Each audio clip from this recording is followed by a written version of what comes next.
Chapter 1.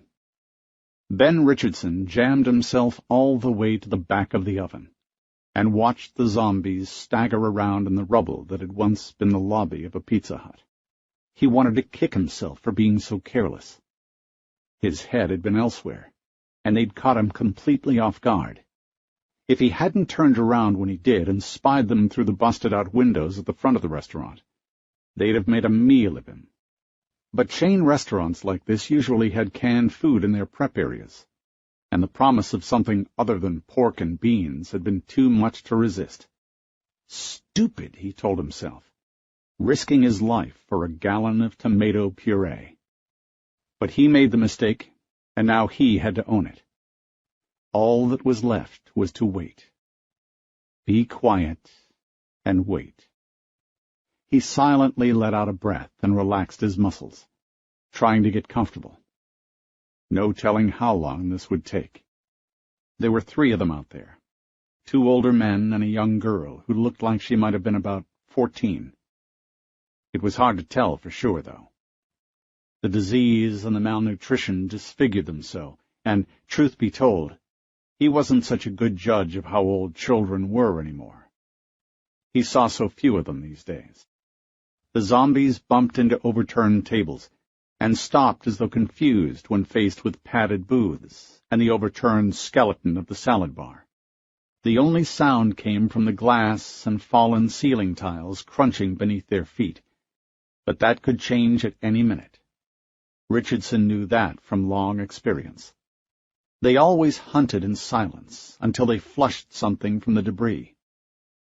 Here, in the ruins of downtown St. Louis, that something would probably be a rat, or, if they were lucky, a dog or a cat. Once they cornered it, the moaning would start.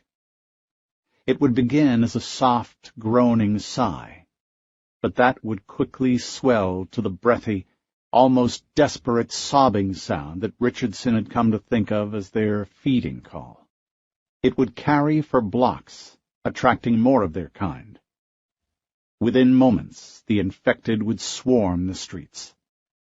Richardson had seen it happen too many times before. And so he waited, with a revolver in his left hand and a machete in his right, hoping these 3 would pass him by.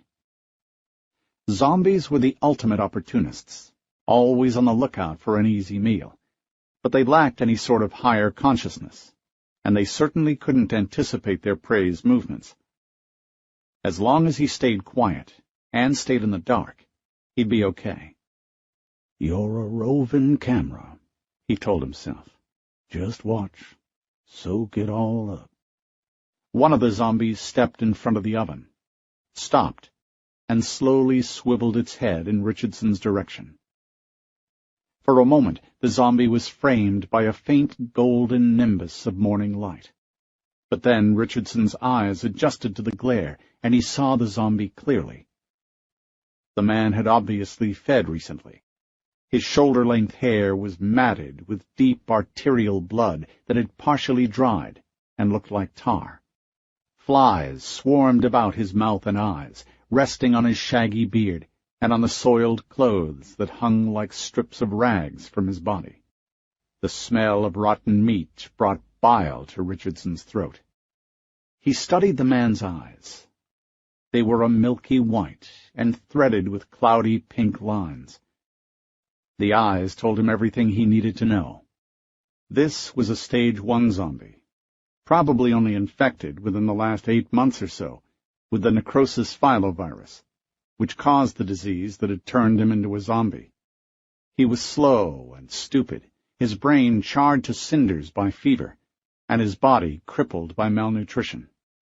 If he survived long enough for the disease to enter its 2nd stage, and that was highly unlikely from all that Richardson had seen, he would evolve into something far more dangerous, faster, even capable of rudimentary teamwork with other zombies.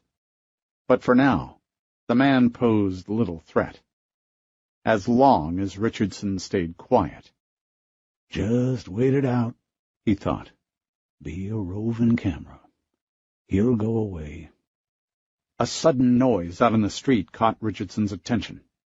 The sound of somebody running, breathing hard. A woman's voice, the words indistinct. Slowly, the zombie turned toward the noise.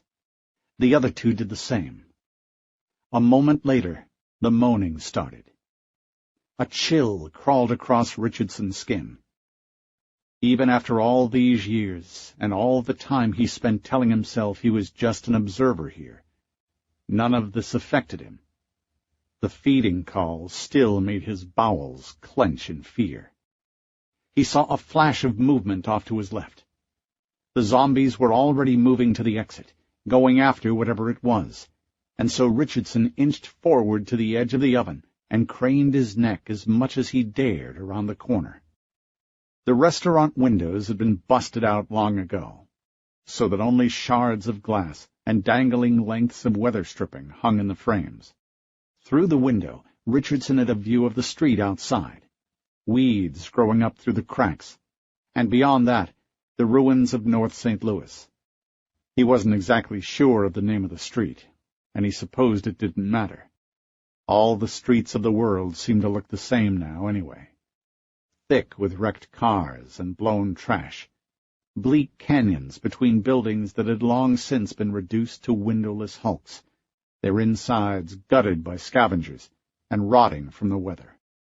The zombies that had been inside the restaurant with him were moving off to his left, threading their way through a maze of cannibalized cars. Richardson could see a few more zombies emerging from an alley on the far side of the street. "Hey! Over here!" It was a woman's voice, coming from his side of the street. The three zombies stopped and slowly swiveled around to face the restaurant. "Oh, no," Richardson muttered. "What are you doing, you crazy fool?" "Hey!" the woman yelled again. He inched back into the oven. "You're a roving camera," he told himself. "Don't get involved. Choose the smart option, the one that lets you live." But it had been days since he'd seen another person, and it got lonely out here in the wastelands. God-awful lonely. Well aware he was acting foolishly, he decided to chance it. He poured himself out of the oven and, keeping low, moved to his backpack resting against the wall by the building's side door. Richardson kept binoculars in there, but he didn't need them. The woman had stopped where he could see her easily enough. She was about his age, late 40s, early 50s maybe, slender, with frizzy gray hair pulled back in a loose ponytail that bounced between her shoulder blades like a tumbleweed on the wind. She carried a hunting rifle with a shoulder sling that she waved over her head like she was trying to flag the zombies down.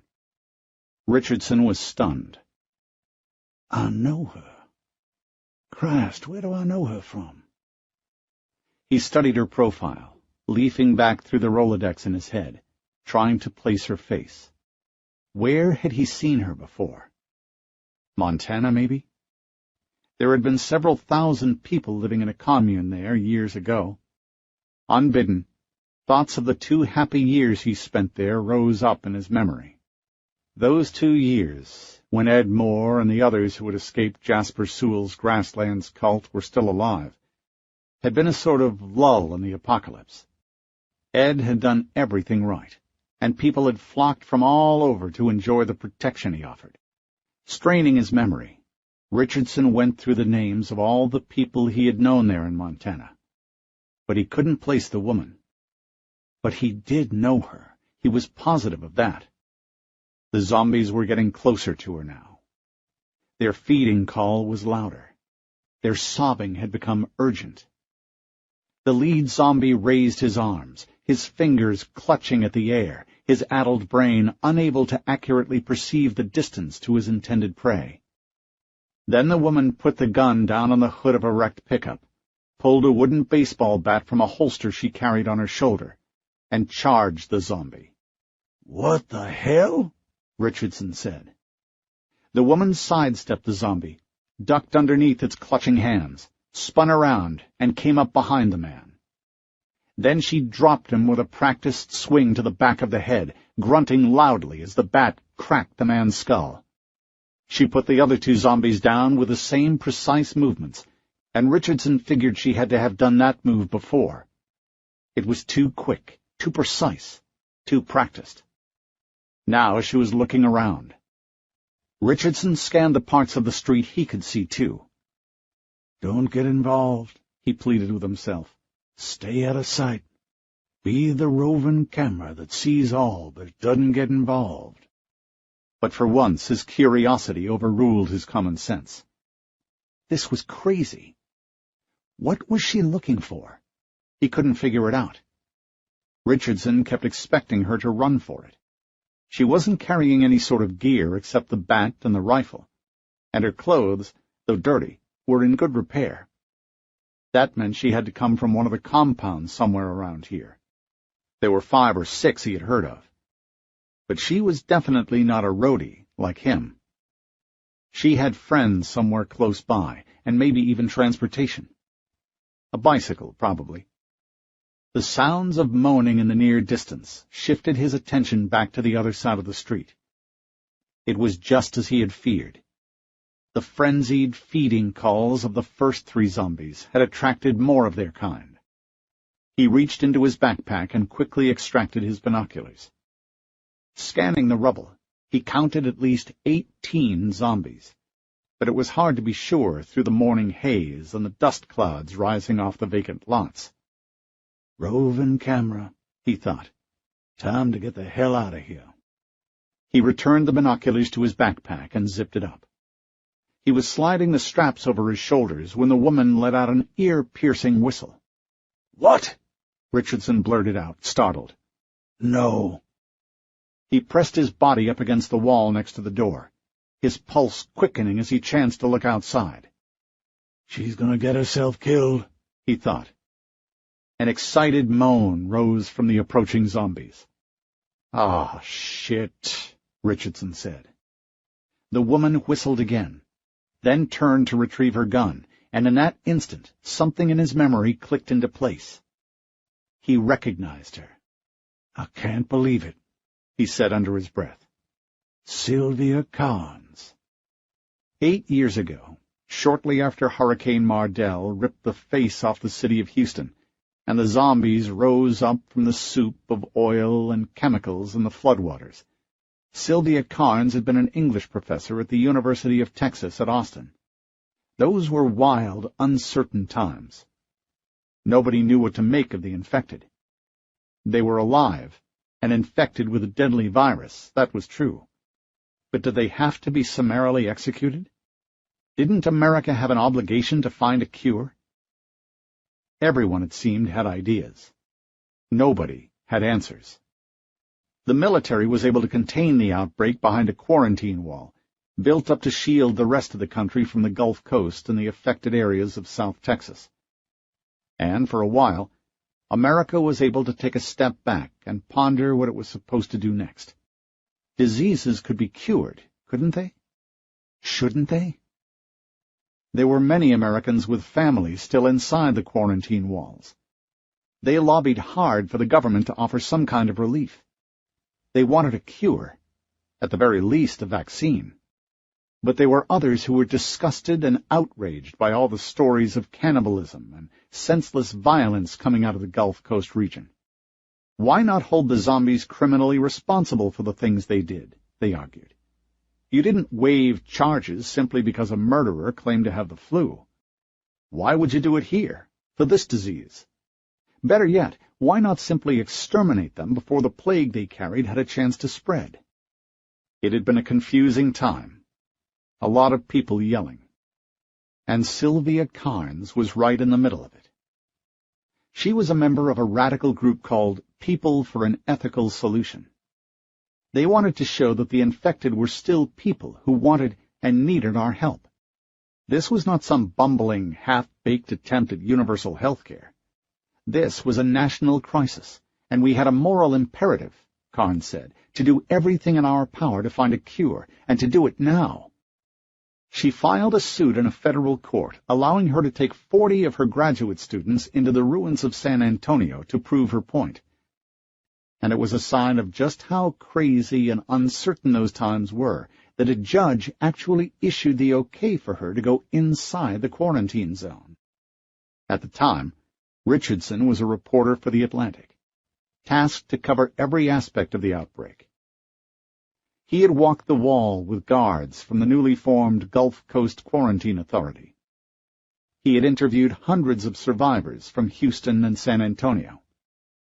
But he had never actually seen a zombie firsthand. He got his chance when he accompanied Sylvia Carnes and her students into San Antonio. At the time, he hadn't made up his mind about the infected.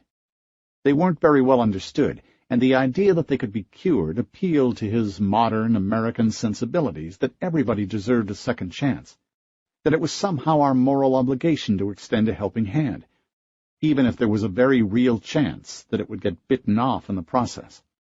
But after seeing zombies attack and kill all but one of Sylvia Carnes' students, his doubts disappeared.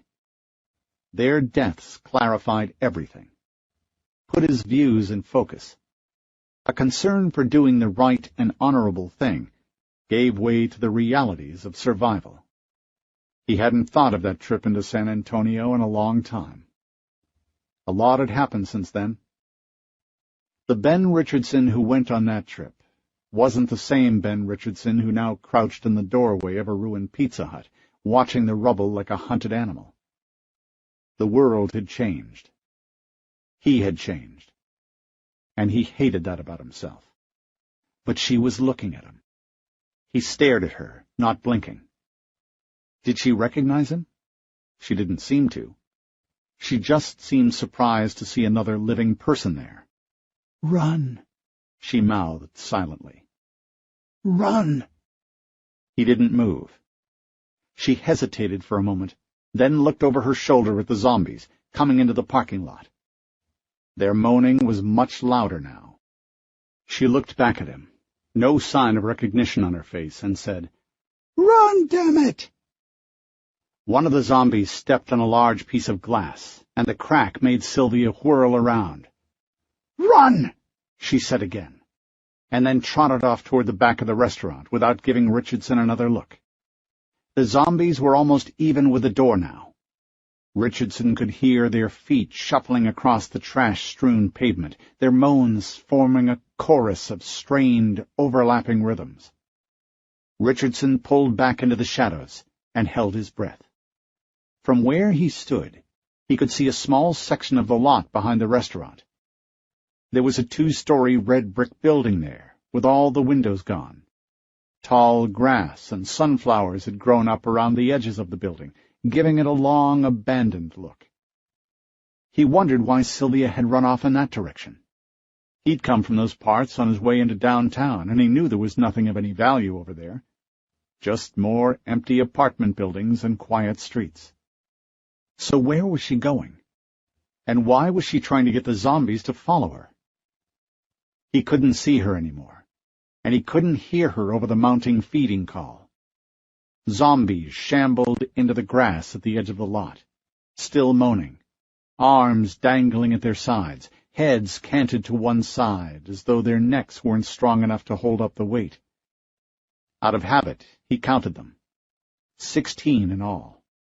He'd counted 18 before, so there were at least 2 more up near the front of the building. Richardson wanted to follow Sylvia Carnes, but he knew he had to think of his own survival first. "Be the camera," he pleaded with himself. "Don't be stupid." Ducking back inside the restaurant, he went to the front windows and scanned the street. There was nothing there but ruined buildings and more wrecked cars. He couldn't see the other 2 zombies he'd counted earlier, and that bothered him. He listened, and when it sounded as though the moaning had receded, he holstered his pistol and his machete, grabbed his rifle, and headed out the side door in a crouch. He hugged the wall as he moved to the front of the building. There he stopped and scanned the street again. All clear. The air had a crisp, early-morning coolness to it, and he could smell the pungent earthiness of the Mississippi River less than a mile away. He glanced up at a large cloud bank overhead. He didn't think it would rain, but he had moved his poncho to the top of his pack before he set out that morning, just in case. Looking out at the street once more, he tried to get his bearings. There was a street sign about 50 feet to his right, hanging by a single screw from an overhead traffic light. The sign was covered in grime, but it looked like it read, Florissant. He took the map from his back pocket and tried to figure out which way to go. He had heard of a trading market down near Herculaneum, and he figured he could get there by going south along the river. If he had his coordinates right, that meant going south from his current location to 14th Street, then east on Cole to Broadway, and from there he'd continue south to Herculaneum. It was going to be a long haul, 3 or 4 days maybe, depending on what he did or didn't encounter along the way. He pocketed the map again and stood up, just as a woman's voice sounded from the far side of the road. It wasn't Sylvia Carnes. This was the voice of a younger woman. He'd been conditioned by years of living on his own, surviving by his wits, to drop down into a crouch and look for cover at the first sign of trouble. He did that now.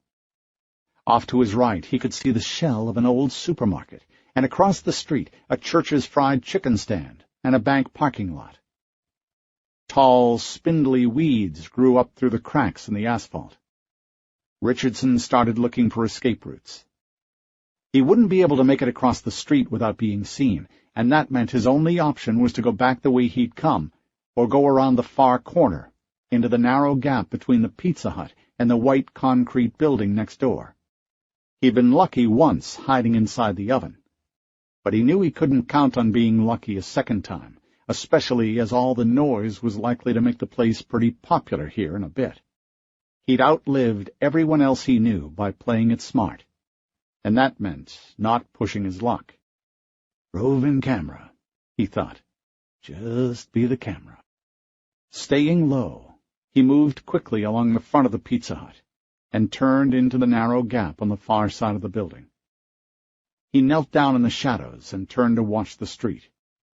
4 people, 2 big guys with AR-15s and 2 young women in their 20s, were walking through the bank parking lot.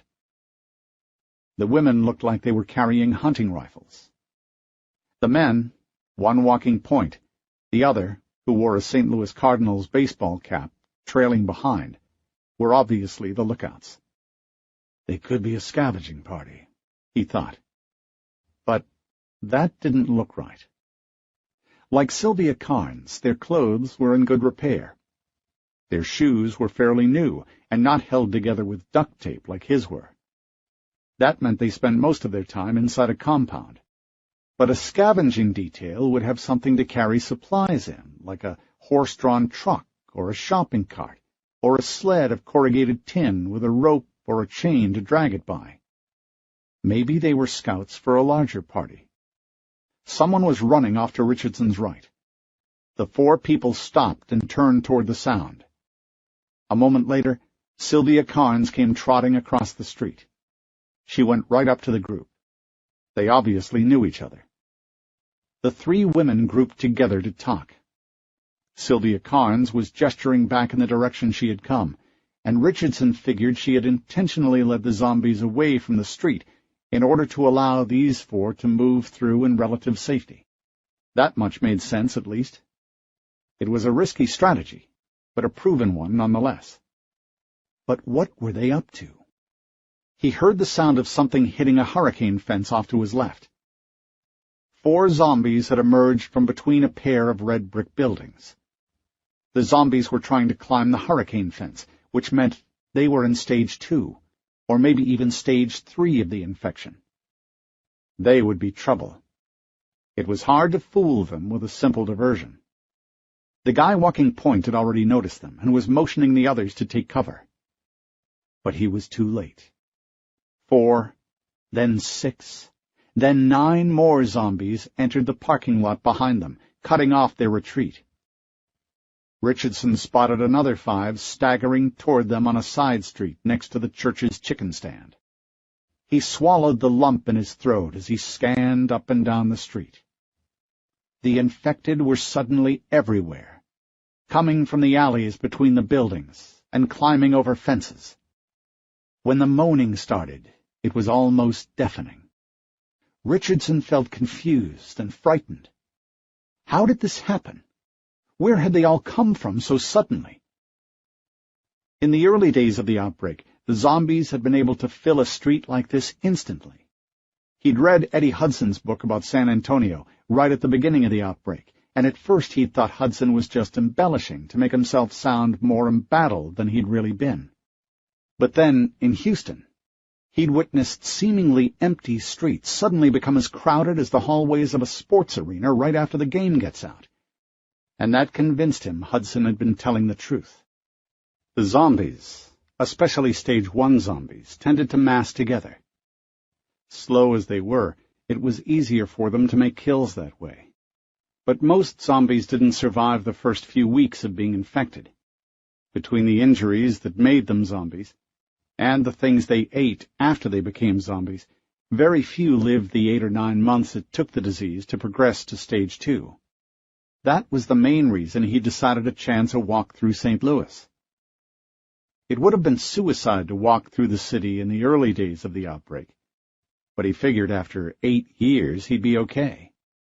He realized now the folly of that decision. There were more zombies out on the street in front of him than he had seen in the last month combined. But where had they all come from? Sylvia Carnes and the others made a run for it. They crossed over to Richardson's side of the street and ran south, skirting behind the burned-out hulk of a car to block one of the zombies running their way. They were close enough now that he could hear one of the younger girls tell the 2 men to cover for them. She was the one in charge. Even a quick glance was enough to tell Richardson that. She wore a form-fitting gray sweatshirt, black BDU-style pants, and black combat boots. Her dusty brown hair was cut short. She gestured a command, and the party broke into 2 groups, the men remaining in place to cover the retreating women. A man whose arm had been chewed off above the elbow stepped into the street right in front of Richardson and started to moan.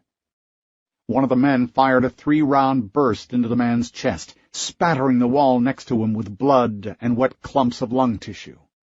"That one right there," the woman in charge said. Both men were firing now, the street echoing with loud pops. "Fall back that way," the woman said. "There's too many of them," Sylvia Carnes said. "Just go. Move." Richardson lost sight of them in the commotion. The 2 armed men moved to either sides of a wrecked car and fired into the approaching zombies with well-disciplined shots. Richardson knew he had to get out of there. It was stupid to stay. There were way too many zombies out there now, and while these 2 guys were good, they weren't going to stop the flood. But where did the women go? Richardson scanned the front of the building to his right. He didn't see them. Richardson watched the zombies to see if any of them had changed direction to pursue the women, but none had. They were closing in on the 2 men, who were firing with everything they had now. It was only a matter of time for them. Richardson was left with a decision. He knew that. He could stay and play sniper and maybe help the 2 men, or he could turn and run. His instincts told him to run. The 2 men were toast, surrounded, no chance of fighting their way through. But at the same time, there was a part of him that refused to play into that logic. Richardson had traveled the country for the last few years, and he had seen survivors who thought they could eke out an existence by pretending to be one of the infected. Folks called them fakers, and they were disgusting sights, oftentimes looking every bit as zombie as the crowds of infected in which they moved. Their survival strategy was to abandon all sense of self, existing without purpose, without a future. Richardson had watched one such faker get mauled by a pack of the infected in a small town in Missouri, and the experience had left him with mixed feelings. The man had evidently lived for many months as one of the infected, for he had so completely given up his sense of self that he refused to cry out, even as the zombies tore the plumbing from his belly. Richardson's empathy had nearly made him throw up. But another part of him felt an obscene sense of vindication. After all, What kind of life had the man really had? Was he giving up anything worth holding on to? Richardson didn't think so. After all, anyone who would give up their sense of self was already dead. And running out on two people willing to fight to the bitter end seemed too much like giving up. Knowing he was going to regret this, he raised his rifle to his shoulder and lined up the sights on a zombie across the street. But even as he released his breath and flexed his finger on the trigger, the noise of a truck downshifting made him lower the rifle. He couldn't remember the last time he'd seen a working vehicle. What had it been, 8 months? A year? Long enough, certainly. And yet, here he was, looking at not one, but 4 pickup trucks advancing down a side street toward the two men. The trucks were matte black and rode on large off-road tires. They were caked with white streaks that looked like bird shit, like they'd been parked under a tree full of grackles. And from their throaty exhaust notes, Richardson figured them for big block V8s, the kind of super-duty gas hogs he hadn't seen since before Hurricane Mardell wiped out the nation's domestic oil and gas industry. A few of the zombies turned toward the advancing caravan, but failed to get out of the way. The lead truck ran over one of the zombies and knocked several others to the side with its grill guard. At first, Richardson thought they were the cavalry for the two men in the street, but he could see now that wasn't the case. The two men looked terrified. It was plain as day in their expressions, and for a moment he thought the men might try to push their way through the zombies that had surrounded them. The lead truck swung a wide left into the street, the driver positioning the vehicle between the two men and the advancing zombies. The other 3, each of which was loaded with a squad of armed men in black shirts, fell into the right of the first truck. As the two men watched, the black-shirted soldiers jumped from the trucks and surrounded them, their backs to the zombies as though they weren't even there. A man with a shaved, bullet-shaped head emerged from the passenger seat of the truck and walked behind the line of troops that had just climbed out of the trucks. Richardson stared at the man, mouth agape. He wore a ratty pair of jeans, no shirt, no shoes, and nearly every inch of his chest, arms, and face was painted a vibrant red. Thick black necklaces hung in skeins around his neck. From this distance, Richardson couldn't tell what was hanging from the necklaces, but whatever it was looked black and leathery. To Richardson, they looked like they might even have been dog turds. The red man moved slowly, limping slightly, his gaze on the zombies that were standing motionless only a dozen or so feet from him. His face had an odd, punched-in look to it. Richardson stared in disbelief. The zombies didn't attack. They didn't moan. They just stood there, swaying drunkenly, waiting, watching the red man like they were waiting for him to tell them what to do. No way, Richardson muttered, shaking his head. Not possible. The two men at the center of the red man's troops lowered their weapons, staring at the silenced zombies. "Drop your weapons!" one of the black shirts said. The two men looked at each other, their expressions sick with fear, but obeyed. They dropped their rifles to the ground. Then they slowly laced their fingers together behind their heads in surrender. Chapter 2. From his hiding place in the narrow alley next to the Pizza Hut, Ben Richardson watched in stunned silence. Sugar ants crawled across the toe of his right boot, but he didn't bother to wipe them away. A strong smell of rotting flesh drifted over him from the zombies in the street, but not even that registered. All his attention was focused on the man painted red. He was tall, and though he walked with a limp, he nonetheless moved with the unmistakable menace of a bird of prey hovering over a kill. The red paint that covered every visible inch of his body. It had to be paint, Richardson thought, not some weird form of rosacea. Glistened on his bald head and on his back. And when he turned toward Richardson, there was a self-amused smile on his face, that betrayed a capacity for great cruelty and malevolence. Staring at him, Richardson felt a chill move over his skin. The two captured men were on their knees in the middle of the street, heads down, the black-shirted soldiers forming a ring around them. Even from 30 feet away, Richardson could see that the prisoners were trembling. The red man walked behind his soldiers, watching the two men, as though he were trying to make up his mind which one was the weaker. The zombies followed the red man with their eyes, never looking away, and it was their single-minded fixation on him that fascinated Richardson the most. He had seen plenty of Stage 3 zombies in the past 8 years. Some of them were even capable of limited cognition. They responded to their names. They were capable of delaying an attack, or working in teams with other zombies if it meant making a bigger kill.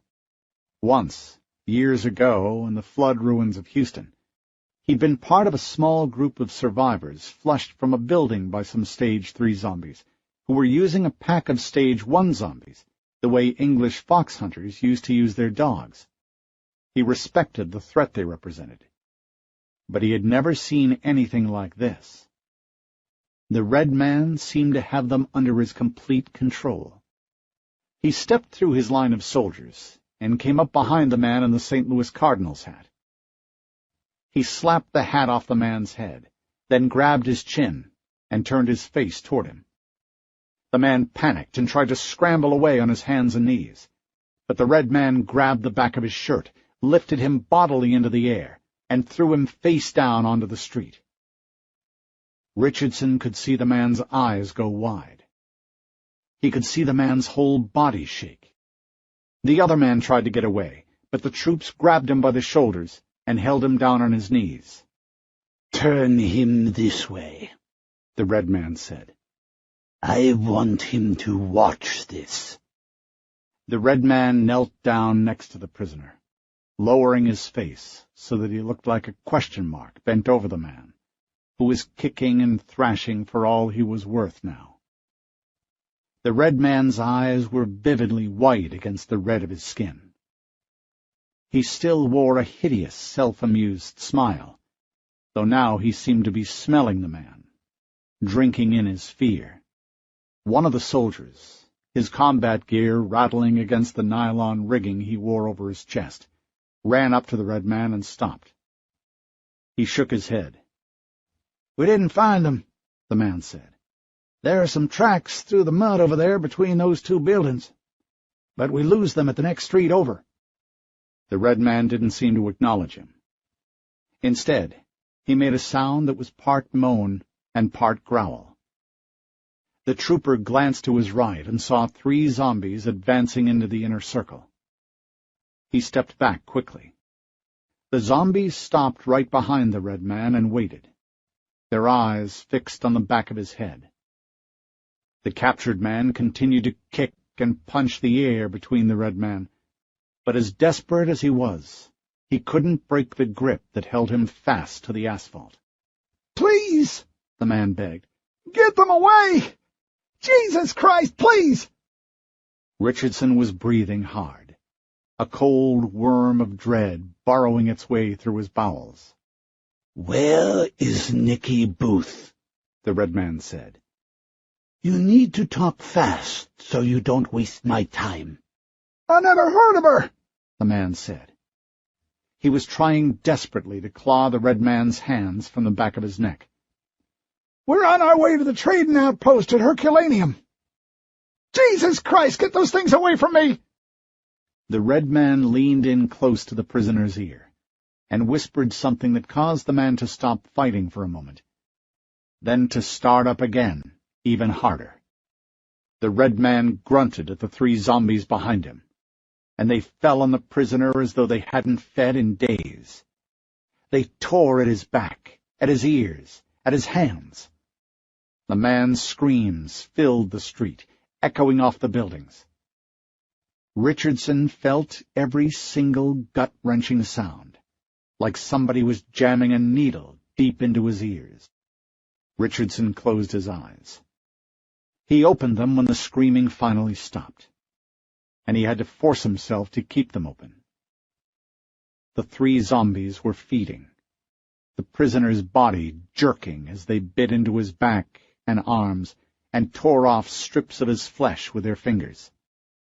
Moans went up from the zombies all around them, but none moved. The red man let go of the dead prisoner and stood up. He backed away slowly, his hands and arms dripping with the prisoner's blood. He was opening and closing his fists, breathing hard, almost like he was aroused, his tongue dancing on his lips. He never blinked. Richardson stared in confusion. He had long since resigned himself to the knowledge that men were capable of all manner of cruelty toward their fellow men. That wasn't what shocked him. It was the unmistakable control this man seemed to have over the zombies. How was that possible? The red man motioned to his black shirts to bring the other prisoner forward. They threw him down in the street a few feet from his dead partner and pinioned his arms and legs, so he looked like a scarecrow dropped on his face. He kicked and thrashed, but couldn't move under the weight of 3 soldiers. The red man knelt down next to the man and shoved his bloody hand in his face. "Stop," he said. "Stop now! Stop fighting!"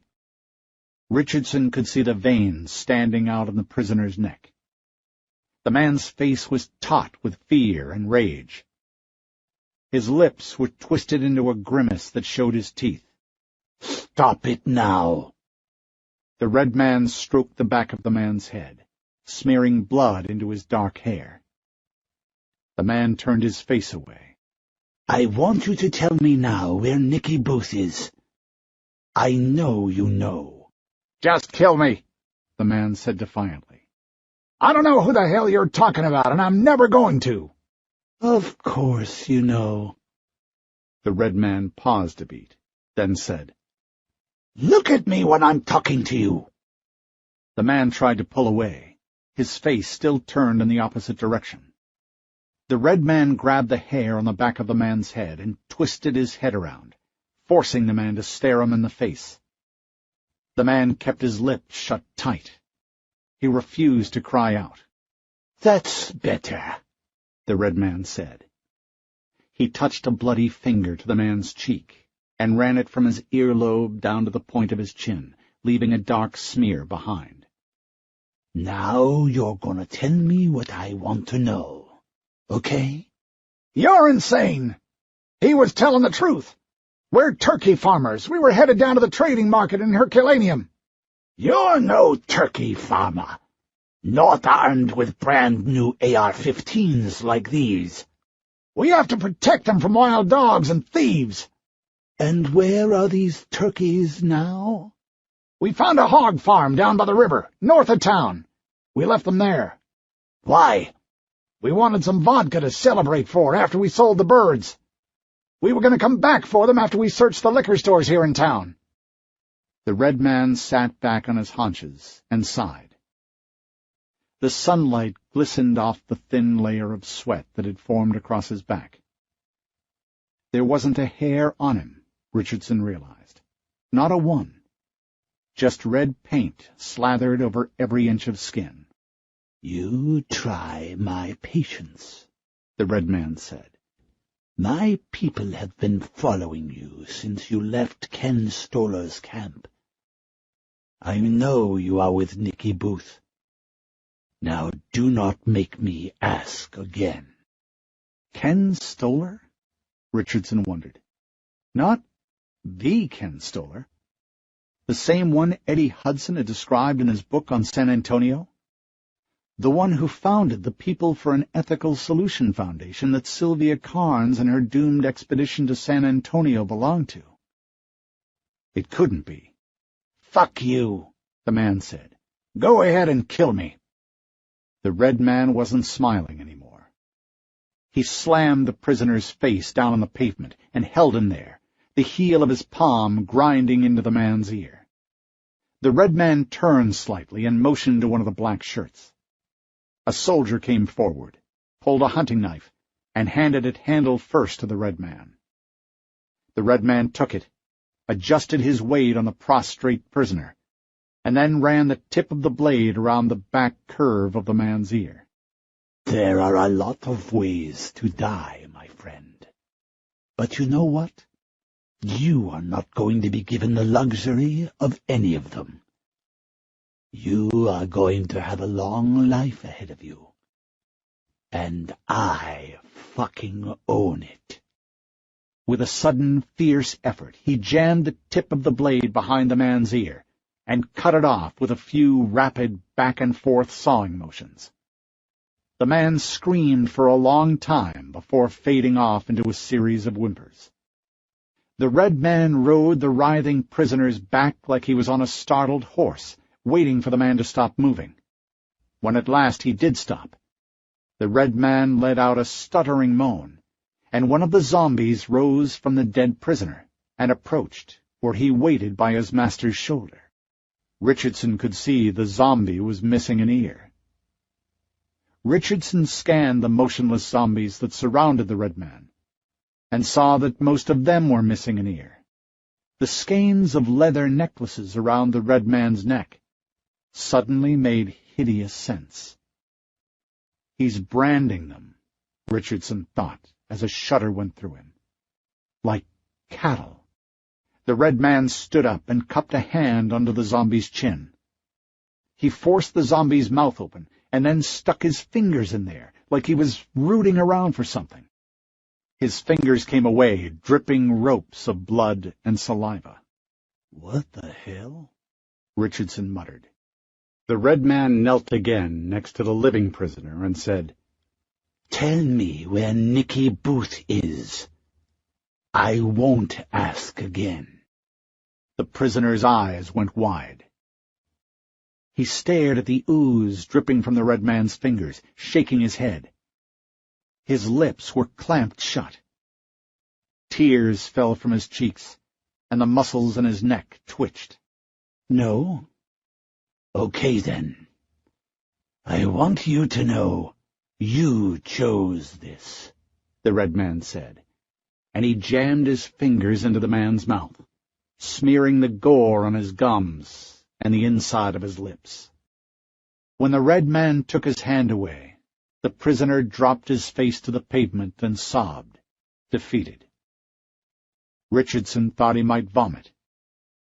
He knew what the man's future held. Depending on his blood pressure and his overall health, he had anywhere from a few minutes to 4 hours of hell to look forward to. The necrosis filovirus would course through him, affecting his muscle coordination first. He would experience cramping and bloating. The muscles in his back and legs and neck would ache to the point that most men curled up in a fetal ball, unable to keep from crying. Next, his breathing would turn ragged, phlegmy, and he would start to smell like rotting food. He would cough constantly, sometimes bringing up big black wads of phlegm. Depersonalization would follow, and the more he lost of his personality and his memories, the more aggressive he would become. By the time the change was complete, there'd be nothing but a hollow husk remaining. Listening to the doomed man sobbing, Richardson could hardly breathe. The red man stormed across the road unexpectedly. He was looking to the east, where red brick apartment buildings were crumbling into streets thick with weeds and blowing sand. He wheeled around, studying the faces of the black shirts nearest him. None of them dared look him in the face. Only the zombies failed to shrink from him. "They are on foot," the red man said. "I know she hasn't gotten far. "Search every street, every house, every shed until you find her. Then when you find her, bring her to me. I want her alive!" Soldiers and officers exchanged nervous looks. "Now!" the red man snapped. His soldiers scrambled out of the street in their haste to leave. It was obvious to Richardson that they moved quickly not simply to obey his orders, but to get away from the violence gathering in his expression. As the soldiers started their search, Richardson watched the red man.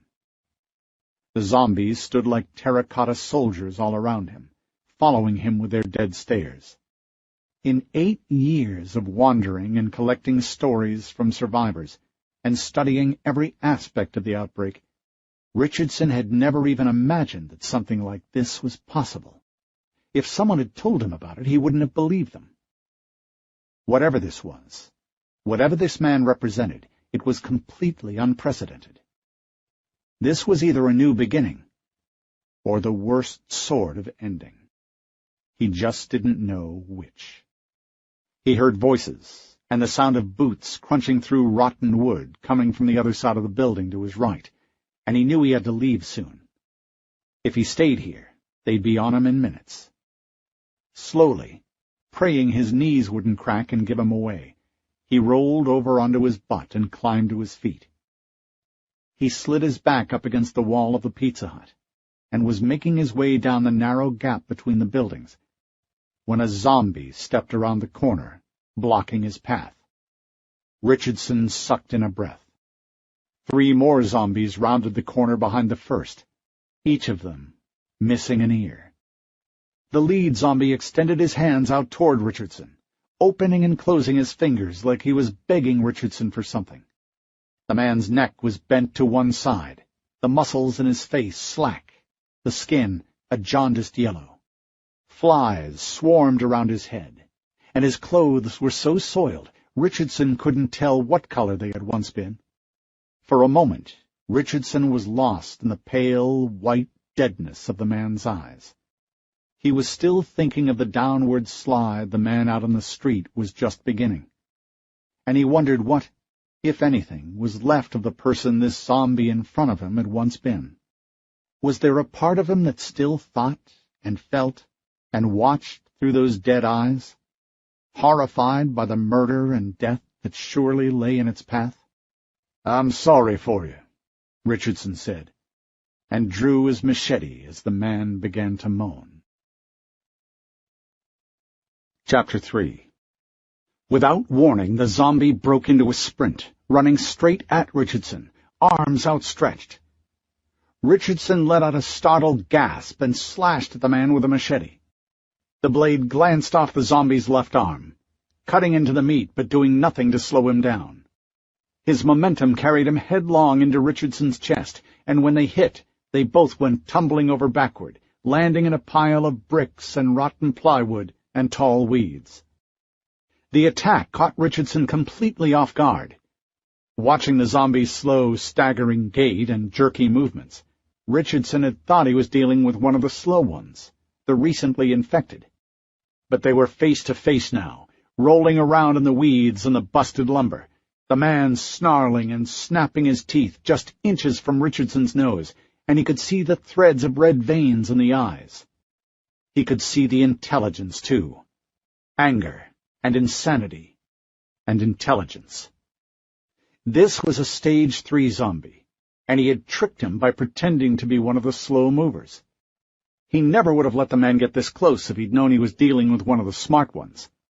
And, as the zombie managed to roll over on top of him, the stench of his fetid breath in his nostrils, Richardson had the terrible realization that the zombie must have known that, too. The man had tricked him. He grabbed the zombie under the chin and pushed his snapping teeth away with the heel of his palm. The man snarled like a fighting dog, a wet, snapping sound. His fingernails dug into Richardson's arms with unexpected strength. "Get off, motherfucker!" Richardson hissed. "Come on," he told himself. "You gotta fight. You've got to." Grunting, bicycling his knees up into the man's gut, Richardson broke the zombie's hold on his biceps. He turned his head, looking for the rifle, and saw it partially buried in some tall weeds. He was just out of reach. He rolled over to his right, creating distance from the zombie, and scrambled to his feet. The zombie rolled off in the opposite direction, landing with his back against the wall of the Pizza Hut. He climbed to his feet easily and lunged for the machete in Richardson's hands. His fingers caught in the sleeves of Richardson's windbreaker, and for a moment they spun around an invisible pivot point as Richardson struggled to break loose from the man's grip. The other zombies were halfway down the alley now. Too close. He had wasted too much time. Pushing the zombie's hands up and out of the way, he kicked the heel of his right boot into the man's gut, knocking him backward. When the zombie came at him again, he swung the machete down on the man's outstretched hand and felt the blade whisper through bone. 2 fingers and part of the zombie's hand hit the wall of the red brick building with a dull thud and landed in the grass. The fingers curled toward the sky like the legs of an upturned crab. The zombie's arm dropped to his side, but otherwise the man showed no reaction to the damage. He continued forward. Richardson swung the machete twice more, hacking at the zombie's outstretched arms. Then he stepped to his right and brought the machete down on the zombie's head with a 2-handed overhead chop. The blade connected right above the man's missing ear and sank into the skull down to the top of the mouth. The zombie fell to his knees, bringing the machete with him. Richardson yanked at the machete's handle frantically, causing the dead body to jerk and twitch like a poorly handled marionette, but the blade wouldn't come free. The other zombies were too close. He felt one of them drop a hand on his shoulder, and he twisted away toward the front of the building.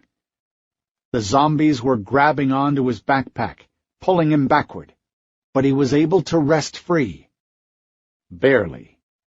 He reached the rifle in the tall weeds and tried to swing it around like a club, but one of the zombies had closed the distance between them and was able to grab hold of the barrel and shake it back and forth so that Richardson couldn't gain control of it. The zombie managed to shift its grip forward and grabbed hold of Richardson's wrist. The gun and the zombie both fell to the ground as Richardson pulled himself loose, and he found himself standing over the zombie. The zombie was on his knees, reaching for him, as Richardson backed away. The other zombies were still a few feet behind the one on its knees, but they were close enough to keep him from retrieving his gun and his machete. Still backing up, Richardson slipped on one of the bricks and nearly lost his footing. He reached down and scooped up a brick, and smashed it down with both hands on the kneeling zombie's face, the brick connecting with a muffled clank, and then crumbling. He let the ruined bits fall from his fingers. He was out on the sidewalk in front of the Pizza Hut now, stunned by what had just happened to him. In 8 years of fighting the infected, he had never seen one use such a complicated ruse as pretending to be a slow mover. The implications of that were staggering. Richardson turned away from the 2 remaining zombies, looking for a place to run, and froze when he saw the red man watching him. The red man had been kneeling at the body of the dead man in the St. Louis Cardinals hat. But when he saw Richardson, he stood up and took a few steps forward. There was no self-assured smile on his face now, just a steady, unyielding stare. He stepped forward again, eyes narrowed on Richardson. Behind him, Richardson heard footsteps in the grass. He glanced quickly over his shoulder and saw the 2 zombies coming out of the alley. When Richardson looked back to the street, the red man was pointing in his direction. Then the red man threw back his head and began to moan. The zombies in the street all turned their heads in Richardson's direction. He made a quick scan of the street, all those dead eyes looking at him, and he swallowed. One of the red man's soldiers fired at Richardson, hitting the wall behind him, peppering the back of his neck and scalp with bits of brick and mortar. He ducked his head and ran. Behind him, he heard the hacking cough of automatic weapons. The air around his head filled with high-pitched whines, like a swarm of invisible hornets. Bullets tore into the facade of the Pizza Hut, blasting off bits of wood and brick that sizzled against the sleeves of his windbreaker. He rounded the corner where he had first seen Sylvia Carnes and veered to his left as the wrecked car ahead of him exploded beneath a hail of bullets. 4 zombies were staggering toward him from the overgrown alley behind the Pizza Hut. Richardson veered to the right of a pickup to avoid a zombie and kept on running, his heartbeat pounding in his ears. There was a ruined wooden fence to his right that ran the length of the property back to the alley, bright green weeds growing along the base. Without breaking stride, he pulled his pistol and fired at the zombie that stepped around the back corner of the fence. The zombie sank to its knees, but didn't fall. A moment later he was in the alley, facing another crumbling wooden fence and a 3-story apartment building beyond that. He looked to his left and saw 2 zombies coming at him through the grass. On the next street over, he heard the sound of a truck engine revving loudly, coming closer. To his right, the alley was thick with trash and weeds. A wooden light pole had fallen across the alley, and it was covered with what looked like lilac. Beyond the pole was a zombie in the remnants of a red T-shirt and jeans, staggering clumsily over a mounded pile of garbage. Tires skidded on the pavement behind him. Men shouted. Again he heard the stuttering cough of automatic weapons, the bullets slapping into the brick wall to his right. He moved to the opposite side of the alley and ran toward the fallen light pole. His chest was heaving, his breath hitching in his throat, but he forced himself to stop, breathe, and focus on putting his pistol's front sight on the zombie's chest. Richardson fired twice, dropping the zombie, before ducking under the light pole and running through the trash-strewn alley. He made it to the next corner and turned left. A long gray street stretched out ahead of him, the concrete cracked into oddly symmetrical squares and choked with weeds and rolls of carpet, insulation panels, soggy paper, plastic bags, and endless piles of concrete scree and lumber. To his left was a 6-story brick building with nearly every window broken. To his right was the fossil of a parking garage, its gray concrete frame cracked and crumbling. Shrubs grew from the ledges. The bottom story had been walled up with a mismatched assortment of bricks, parts of the wall covered with the faded ghosts of graffiti from before the outbreak. One section of the wall had collapsed, creating a way in, and he ran for it. "There he is!" came a man's voice from behind him. Richardson turned and saw one of the black trucks turning the corner behind him. A soldier standing up in the bed was banging on the roof of the cab and pointing right at Richardson. "Damn it," Richardson muttered. He ran for the collapsed section of the wall and dove inside it as the truck roared to life and started down the alley. Inside the parking garage, he suddenly found himself in near total darkness.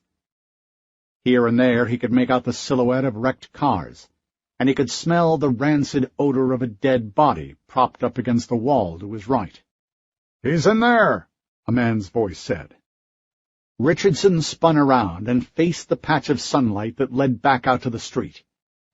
2 man-sized shapes appeared in the opening. He pulled his pistol and fired. One of the men let out a grunt, like he'd been punched in the gut. The other ducked back behind the corner. "Choke on it, asshole," Richardson said. He ran for the opposite side of the building, found a stairwell, and ran down it. He emerged onto another ruined street, a tall chain-link fence straight ahead of him. He ran for the fence and found a section that was peeled back from the post, and he pushed his way through the hole into the overgrown alley beyond. The alley was little more than an easement between 2 brick buildings. He had to turn his shoulders to fit through. On the far side of the easement he saw another building, and he slipped inside one of its broken windows and stopped for a moment to listen to the silence and the shadows that had swallowed him. "Come on," he told himself. "Breathe. Think. Come on, you have to think." The room in which he found himself was large and empty, save for a few overturned chairs and ceiling tiles that had fallen to the floor and turned to powder. Electrical wires hung like vines from the exposed rafters in the ceiling. A gray haze hung in the air. The place smelled of rot and dust. Richardson crossed to a window on the far side of the room and looked out. He could see a patchwork of vacant lots, the vegetation dead and brown. Gray streets led down blind alleys between endless red brick buildings. He couldn't remember ever seeing so much red brick in his life. But he could breathe again. At least he had that much. He looked down at the pistol in his hand and opened the cylinder and ejected the spent shell casings onto the floor. He took a speed loader from his belt and was about to drop it into the cylinder when he suddenly smelled the odor of rotting meat. He glanced over his shoulder and saw a child, no more than 10 years old, staggering toward him, dragging a useless leg behind him. Richardson groaned. The boy dragged himself forward, one arm coming up, the fingers too mangled to work. The other arm hung uselessly at his side. It, too, had been partially eaten. The boy's face was crusted over with dark splashes of dried blood, his eyes milky white with cataracts. He was obscenely thin. He began a long, low growl that ended with a snarling, snapping cough. Then he fell forward. Richardson stepped to one side, coming up behind the boy and pushing him face first into the wall next to the window. Electrical wires hung down around them, and Richardson balled up a section of them and looped the ends around the boy's throat. The boy's arm flailed against the wall, smearing blood on the bricks. Richardson kept pulling the wires down and down until he heard the long, low growl cut off abruptly.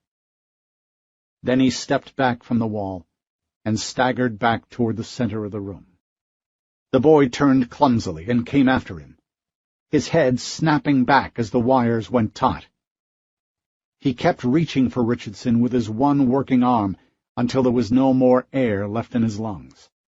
He jerked against the wire, and a choking, gurgling noise came from him. Then his legs bent, and his body sagged, though his knees never quite reached the floor. The head lolled to one side, the dead white eyes still open, watching Richardson. Richardson stood there, unable to look away from the dead boy. This was too much. This was just too much. There was no sound, save for the creaking of the wooden rafters as the boy's body swayed back and forth, and all Richardson could do was stand there, shaking his head. He could hear voices outside the window, but they were not close. A truck raced by, shifted gears, and the sound faded away into the distance until it was indistinct. He'd lost them, at least for now. He went to the window and put a hand on the brick frame and watched the vacant lots outside. A few zombies roamed between the apartment buildings, but for the time being, Richardson felt safe enough to relax a little. God knows he needed it. He glanced back at the dead boy, then lowered himself to the dust-covered floor and slid the straps of his backpack off his shoulders and removed a plastic bottle of water and leaned against the wall while he drank. Sweat dripped into his eyes, and he pinched it away. He was so tired. He wanted so badly to rest, but he couldn't. He could never stop, never rest. He hated living this way. A large black bird, a crow, judging by the size of it, landed on the window ledge. Richardson regarded it without moving. The bird squawked at him, a harsh, rude sound. Another landed beside it, and another. He stared at them, they back at him. Another flew inside and lit near the dead zombie boy's feet. It squawked at Richardson, then jumped onto the dead boy's shoulder and pecked at one of his eyes until it pried the thing loose. The bird held the boy's eyeball by its trailed bundle of severed optic nerves, then tossed it up in the air and gulped it down. Another crow was already prying the second eyeball loose. Richardson turned to the window. The first 3 crows had become dozens. Beyond them were hundreds more, thousands. They sat on the telephone poles and wires and in the street and on the roofs of the ruined apartment buildings. All of them stared back at him with dull black eyes, empty as a void, empty as forever. A crow squawked. Another answered. The sound grew large, bird answering unto bird. It became a din, became a living, breathing thing trying to cover him, beat him down, snuff him out. It was a painful thing, that noise, huge, godlike in its aspect. He clapped his hands over his ears, but it did no good. The noise was all around him. It was inside him. He closed his eyes and pulled his knees up to his chest. He hugged them. He pressed his face into his thighs and thought, "No!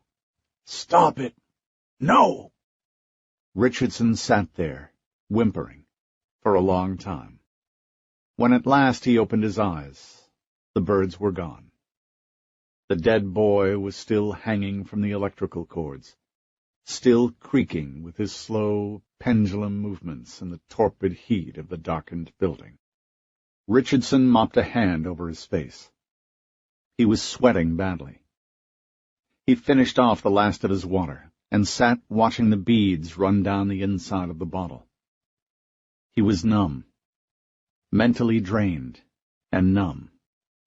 He tried to clear his mind so he could figure out what to do next. Over the last 8 years, he had seen so many messed up things, so many lives wasted. But he had never seen anything like the Red Man. Sitting there, his head between his knees, Richardson asked himself again how it was possible for a man to control the infected the way the Red Man had. And he didn't have any answers. "You have to think about this," he told himself. "You have to. This is important." But he couldn't. His eyes burned. The muscles in his lower back ached. He was unable to concentrate on anything but the stiffness in his body. From outside he heard the familiar sound of a wooden door getting smashed open. That wasn't good. The zombies were searching the surrounding buildings, maybe looking for him, maybe looking for Sylvia Carnes and the 2 younger women she had with her. But it didn't matter who they were looking for. Whoever they found was as good as dead. He pulled himself up to one knee and looked out the window. From where he stood, he could see row upon row of red brick apartment buildings, with vacant lots between them. So many broken windows. Here and there was a fire-damaged roof. The brown, weed-filled yards were starting to encroach through the ground-floor windows. He was scanning the buildings for the broken wooden door he'd heard, when he saw a zombie falling from a second-story window off to his right. A small crowd of the infected was fighting to get through the front door.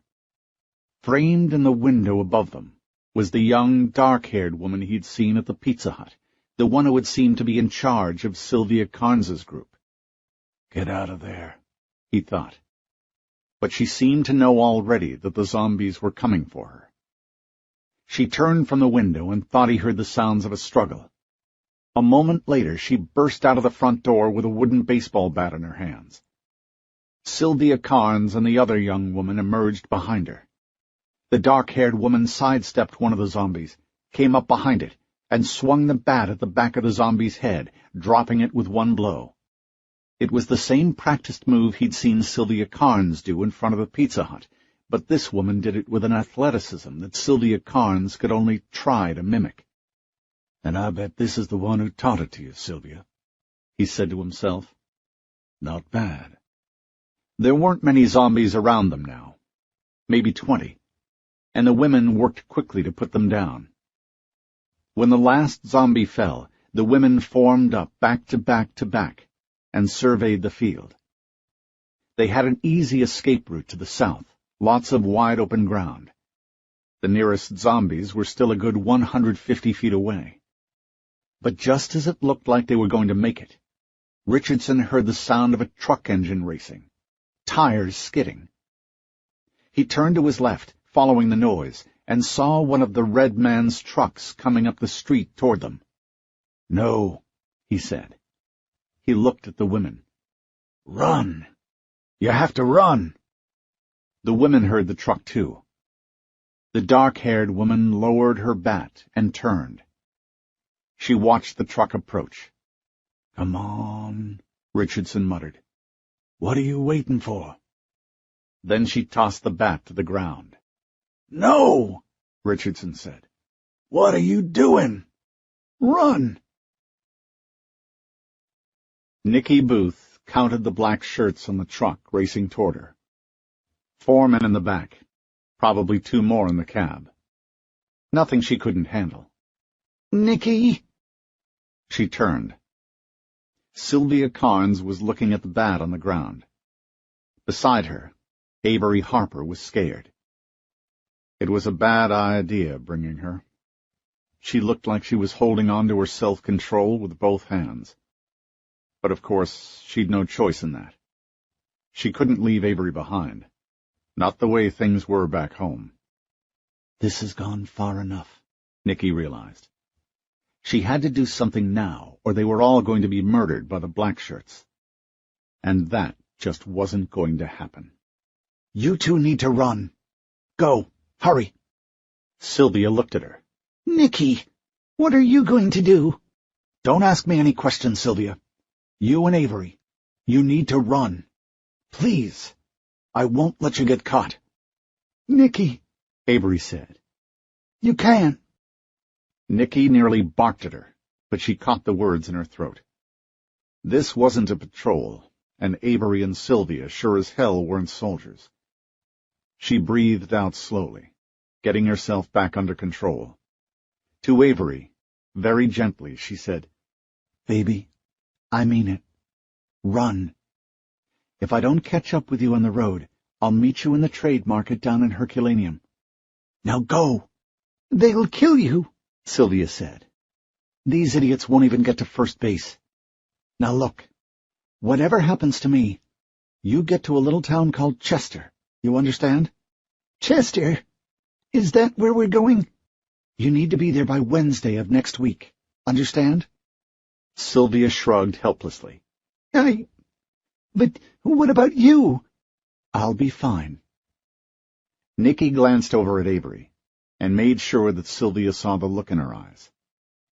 "You take care of her, okay?" "Nicky." "Promise me.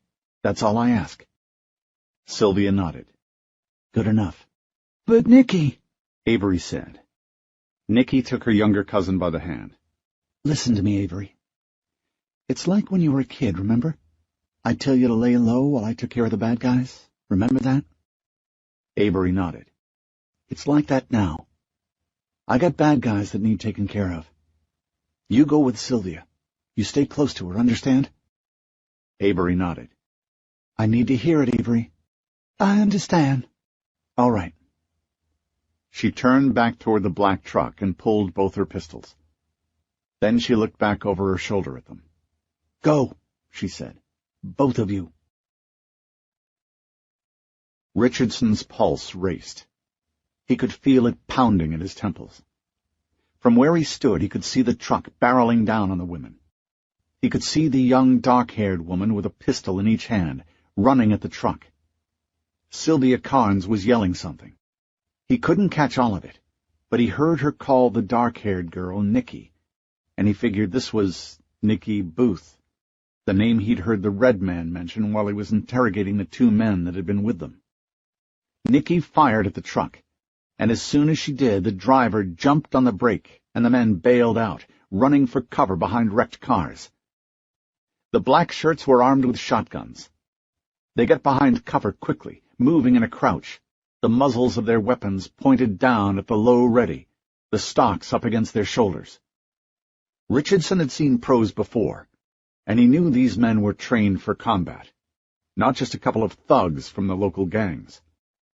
But for pros, they sure were taking a foolish chance. The truck had been their biggest tactical advantage. If they wanted Nicky and her group, why not just run them down? A truck against pistols was no fair match at all. Nicky ran to her right, where 3 zombies had just come around the far side of a small apartment building, their focus on Sylvia Carnes and the other woman, who had yet to run. Nicky fired again, but not, Richardson realized, at the soldiers. She shot at the zombies, and her shots caused the zombies to change direction. They came for her, and as they did, they crossed behind 2 of the black-shirts who had taken up position behind a wrecked car. The black-shirts were forced to turn and fire at the zombies, and when they did, Nicky Booth charged them. She ran around the car and fired at the man closest to her, hitting him twice that Richardson could see. The soldier fell onto his back and didn't move. The second soldier managed to squeeze off a shot before Nicky shot him, and the deep whoomph of the shotgun drowned out Nicky's shots. A moment later, Nicky Booth staggered around the wrecked car and into the street. The blast had knocked her backward a good 5 feet, but she hadn't fallen, and there was no visible wound on her either. Her T-shirt was as gray as it had been in front of the Pizza Hut, no blood at all. But she did look punch-drunk. She weaved noticeably, and it looked like she was having trouble aiming her pistols at the other soldiers, who were coming out from behind their cover. She turned towards Sylvia Carnes and the other woman, both of whom had fallen back perhaps 20 yards, and that only because a few of the infected had managed to close on them, and she mouthed the word, "Run." The soldiers were closing on her. She fired at one of them and missed.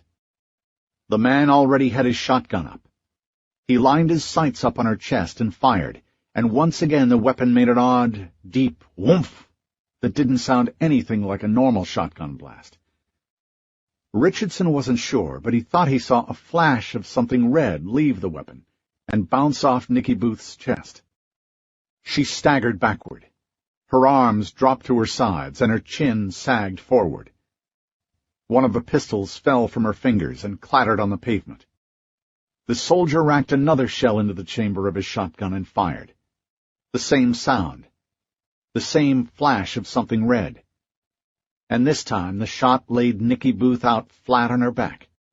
Richardson could see her writhing sluggishly on the ground, on her back, a weak moan coming from her. And only then did it occur to him that the black shirts were using rubber donut rounds, the kind of non-lethal ammunition riot police had used on crowds before the outbreak. They were taking her alive. But why? The black shirts swarmed over her then, and handcuffed her hands behind her back. 2 of the soldiers scooped her up off the ground and carried her between them to the waiting truck, while the remaining 2 turned back to the south and looked around for Sylvia Carnes and the other woman. They weren't there, Richardson realized. Quietly, he stepped back from the window and crossed to the opposite side of the room. There he stepped out of the back window and hugged the wall of the building, moving south. When he got to the corner, he stopped and looked around. More windowless red brick apartment buildings. More brown, vacant lots. Gray paved streets with scraggly weeds coming up through the cracks. Sylvia Carnes and the other woman were still there, standing out in the open, just waiting to be captured. Or worse. Roving camera, he thought. You're safe here. You can just watch, record. You can keep yourself safe, detached, uninvolved. Move, Richardson said aloud. Come on, Sylvia, move.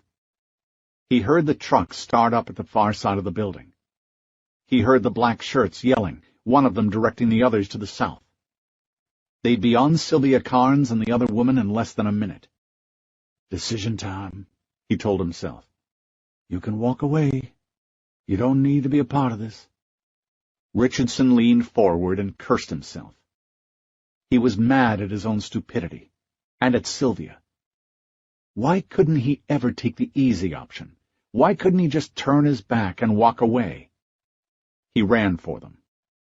They were watching the lots to the north, still hoping against hope, he knew, that Nicky Booth would come running around the corner. And they didn't even realize he was there until he grabbed them both by the arm. Both women looked like they were going to scream. The younger one actually tried, but the sound caught in her throat, and all she could manage was a weak, choking gasp. She sucked in a breath, and he knew she was going to try again. "Don't make a sound," he said. His voice was barely more than a whisper.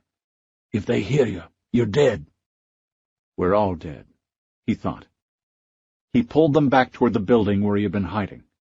"Come with me," he said. "There isn't much time." Chapter 4. When Nicky Booth awoke, she was on her stomach in the bed of the truck, a tan-colored boot right in front of her face.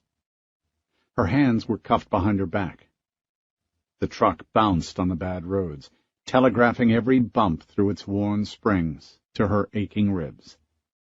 Every breath was an effort. Every bump brought tears to her eyes. "She's awake," one of the black shirts said from above her. She turned her head to the side and looked up at the man. He was a lot older than she, 40 maybe. He had a long, stringy red beard and freckles on his neck and face, and a tattoo of a raven on the inside of his left wrist. She tried to roll over, but the pain in her side made her wince, and then she started coughing up blood. Big, phlegmy wads of it darkened the dirty bed of the truck. She groaned, and then she caught herself. These bastards weren't going to see her hurt. She steeled herself against the pain and looked up at her captors, scanning their faces, their clothes, the way they handled their weapons. The black shirt with the raven tattoo followed her gaze to his hand and adjusted his grip on the shotgun, perhaps thinking that she was debating her chances of getting the weapon from him. "It'd be a mistake," he said, and the faintest hint of a smile touched his mouth. It suggested that he wouldn't mind if she tried, though. Another bump in the road caused her to roll to her left, and when she did, she got a view of the second guard. He was sitting on the edge of the bed, smoking a cigarette and looking across the deserted city. The shotgun rested across his thighs. He was even older than the first guard. He didn't even bother looking at her. The expression on his face, Nicky realized, was boredom laced with sadness at the way the world was now. Nicky rocked back in the other direction, toward the first man. "Keep still," he told her. "My ribs hurt. I think you broke something." "Yeah? I hope it fucking hurts." She rolled over onto her right side so she could get her legs free. "What are you doing?" "I can't breathe. How about loosening these cuffs?" "Yeah, right. Just sit still. We're almost there." The truck hit a pothole, bouncing her off the bed. She winced. Every bump sent a pulse of pain through her ribs, sharp as a knife in her side.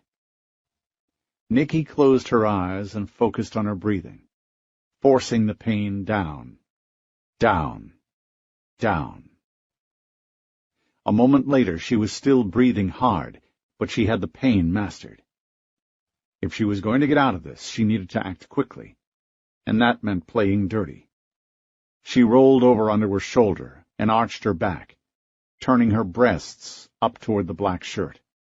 "Please," she said, a bit of the helpless female creeping into her voice. "Loosen them up just a little. They hurt real bad." He didn't react, at least at first.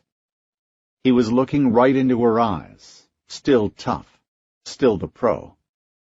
But she could see the sweat on his forehead, his Adam's apple pumping up and down in his throat. Finally, he broke. He glanced at her breasts and swallowed, and Nicky knew that she had won a little ground. "Men and boobs," she thought. "God, they're idiots." The red-headed soldier looked at the older man across the bed from him, hesitated for a moment, as though about to ask permission, then seemed to think better of it. He stood up, took the keys from his belt. "Turn over," he said. "Put your ass up here where I can get at those cuffs." She could see him waiting for it. She could see his grip loosening on the shotgun. And when she saw the barrel of the gun swing up and away from her, she kicked, planting her heel squarely into his balls. He doubled over with a grunt, the air rushing from his lungs. She twisted over onto her back and kicked again, this time catching him under the chin and sending him sprawling over the side of the truck. "What the older guard said. He jumped to his feet. Nicky was watching his knees. As soon as she saw his weight come down on his left knee, she kicked it, and a momentary thrill shot through her to hear the crack of his bones. Spinning over onto her shoulder blades, she jammed a heel up into his teeth. He fell backward, the shotgun falling overboard onto the road when he grabbed the side of the truck to keep from falling. She didn't lose any time. Nicky rolled over onto her knees just as the driver hit the brakes. When the vehicle stopped, she was ready. She jumped over the tailgate and hit the road running. To her left was nothing but vacant lots. She turned right and ran for a series of mismatched concrete buildings, the colors faded from years of neglect and exposure. Where there were buildings, there were places to hide. She heard the familiar whoomph of their shotguns and felt something hit her in the back, but it wasn't enough to knock her down. They were still using the rubber rounds, and those things only had a range of 20 yards or so. Beyond that, they were just a nuisance. She'd been hit harder during sparring practice. It didn't slow her down. She ran toward the buildings and veered to her right, looking for a way to create distance and conceal her position. The more buildings, the better, just like in training. And the building at the far end of the row was a storefront, mostly windows, the glass all busted out. She glanced through it, saw the way was clear around the corner, and ran for it. 3 black shirts were waiting for her near the back of the row of buildings, advancing abreast in a skirmish line. She stopped and turned. The ones from the truck were already sprinting around the front of the store. The older guard she'd kicked in the teeth drew a bead on her with his shotgun, and the last thing she saw before the world went black was the orange-white blast of fire from the end of his muzzle. She was back in the bed of the truck when she came to. The guards pulled her roughly to her feet and handed her down from the truck. Only then did she see she was back in the bank parking lot, the Pizza Hut across the street. The infected were all around her, watching her with their dead, white eyes. Many of them appeared to have fed recently, for their faces and their hands were wet with blood. A zombie crossed in front of her path, dragging a severed arm. From the shred of fabric still clinging to the wrist, she realized the arm belonged to either Steve Lewis or Tommy Bishop, the men who'd volunteered to come with her. "Oh, no," she groaned. But there was no time for her to mourn. The guards were leading her toward a smoky fire in the middle of the road. She felt a cloud of menace envelop her. Squatting in front of the fire, a blood-stained St. Louis Cardinals hat next to his left foot, was Loren Skaggs. He wore only a loose-fitting pair of blue jeans. The rest of him was covered head to toe in red paint. Even from 10 feet away she could smell the waves of rot and corrupted flesh rising from his skin. Her stomach heaved, but she pushed it down.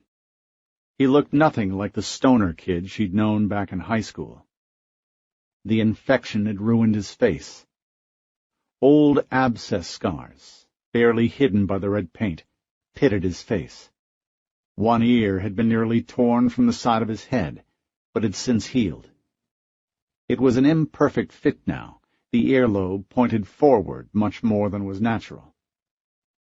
The rest of his face looked like it might slide from his head at any moment. He was stoking the coals with an iron rod, watching the brand at the end turn orange hot. He turned toward her, still stoking the fire, and his eyes were very white against the red paint on his face. His lips parted to show his yellowed teeth. It wasn't really a smile. There was too much gloating in it, like a predator savoring the prey beneath its claws. She flashed back 10 years, to Gooding, Illinois. Nicky had just graduated from the University of Nebraska with a degree in child development. She wanted to teach elementary school. And then Hurricane Mardell hit, and the nation's economy just sort of dried up and moved on down the road. The Midwest was already hurting before the storm, but after, it died on its feet. When she returned to Gooding, she found no jobs, no schools in need of teachers. The town was dying. Most of the shops up and down Maine were for sale. Some had their windows boarded over. The scourge of meth was everywhere. The only good-looking, non-druggy guys she'd known growing up were shipping off for the military. And then, while shopping for some canned beans and tomatoes at the family pantry, she turned the corner and saw her town's death personified in the form of Lawrence Skaggs, son of Gooding's police chief. He'd been one of the metalheads smoking in his truck between classes back in school, Queensryche concert shirt on his bony frame, haunted look in his eyes. He played around with meth in high school, but now he was its poster boy. Rail skinny, losing his hair, cheeks sunken, dark circles under his eyes, bad teeth. He'd been trying to read the labels on a wall of antihistamines, and turned to look at her. He smelled like something that had died on the side of the road 3 days earlier. "Hey," he said, "I know you." She'd recoiled from his breath, looking away in equal parts horror and dismay. She turned down the first aisle she saw and walked straight to the registers. "See you around, Nicky," he'd called after her, and coughed. She paid and left in a hurry. The memory of that hideously vacant smile shook her, but she would have swum the Mississippi to trade it for the smile he was giving her now. Nicky bit down on her lip, fighting to master her fear. She tried to tell herself that the red paint he wore was just crazy, but the truth was, he sent an icy shiver down her skin. This must be how the people of the Calamar compound felt when he and his army of black shirts and zombies came for them, she thought. Nearly 3,000 people, people she knew. He hadn't wanted more black shirt converts, or even more zombie slaves. His army came with torches lit, their minds bent on murder and sending a message to the other compounds. The Red Man never even gave them a chance to surrender. He and his black shirts burned the perimeter fence and put the school and barracks and medical center to the torch. Those who were able tried to flee, only to get swallowed up by the Red Man's zombie army waiting in reserve. But most were cornered in the dining hall. Nicky had led a contingent of her soldiers into Calamar 2 days later, all of them wearing biohazard masks as protection against an endless plague of flies. Blood had stained everything. There were huge, coagulated pools of it on the floor of the dining hall and spattered on the walls. Swirls of it on the ceiling. There were broken teeth embedded in the tables.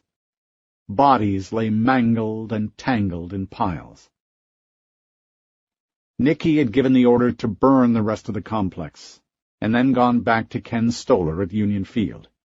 She and Stoller had been at odds for a while before then, but that day marked the beginning of the end of their friendship. And when she considered how she had come to be a traitor to the people of Union Field, and turned her back on the man who had taken her in, and turned her from a feral hunter into a leader of men, she thought of that day at Calamar. And now, here she was, about to die at the Red Man's hand. Ken Stoller would probably appreciate the irony. The guards had let go of her shoulders. She hadn't even realized it. She'd been standing there, light-headed, her mind still drifting over the events of the last 2 years, when suddenly she became aware that she was supporting her own weight. She was swaying like one of those zombies waiting on the edge of the road. Nicky squeezed her eyes shut and willed herself not to fall. She would not let herself do that. She didn't dare. And when she spoke, There wasn't the slightest tremor in her voice. "Hello, Lauren." He hesitated for just a moment, then went back to stoking the fire. "What do you think you're doing here, Lauren? This is suicide for you. You know that, don't you? My people are going to tear you to shreds." He shrugged. "That's the price of doing business where we play, isn't it?" His eyes never left the fire. "What's this about, Lauren?" The muscles along his back tensed. He jabbed the poker into the fire, no longer stoking it, but attacking it. "No one is coming for you, Nicky. Let's not pretend." "What happened to you, Lauren?" "I would have thought that was obvious." "No. I can see the change you've been through. All that ridiculous paint you wear. That's not what I mean. What happened to your mind? The last time we spoke, you sounded like the meth that charred your mind to cinders. Now you actually sound like you can string a sentence together. So what happened? 'Cause from where I'm standing, you may be the only person who ever got better by becoming a zombie." "Ah," he said. "You're trying to tease me." "Would that do any good?" "Sexually, you mean?" He looked back at her and chuckled at the stricken look on her face. "Ah, no. I see that's not what you meant." He went back to the fire. "A pity." She looked at him coldly, but inside she was aghast and dismayed by the double entendre he'd made. Another chill spread over her skin. He rose from the fire, the poker in his right hand. Nicky watched the smoking orange raven at the end of the iron shaft, and a muscle in her cheek twitched, but she showed no other reaction. The truth was, she was terrified, but she had no intention of giving him that satisfaction. "Can I tell you something, Nicky?" Her eyes flicked from the orange tip of the smoking poker to his face. "Back in high school," he said, "I used to dream of fucking you. Seriously, that was the only reason I ever showed up to algebra. Oh, man, the sick shit I wanted to do to you. Tell me, Nicky, you ever take it in the ass?" She swallowed, trying hard to breathe in the stench of his breath without gagging. He shrugged. "Who knows?" he said. "Maybe here in the next few days we'll get a chance to find out. You and me, we're going to be spending some quality time together." "You'll never get the chance," she managed to say. "Ken Stolar's gonna—" "Ken Stolar has been betrayed by his little favorite." He brought the poker closer, passing it within inches of Nicky's face. She could see the glowing tip reflected in his eyes like a sadistic joy.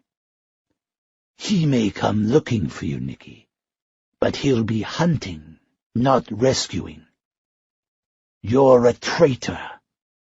How does that feel, knowing you turned your back on the one man who believed in you?" "You don't know what you're talking about," Nicky said. "I'm on a scavenging mission. I'm looking for antibiotics."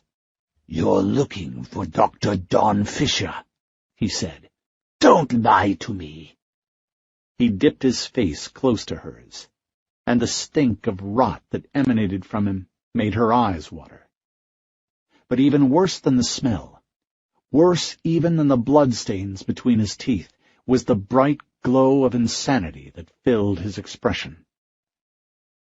The necrosis filovirus had eaten honeycombed chambers through his psyche, and what remained of his mind was like a window straight into hell. "You're not on any scavenging mission," he went on. His voice was barely more than a whisper now, but still full of hate. "I have my spies in Union Field. I know the trouble you've had with Ken Stolar, and I know what you're planning on doing. You've sent messengers to Fisher. Where are you planning on meeting him?" His words sent a chill through her. How could he know that? Was it true? Did he really have spies in Union Field? She forced the questions down. I don't know what you're talking about, she said. Lauren, please, just let me go. You don't have to do this. He leaned in and whispered in her ear. That name died when I did, Nicky. Just like your name will die. Lauren, she said. Please. He took several steps back and nodded to his soldiers. They grabbed her by the arms and threw her face down on the pavement. Pull down her pants, the red man said. Nicky felt the guards groping at her belt buckle, then at her waistband as her pants and panties came down over her hips. She kicked and tried to bite the hands that held her down, but there were just too many of them. And when her pants were down around her ankles, the guards pressed their knees into her back and shoulders. She might as well have been nailed to the street with railroad spikes. No matter how hard she fought, she couldn't move. The red man put the iron on the pavement in front of her face, and she could hear the metal hissing. Hey, he said, I've got a confession to make. I don't really care if you tell me or not where Fisher is. You know why? She shook her head, unable to take her eyes off the smoking tip of the poker. I used to dream about fucking you. I did. I thought about it all the time, but pretty soon I won't have to wonder what it would have been like, because I'm going to have as much of you as I want. Here, in just a bit, I'm going to be knee-deep inside of you. Stop it, she said. She hated the fear she heard in her voice, but she couldn't hold it back now, not with her pants down around her ankles. Tell me where Fisher is. She shook her head. No, I won't. Where are the others you were with? There aren't any others. You killed the 2 men who came with me. She struggled against the hands that held her to the pavement. The red man turned his head slightly, and one of the soldiers ran forward. Find the others she had with her. Bring them back here alive if you can. If not, just bring them back here. Yes, sir, the soldier said. He cast one last longing look at Nicky Booth's bare ass, and then climbed into one of the trucks. If you tell me where they are, I won't turn them. They'll die quickly, I promise. Nicky didn't speak. No? I think that's too bad, Nicky, and a bit hypocritical. I remember you from school. Little Miss Homecoming Queen, Gooding County Corn Princess. You made me sick with your Meals on Wheels and your church choir. Someone who puts such a premium on life shouldn't give it away so casually. He reached out a diseased hand and stroked her ass lovingly. You know what I'm going to do? He grabbed himself by the crotch. I'm going to take away everything you love, Nicky. And when it's all gone, I'll be there, waiting for you. The red man stood and walked around Nicky until he was behind her. He forced her thighs apart. He got down on his hands and knees and crawled over top of her. She could feel his bare chest pressing down on her back and feel the heat of his breath at her ear. Remember back in the old days, he said. I think they used to call this a tramp stamp.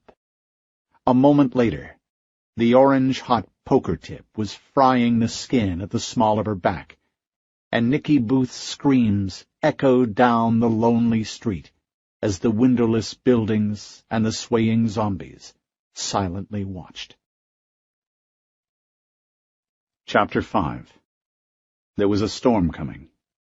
Richardson could smell it in the air as he and the two women watched the Red Man's soldiers moving south through the abandoned buildings. He figured they had 2, maybe 3 hours before the rain started, and he wanted to be out of this place and tucked in someplace warm and dry when the weather hit. But there was Sylvia and this other woman here with him, and that was a problem he hadn't counted on. "You guys know someplace we can hunker down before the rain gets you?" Sylvia Carnes gave him a quick look, then went back to studying the street. Richardson had the feeling he'd just been dismissed. Evidently, she had decided he wasn't much of a threat, or perhaps the least of her worries. Either way, she wasn't saying anything. And as the soldiers and the zombies moved off to other lots and searched other buildings, the younger woman calmed down as well. Richardson was glad for that. He'd never had much patience for sobbing, and even less since he started wandering the roads. Maybe too much of the old roving camera, he thought. Not enough empathy. He smiled. No, screw that. Empathy had led Marshal Ed Moore and the rest of the grassland survivors to their deaths. It wasn't going to get him, too. "Hey, you hear me?" It was Sylvia. She was looking at him, expecting an answer. He said, shaking his head. "I said we can't stay here." She motioned for him to head toward a large section of tar paper that was hanging from the side of the roof behind him. "Over there." "Sylvia," the younger woman said, "what are we going to do about Nicky?" Sylvia's expression softened. If Richardson was reading her right, the tenderness in her face almost looked motherly. "Avery, listen to me," she said. "I know we have to get her back, but we have to get ourselves out of sight first, okay? We can't help her if we're dead." "But they shot her." Even in the low light, the girl's plump face looked stricken. Sylvia took the woman's hands in her own. "They were using riot guns, sweetie. They were trying to take her alive, so they could torture her." Sylvia frowned. "We'll find her," she said. "I don't know how, but we'll find her." She glanced at Richardson. "You ready to move out?" Richardson nodded. He couldn't hear the trucks anymore, but there were still 8 of the zombies out there, searching the apartment buildings on the east side of the street. Sylvia pointed at 2 of the zombies trying to pry the plywood off an apartment window across the street. "Those are the smart ones. They'll search those buildings systematically. We need to leave here as soon as we can." "But what about Nicky?" the younger woman said. "We'll find her, Avery. Please, just work with us here, okay? Nicky let you come along because she knew you could handle the risk. I need you to be tough now. Can you do that for me?" The girl started crying again. Richardson looked away. It was humid and sticky. Richardson could feel a thick, oily sweat coating the back of his neck, seeping down under his shirt. He watched Sylvia Carnes run her hands through her frizzy gray hair, trying, unsuccessfully, to press it down on the back of her head. She had tied it back into a ponytail with a black piece of cloth, but the band didn't seem up to the task. It occurred to him that she was actually quite pretty, prettier than he remembered. "What are you looking at?" she said to him. "Do you remember me?" he asked. "It was a long time ago, in San Antonio." Her expression didn't change. 8 years ago? You were leading a group of kids from— "I remember you, Mr. Richardson. I recognized you when I saw you back at the Pizza Hut." He waited for her to say more, but she didn't. "So, what brings you to—" "It's a long story, Mr. Richardson. If you don't mind, I've kind of got a lot on my plate at the moment." "Oh, shit!" Sylvia Carnes was on her feet and running from beneath the awning before Richardson could react. One of the zombies from across the street had spotted them, and he was advancing on their hiding spot with a crooked, hobbling gait. But he was moving fast, grunting rather than moaning, his eyes locked on them with the keenness of a cat stalking a bug. A rusty ventilator fan had fallen from the wall above them and was resting against a pile of bricks a short distance away. Sylvia reached the fan and scooped it up just as the zombies stepped into the brown patches of weeds on their side of the street. As the zombie closed on her, she swung the fan and caught him on the cheek with one of the blades. The man dropped to his hands and knees, but didn't cry out. He glanced back up at Sylvia. The shiny red gash on his cheek spread open as he reached for her, revealing a row of busted, blood-stained teeth. Sylvia brought the fan down on the zombie's face right as he lunged for her, sinking one of the fan blades deep into his forehead. He fell back into the weeds, dead. Sylvia whirled on Richardson and the girl. "Run!" She pointed at an 8-foot-high brick wall on the other side of the collapsed awning. "That way! Hurry it up!" Responding to the commotion, 4 other zombies were already crossing the street. "Come on," Richardson said. He grabbed the girl by the upper arm and pulled her to her feet. They ran for the wall, jumped onto a pile of debris that had collected in one corner, and grabbed for the top of the wall. Richardson heard the girl grunting as she tried to pull herself up onto the top of the wall. "She's not going to make it," he thought. A moment later, she dropped. She was still holding on to the top of the wall, but just barely. She looked at him, the ligaments standing out on her neck, her expression a mixture of pain and abject fear. "I can't," she said. Richardson turned back to the street and saw Sylvia Carnes sprinting toward him. "Hurry up!" she yelled. "It's okay," Richardson said to the girl. "Pull yourself up. I'll help you." He grabbed her by the knees and pushed her up until he felt her crest the top of the wall on her own. Then he pulled himself to the top of the wall and sat facing the street just as Sylvia Carnes reached the debris pile below him. "Let me have your hand," he said, reaching for her. "Get out of the way," Sylvia said, and a moment later was scrambling past him and dropping down on the other side of the wall. She landed next to the younger girl and looked up at him. "Wow," he thought. "Not bad." "You coming?" Sylvia Carnes asked. They landed in a small, weed-choked alley. Sylvia led them to the head of the alley where they stopped and looked around. There was nothing to see but a tattered plastic bag floating down the empty street on a sluggish breeze.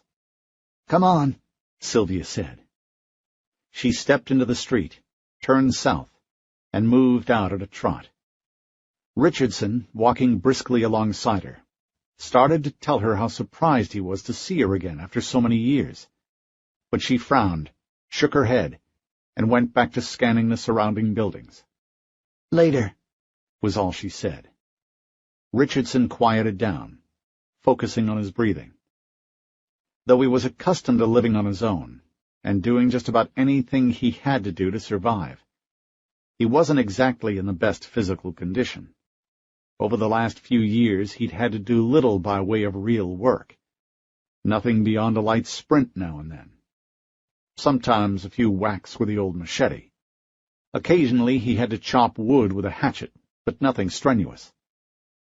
He was about to ask Sylvia Carnes if they could stop, when she turned and looked at the younger girl running along behind Richardson. The girl was not doing well. Her weight, he guessed. Her arms were jerking by her side, rather than swinging back and forth naturally, and Richardson could hear the rattling wheeze in her chest. Sylvia stopped and waited for the girl to catch up. When she finally did, Sylvia put a hand on the girl's shoulder and asked her if she was doing okay. The girl nodded, unconvincingly. "We should rest for a second," Richardson said. "No," Sylvia said flatly. "We need to put some distance between us and the Red Man's people." "That man back there in front of the Pizza Hut? Is that who you mean?" "You see anybody else around here who paints themselves red?" "No," Richardson said, a little stunned. Who is he?" "The enemy." "Whose enemy?" Richardson asked. Sylvia didn't answer, but she did slow her pace to accommodate the younger woman. What had she called her? Avery? He killed those 2 men you were with, Richardson said. Sylvia Carnes had started to lead the younger woman away, but when she heard that, she stopped and stared at Richardson. You saw them die? Richardson nodded, remembering how he'd wanted to help, and had almost stepped into the street to do it. He killed one of them, the one in the St. Louis Cardinals hat. The other he turned, I think. The girl let out a sharp, nasally gasp. Tommy, the girl groaned. No, not Tommy. Sylvia put an arm around the girl's shoulders and squeezed, still looking at Richardson. Why did he kill them? Richardson said, when what he was really wondering was why the man would paint himself all red. Who is he? Why is he after you? Because he's one of them, Sylvia Carnes answered. He's a zombie. Her comment stopped him cold, but she wouldn't say more. The younger woman was still sobbing over Tommy. A boyfriend or a relative of some sort, Richardson guessed, and Sylvia was more interested in comforting her than she was in filling in the backstory for Richardson. He's going to kill Nicky, the girl said. Just like Tommy and Steve. What are we going to do? I don't think he's going to kill her, Avery. He knows how important she is. She's worth a lot more to him alive than she is dead, or as one of his zombies. So what are we going to do? Nicky told me what to do. She said no matter what for us to go to Chester. She said she would catch up with us there. But how is she going to do that? Avery said. Sylvia drew in a breath, measuring her response. I don't know, Avery. Shouldn't we go after her? I don't know, Sylvia said. Can't we get somebody to help us? I don't know, baby. She pulled the girl close to her and smoothed the hair on the back of her head. The girl sank into Sylvia's chest, her wide, rounded shoulders hitching now and then with a sob. Sobbing women made him feel helpless and oafish, so he did the only thing he knew how to do. Richardson took off his backpack and unzipped the main flap. Digging past his poncho, he found a plastic water bottle and removed it. Sylvia, he said, and motioned toward the girl with the bottle. Does she want some of this? Sylvia Carnes looked at the bottle, and then to him, and the hard edge in her features softened a bit. Thank you, she said, and took the bottle and offered some to the girl. Avery drank it eagerly. When she was done, she wiped the moisture from her lips and handed the bottle back to Richardson. He took the bottle from her without comment, then offered some to Sylvia. They definitely didn't come prepared for this, Richardson thought, as he watched Sylvia drink. She had her eyes closed, savoring the taste of the water.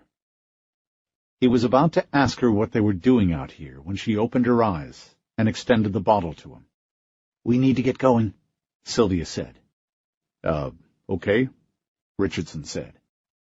He took the bottle and screwed on the cap. Sylvia and Avery started walking, while he slid the bottle back into his pack and zipped it up. And then he stopped and listened.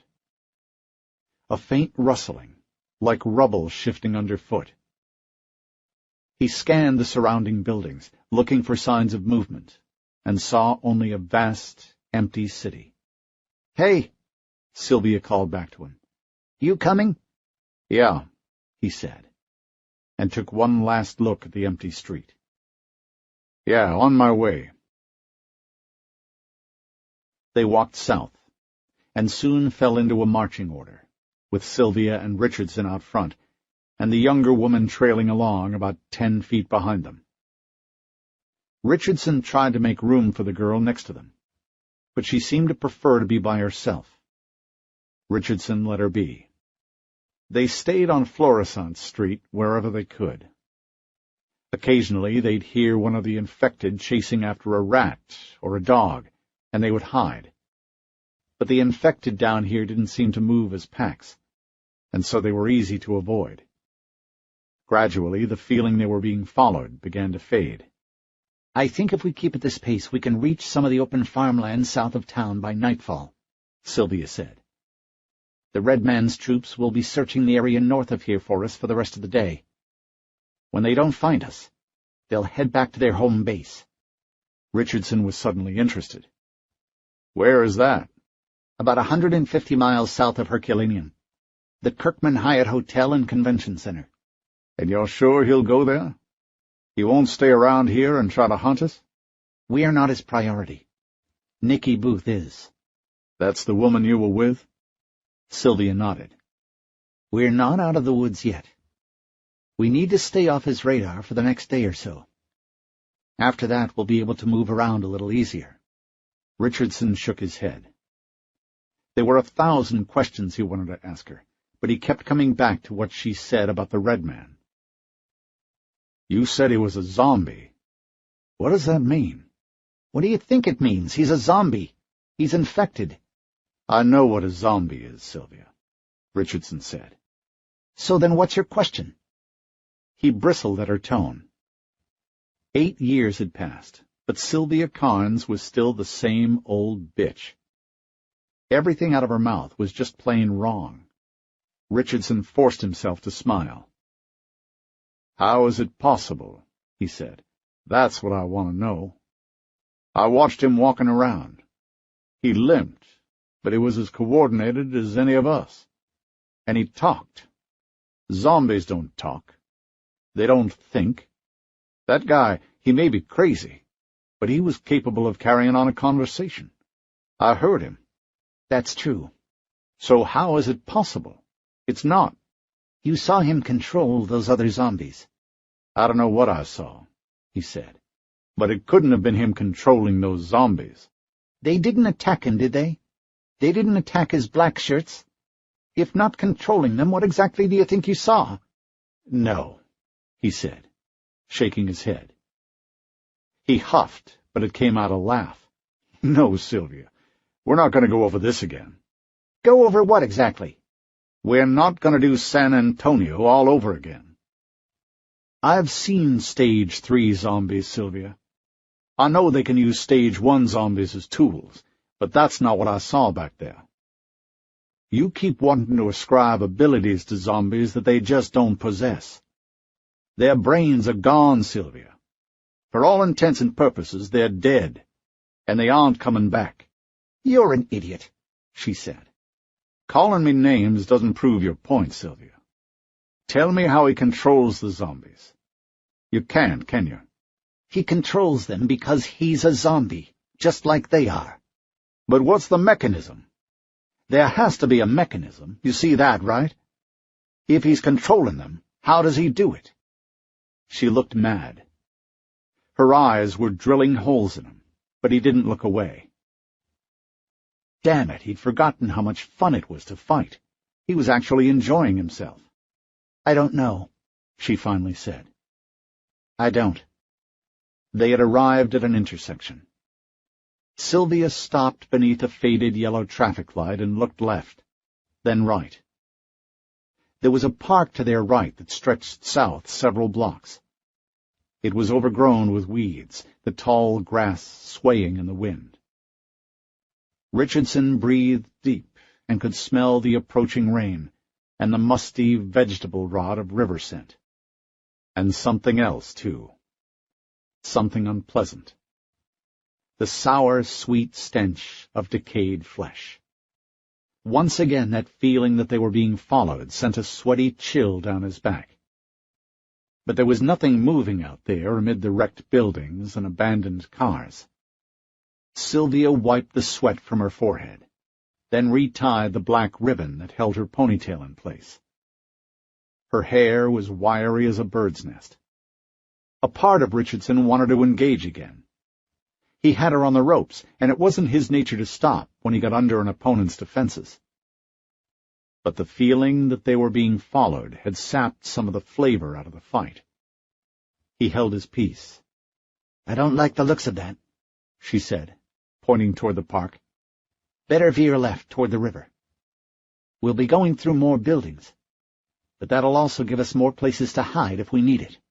Okay, Richardson said.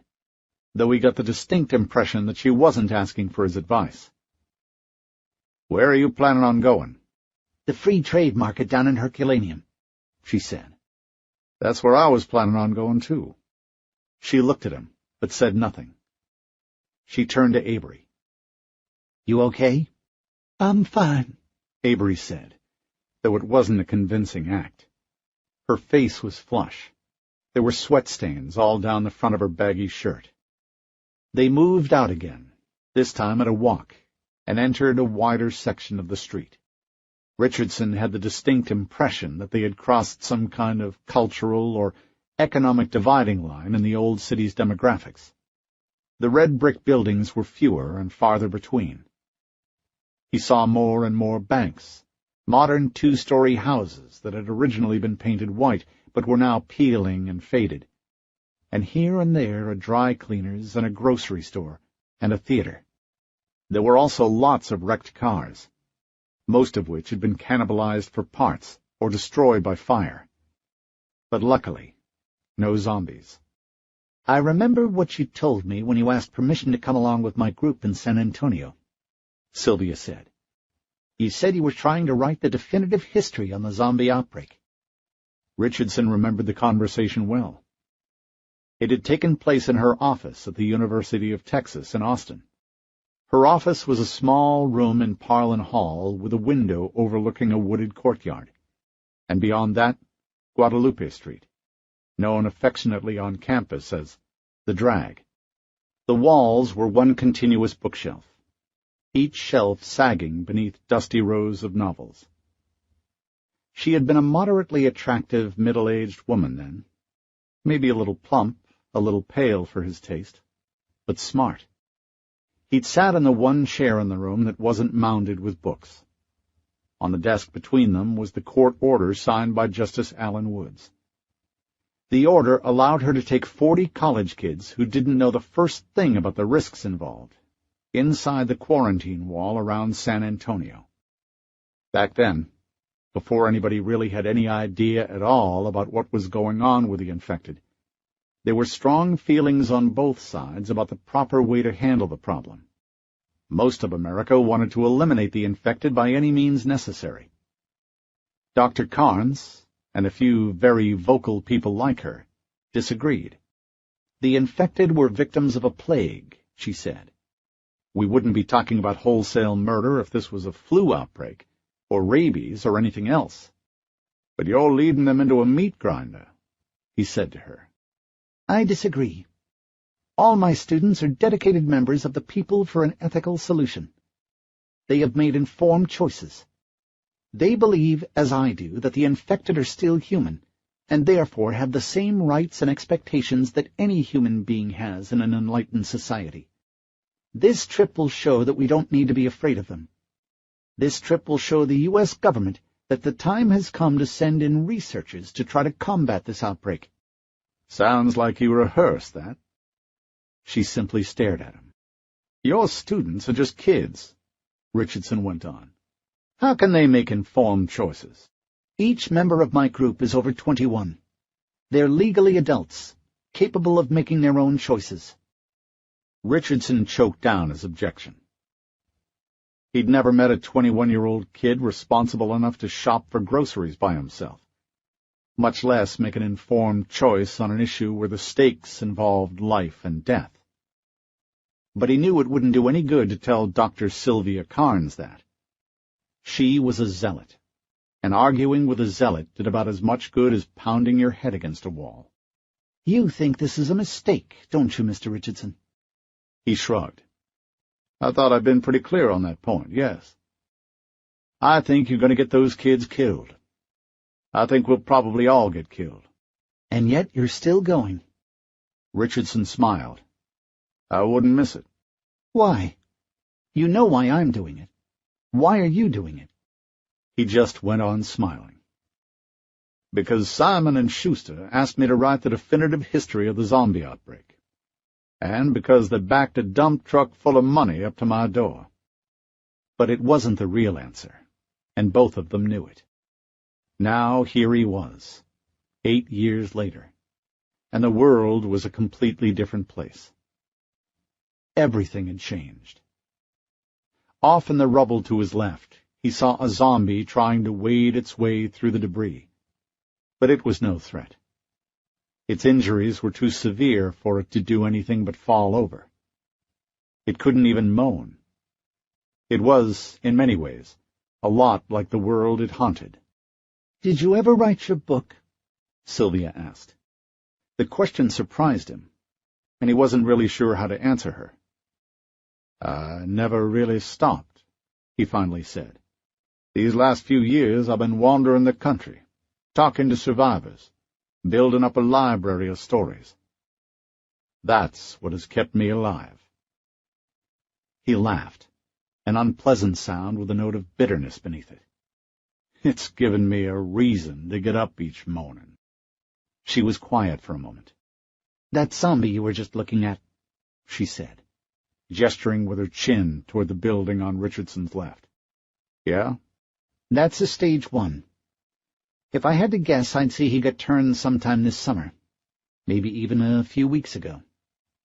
You know the difference between a stage 1, 2, and 3 zombie, right?" He nodded. She started walking, and Richardson and the girl fell in with her. "Then you know how they are nearly back to where they were before they were infected. Mentally, I mean.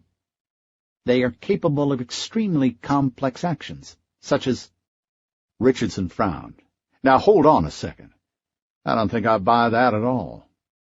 Perhaps they regain some limited cognitive faculties, but to say they—" "Such as manipulate other zombies," Sylvia interrupted.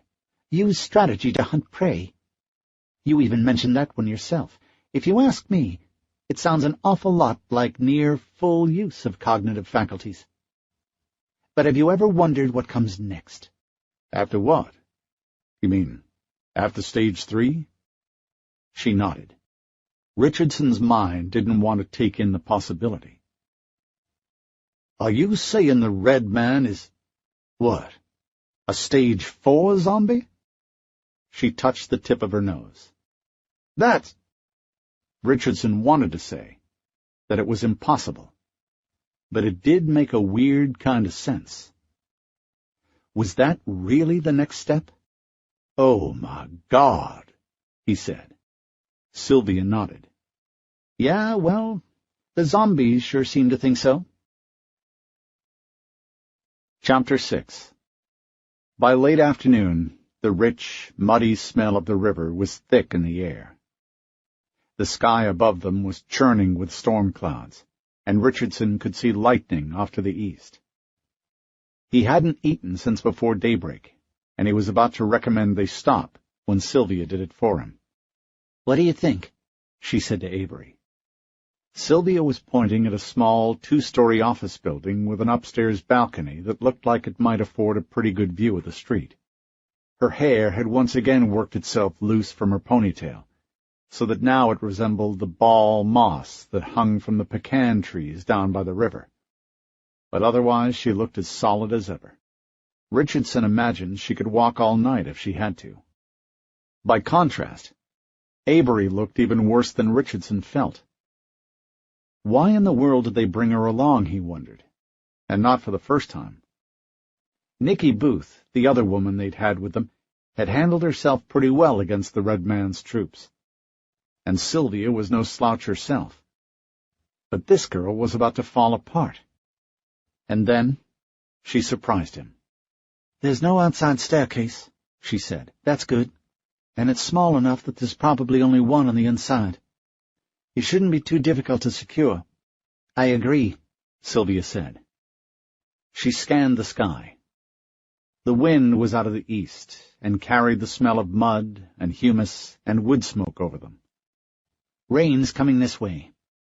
If we set up a water trap on the balcony, we should be able to get as much drinking water as we need." But Richardson wasn't watching the building. He had turned to the old fire station across the street. Its red brick front, with its dark, empty windows, was absolutely still. And yet he was certain he had heard something. "Something wrong?" Sylvia asked. "Huh?" He turned toward her. "Did you hear something?" Both women stopped and listened. The street was absolutely silent for a few moments, and Sylvia slowly shook her head. "Nothing," she said. She looked to Avery, who also shook her head. "Let's just hurry up," he said. They went inside and looked around. Like every other building they'd seen, most of the windows were busted out. Rainwater had entered the building, and in places had mixed with fallen ceiling tiles to form a muddy, gray sludge on the floor. The wallpaper had blistered, and in a few places it sagged to the floor in loose scrolls. But overall, the building looked to be in pretty good shape. It would certainly do for an overnight shelter. Avery Harper was right about there only being one interior staircase. They used furniture from the offices to block it off, making it all but impassable to any zombie that might happen to find his way in during the night. That done, they retreated upstairs, and Richardson cleared out spaces for them to sleep, while the women went out on the balcony and set up the water trap in case it rained. When they came back inside, Richardson was unloading his backpack. He removed 2 cans of pork and beans, a small wire rack he'd made from a coat hanger, and a can of sterno. "You guys hungry?" he asked, lighting the sterno. "God, yes," Avery said. Sylvia nodded, her eyes on the open can of pork and beans. "Have a seat," Richardson said, as he arranged the wire rack over the can of sterno. "This thing's only big enough for 1 can at a time. Takes about 5 minutes. 5 minutes is just fine," Sylvia said. "I thought it was going to be beef jerky again tonight." "You have beef jerky?" She reached under her shirt and removed a belly band. Inside the band were several sheets of dried beef wrapped in cellophane. "Road food," Sylvia said. "I've got a can of green beans. If you want to save it, we can have the beans and the jerky for breakfast." "Deal," she said. "Mr. Richardson?" Avery said. She was looking over the things he'd removed from his backpack. "What is all this stuff?" "Just supplies, things I've picked up over the years." But it was quite an assortment, honed from years of living on the road. Extra socks, canteen, water purification tablets, matches, compass, small LED flashlight, waterproof poncho, a large tarp he'd made from an Army surplus ghillie suit, signaling mirror, bedroll and blanket, a 50-foot length of nylon rope, a slim collection of Wordsworth's poems he'd found in a small-town library in Nebraska, first aid kit, Swiss Army knife, binoculars, ammo and cleaning kit for the rifle he'd lost earlier that morning, jacket, BDU pants, a T-shirt, long underwear. "Living on the road," he said. "You never know what you're going to need."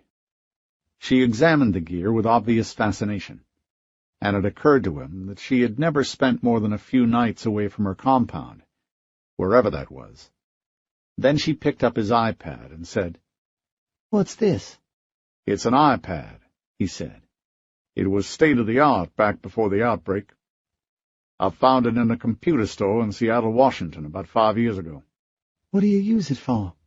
"I store my interviews on it." "Interviews? Of who?" "Anybody. People I meet." "What do you interview them for?" "To get their stories," he said. "It's what I do." "Mr. Richardson was a reporter before the outbreak, Avery," Sylvia said. "That's how we met. He was writing a book about it." "That's right," Richardson said. "But call me Ben, please. I mean, if that's not too weird for you." Sylvia took a long time to consider it. "I guess that'd be okay," she said finally. "You did kind of get us out of a bad spot today." "Yeah, I guess that'd be okay." Richardson wrapped a rag around the beans and took them off the heat. Then he got a spoon from his pack and handed it to Avery. "You too," he said to her. "Call me Ben, okay?"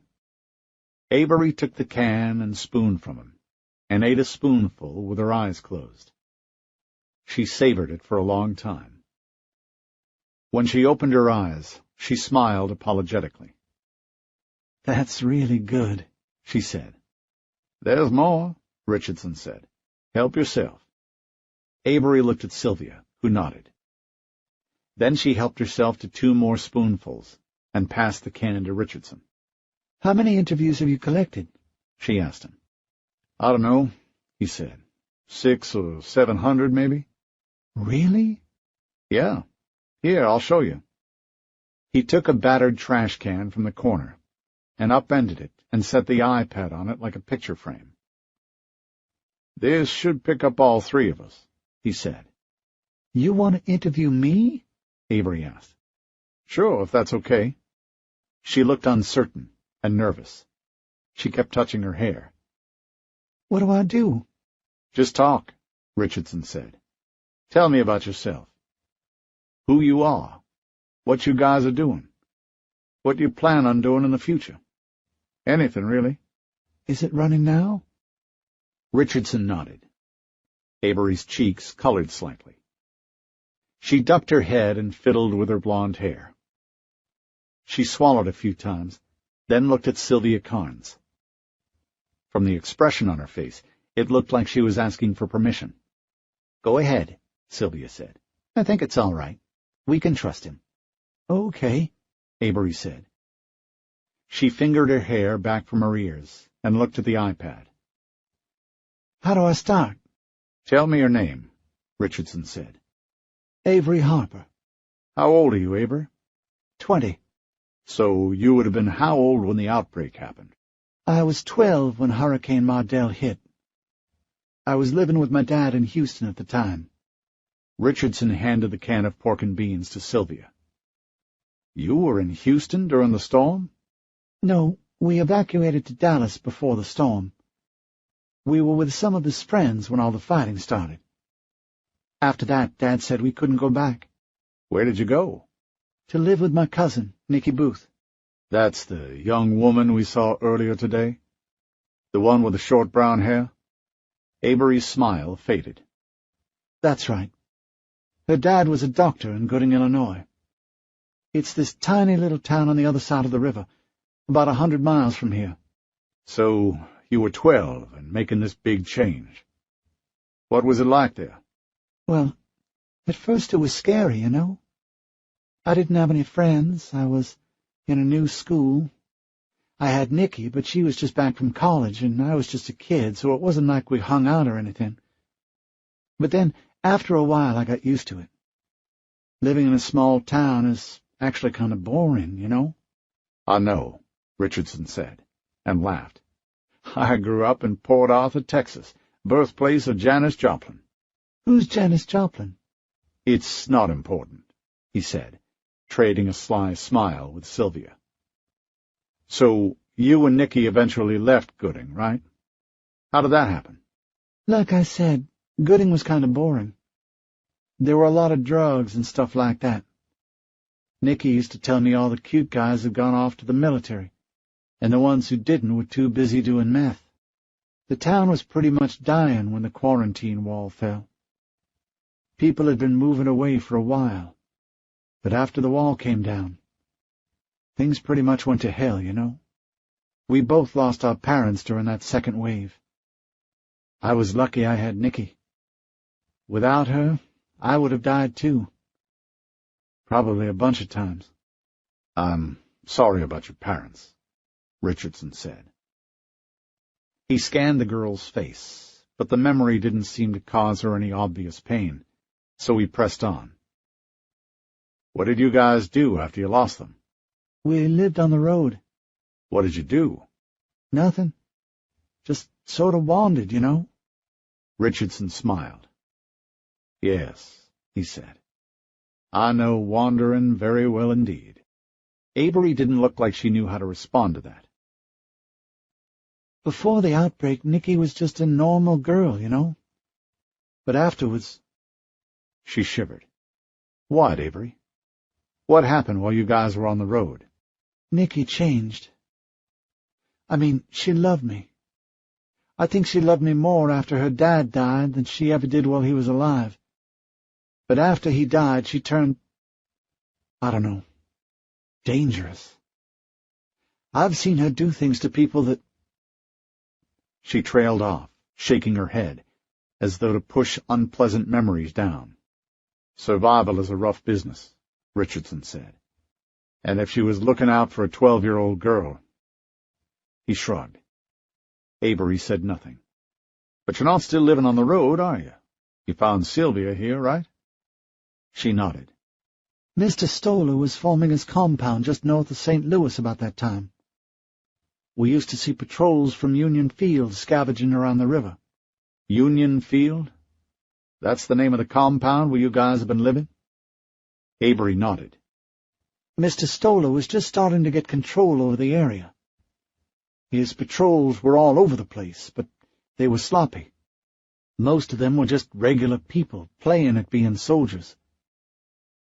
I remember when Nicky would come back after a day of scavenging to wherever we were hiding out at the time. She would make fun of them. Sometimes she'd steal their supplies. She fought them a couple of times, but it was never a big deal to her. To her, it was just a game, at least at first. "So what changed?" Richardson asked. I got real sick. My appendix. It hurt real bad. Nicky didn't know what else to do, so she brought me to Ken Stoller's compound. That's where we met Sylvia. "Wait a minute," he said. "You said Ken Stoller. You don't mean the same Ken Stoller from San Antonio, do you? The one Eddie Hudson mentions in his book?" Sylvia laughed. "If you ever meet him, Ben, do yourself a favor and don't mention Eddie Hudson. Not a good subject with him." "Yeah, I bet," Richardson said. "God, I'd love to meet him." During the interview, Avery seemed to grow comfortable. She looked at ease. The flame from the sterno gave her plump face a pleasant glow, and when she smiled, her teeth were white and straight and healthy. But the smile drained away from her face as soon as Richardson mentioned meeting Ken Stoller. He could see her body stiffen beneath her baggy clothes. "Did I say something wrong?" he asked.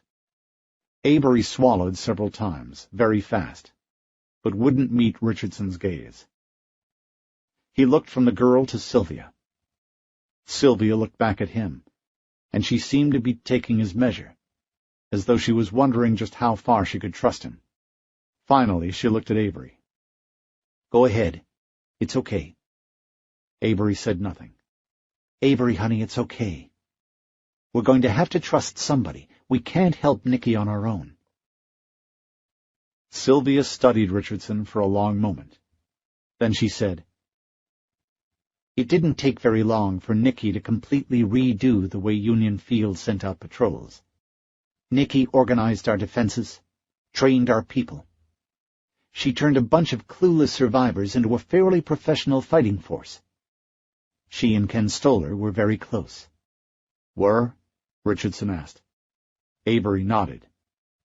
"Before the Red Man came." "Tell me about that," Richardson said. "What's his story?" "There used to be 5 other compounds just south of Union Field," Avery said. "We used to trade with them fairly regular. We knew each other. Then the Red Man came with his zombies and his black shirts, and one by one they took over the compounds." "When did this happen?" "The first one was Wagner Green. It fell about 1.5 years ago. After that it was Las Cruces, then the Wilhelm Crowder compound, then Mud Flats. Nicky and some of the men from the Calamar compound managed to push the Red Man back into St. Louis. For a while we all thought he'd given up. But then he went after Calamar. Nicky was there right afterwards. She told me it was awful." "And Calamar, that was when?" "About 2 months ago." Sylvia put a hand on Avery's arm. To Richardson she said, "Nicky and Stoller got into a really bad fight after that." "About what?" "Ben, you don't understand. When the Red Man takes over a compound, he's usually after people. If they'll join him voluntarily, they can become one of his black shirts. If not, they get turned?" "Most of the time." She frowned. "But he didn't do that at Calamar. He was furious about losing to them at St. Louis. I saw the pictures Nicky and his patrols took of what they found at Calamar. Ben, he didn't even try to take prisoners. He slaughtered them all. Richardson was quiet, waiting for her to go on. Lightning flashed outside, followed by a deep, bellowing roll of thunder. After Calamar, Ken wanted Nicky to take the fight to the Red Man. He thought if they beat the Red Man once, they could do it again. But Nicky didn't agree? Sylvia shook her head. She said that would be suicide. She said the Red Man would just keep her busy in the field while the rest of his troops did to Union Field what they did to Calamar. So she wanted to fight a defensive war. Sylvia and Avery smiled at each other. No, Sylvia said. Nicky wouldn't even consider fighting a defensive war. So what then? Nicky was looking for a cure. Richardson stared at them, a half smile on his face. You're joking. No, Ben, I'm not. She was pretty sure she found one, too. That's why we left Union Field. That's what we're doing out here. Richardson shook his head in dismay. Sylvia, that's absolutely ridiculous. I've been all over this country. I've even been into Mexico a few times. People everywhere talk about finding a cure. It's like some kind of fairy tale. That's what Stoller said. Richardson laughed. What do you know? I never thought I'd agree with that idiot on anything. It's real, Ben. Nicky believed in it. Yeah. So much that she turned her back on however many people you've got back at Union Field. She's your best fighter, and she went off hunting red herrings when her people needed her most. No wonder Ken Stoller is pissed. Sylvia's eyes narrowed. Don't talk about things you don't understand, Ben. I understand things just fine, Sylvia. I understand that there's no such thing as a cure to the necrosis filovirus. The only cure for a zombie is a bullet in the brain. Now you really sound like Stoller. Yeah? Well, it sounds like he finally came to his senses, if you ask me. That's the difference between us, Ben. You never did believe. And you were always a dreamer, Sylvia. She slapped her palm down on the floor, kicking up a thin cloud of dust. You don't mean to tell me, after everything you've seen today, that you still believe these people can't be saved? I would think this, finally, would convince you. What do you mean, after what I saw today? Were we watching the same thing? Because what I saw was some guy who fed a living person to a huddle of zombies, and then deliberately infected another man. That doesn't sound like somebody in need of saving. What I saw was a man in need of being cut up into little bits and buried beneath a ton of lime. He's insane, Ben. I'll give you that. But he is regaining his sense of self. He is living proof that the disease isn't permanent. That there's hope. Hope? Sense of self? Sylvia, I didn't think it was possible. But you might actually have gotten crazier since San Antonio. Crazier? She pulled her hair and made a noise that, to Richardson at least, sounded a lot like a growl. What do you think is going on out there, Ben? The Red Man is proof that this disease can be dealt with. You've seen him with his troops. Surely even you can see that he's capable of working with uninfected people to achieve a common goal. That's all we want. We want to coexist until a cure can be found. That's not going to happen, Sylvia. Look around you. There's nothing left. We have one chance to survive, and it doesn't involve subjugating ourselves to some freak of evolution. Freak of evolution? Sylvia scoffed at him. That's nice, Ben. Is that really what you think this is? How can you study so much about this disease and still be so ignorant? I have tried to— Don't call me ignorant. I'm not the— Stop it, both of you! It was Avery. She had her hands cupped over her ears, a gesture that reminded Richardson of a child cowering in a closet, trying to shut out the noise of the screaming his parents made while they fought. Looking at her, he saw himself a long, long time ago, frightened, alone, feeling small in the face of a very large and very unfriendly world. "Please," she said again, "don't yell any more." Sylvia crawled across the floor on her knees to the girl and hugged her. Richardson watched her go. His blood was up, and he still wanted to hash it out with Sylvia. It was just like San Antonio all over again. The only difference was that it had taken them a whole day together before they were at each other's throats. He wondered if that was a good sign. He also found himself wondering about the curious dynamic between the two women. The girl clearly looked up to Sylvia like some kind of mother figure. But why would she lean on her the way she does, he wondered. She's 20 years old. Living in the world she lives in, she should be stronger than that, more independent. Sylvia stroked the girl's blonde hair. She looked at Richardson and motioned to the iPad with her chin. "Can you turn that thing off?" "Sure." Richardson tapped the stop button at the bottom of the screen.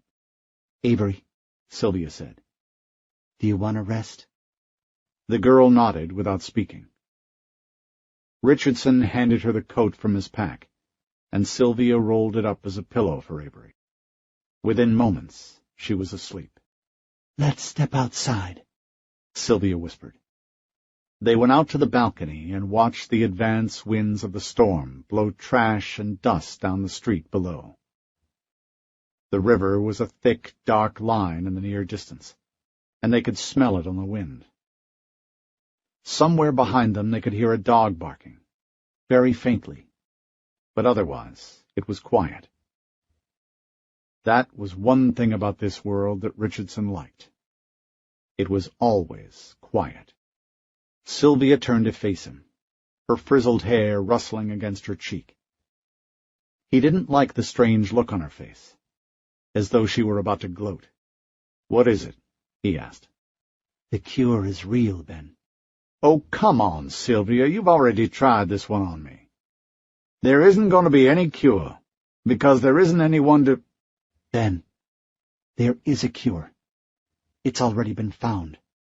The smirk on his face remained for a few moments before he blinked at her. Then it faded. "You're serious, aren't you?" "Absolutely." She wasn't smiling anymore. Her light blue eyes flashed in the darkness, and he could tell how excited she was. "But how? Where is it?" "That's what we're doing here, Ben. We're going to see the man who's working on the cure. His name is Dr. Don Fisher.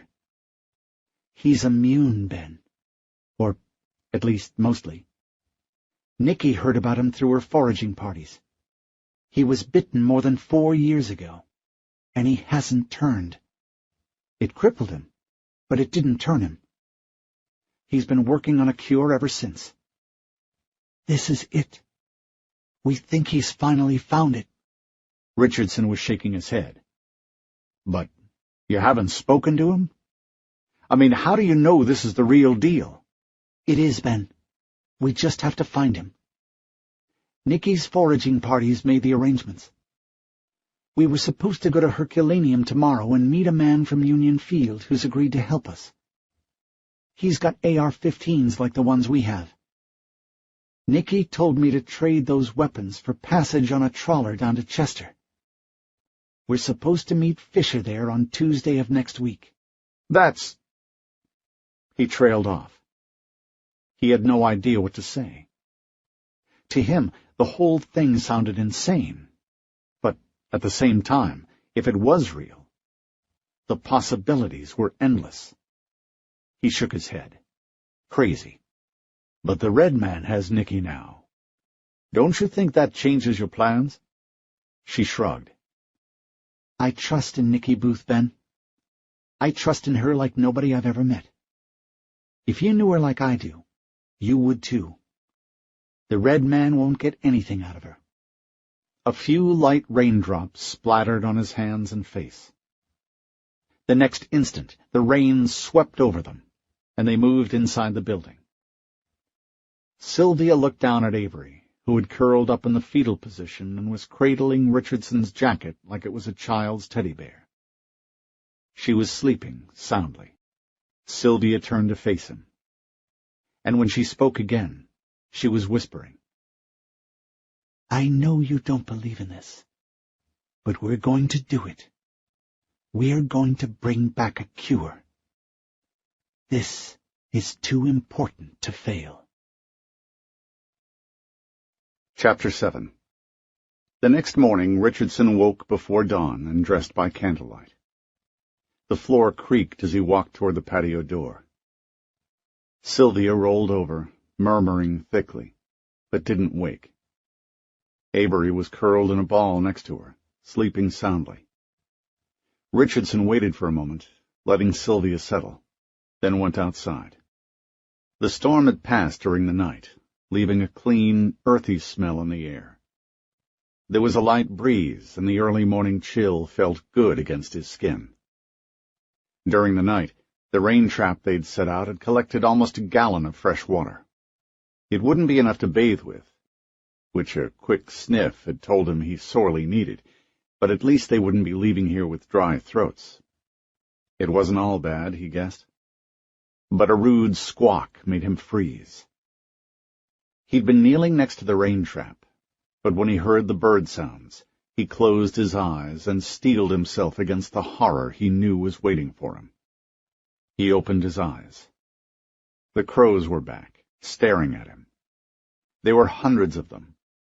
They sat on the patio railing, on the light poles and wires, on the edges of roofs, on derelict cars and in trees and on signs, hundreds, thousands of eyes turned on him in silent judgment. He stared back at them, trembling.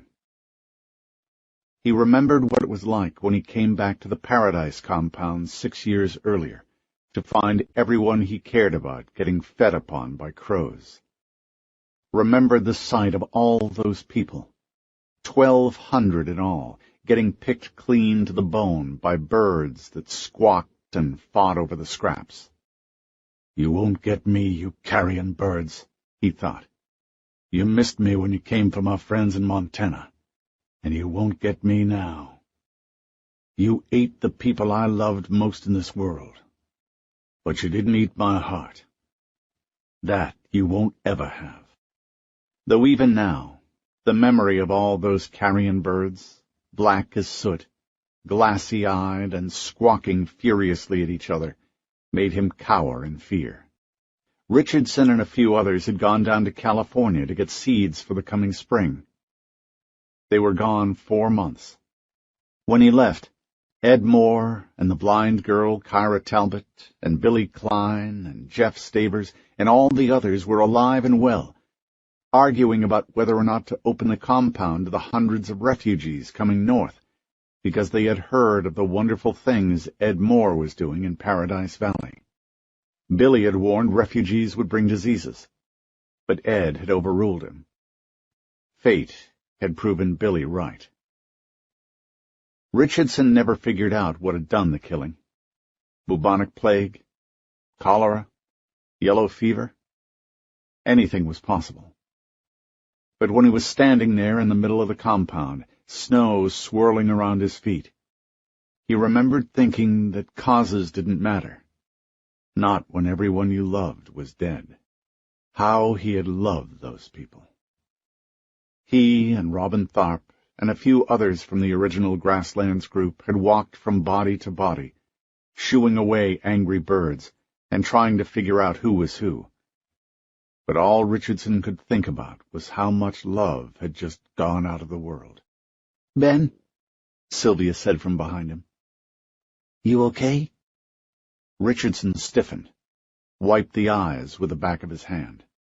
Fine, he said, without turning around. You guys about ready to leave? Just about.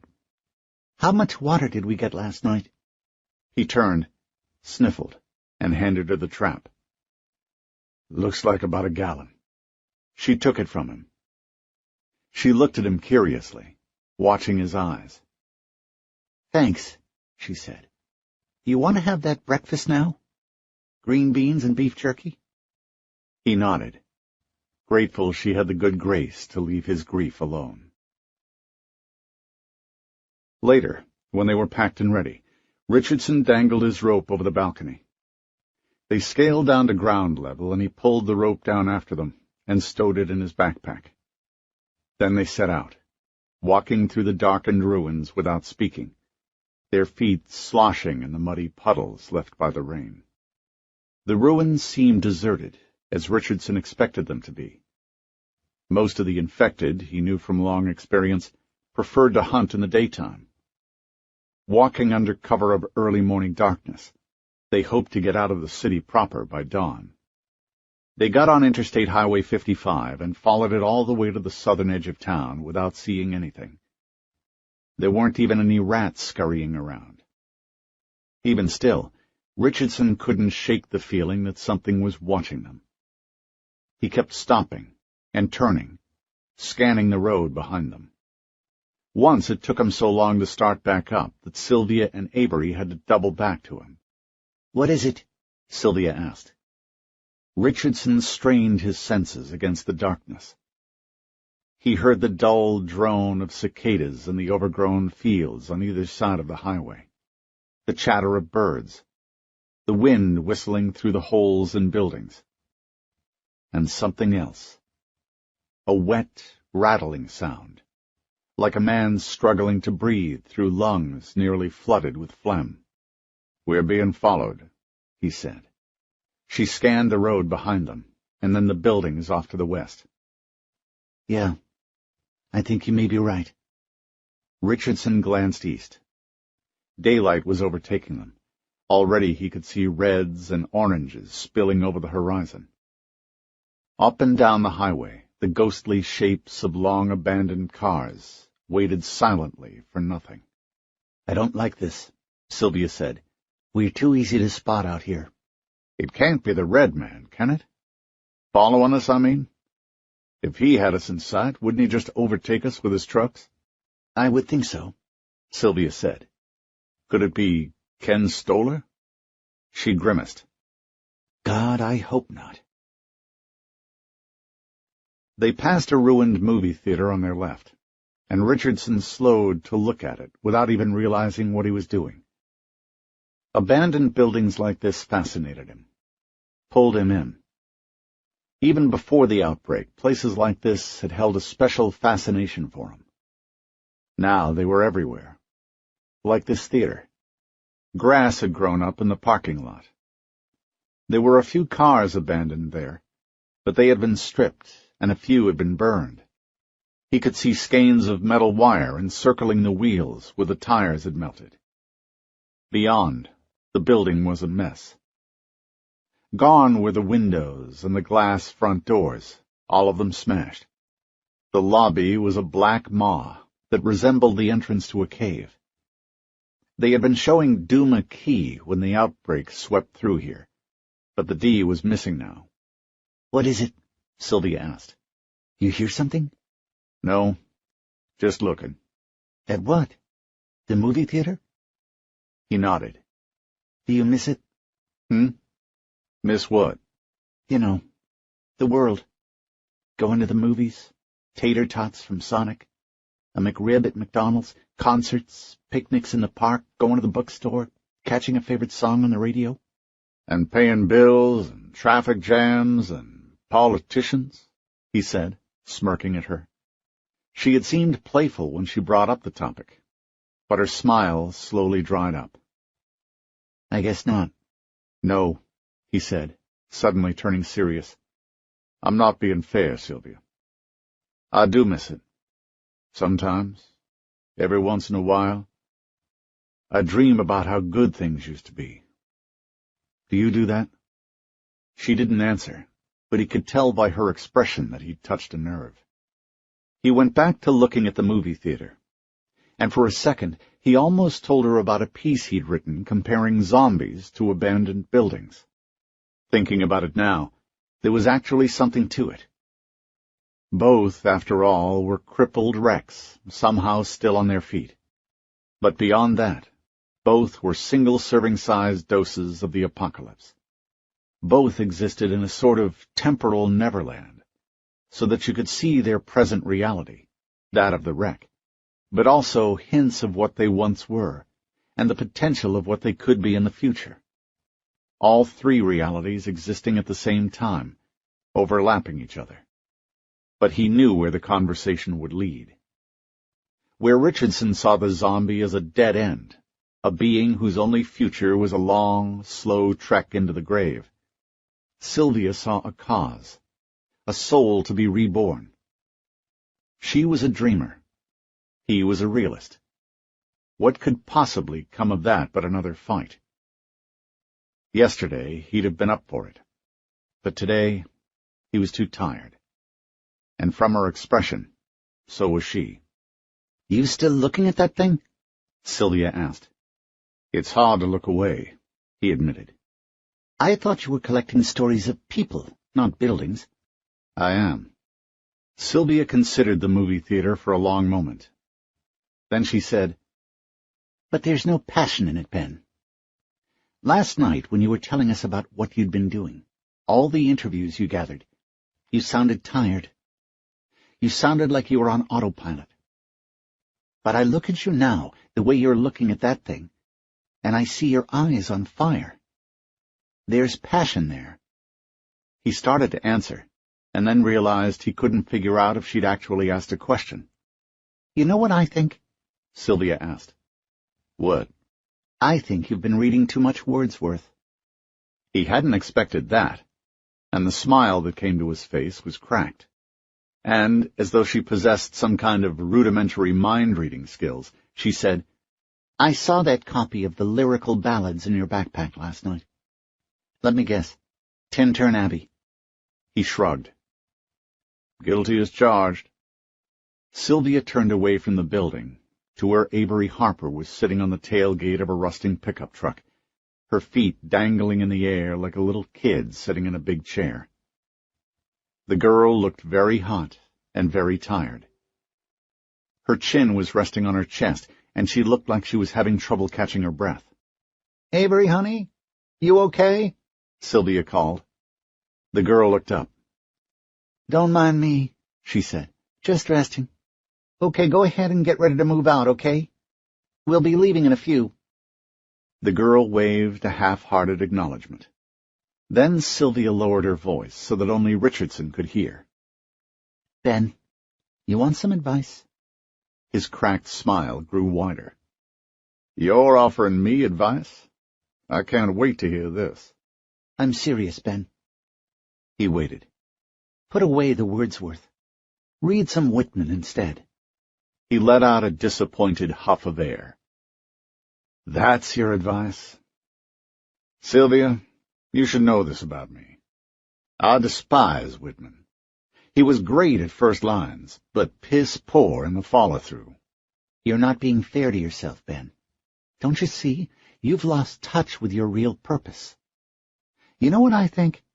"What?" "I think you love the rubble more than the people." "Sylvia, the people you're talking about, the ones I'm supposed to love more than the rubble, they're eating each other. In a way, I guess that's an improvement over the way things used to be. At least now there's no duplicity. I mean, what you see is what you get, right? A zombie, all it wants to do is eat you. It's not going to try and whine and dine you first, you know?" But he couldn't put her off track with sarcasm. He realized that as soon as the words left his mouth. She leaned in closer to him. "Ben, I told you to read Whitman. I wasn't kidding about that. You need to see that the zombie and the abandoned building are exactly the same. They are both in need of restoration. They are both in need of us to make the connection with them. Have you read Crossing Brooklyn Ferry?" He was startled at hearing his thoughts spoken aloud.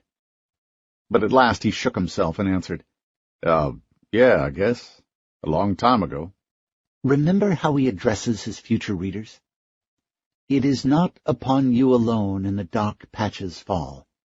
The dark threw its patches down upon me also. The best I had done seemed to me blank and suspicious. My great thoughts as I supposed them Were they not, in reality, meager? Ben, he's talking about the same kind of personal negativity you're experiencing. He's talking about making connections between generations. He's talking about the kind of continuity you're craving, whether it's with the person living 100 years ago or 1,000 years from now. What he's saying is that people are the only kind of continuity that truly matter. It's what you're doing with your stories. But I think maybe you don't believe it anymore. She stopped there, as though she was waiting for him to argue. But he didn't. Instead, he smiled. And then a thought came to him.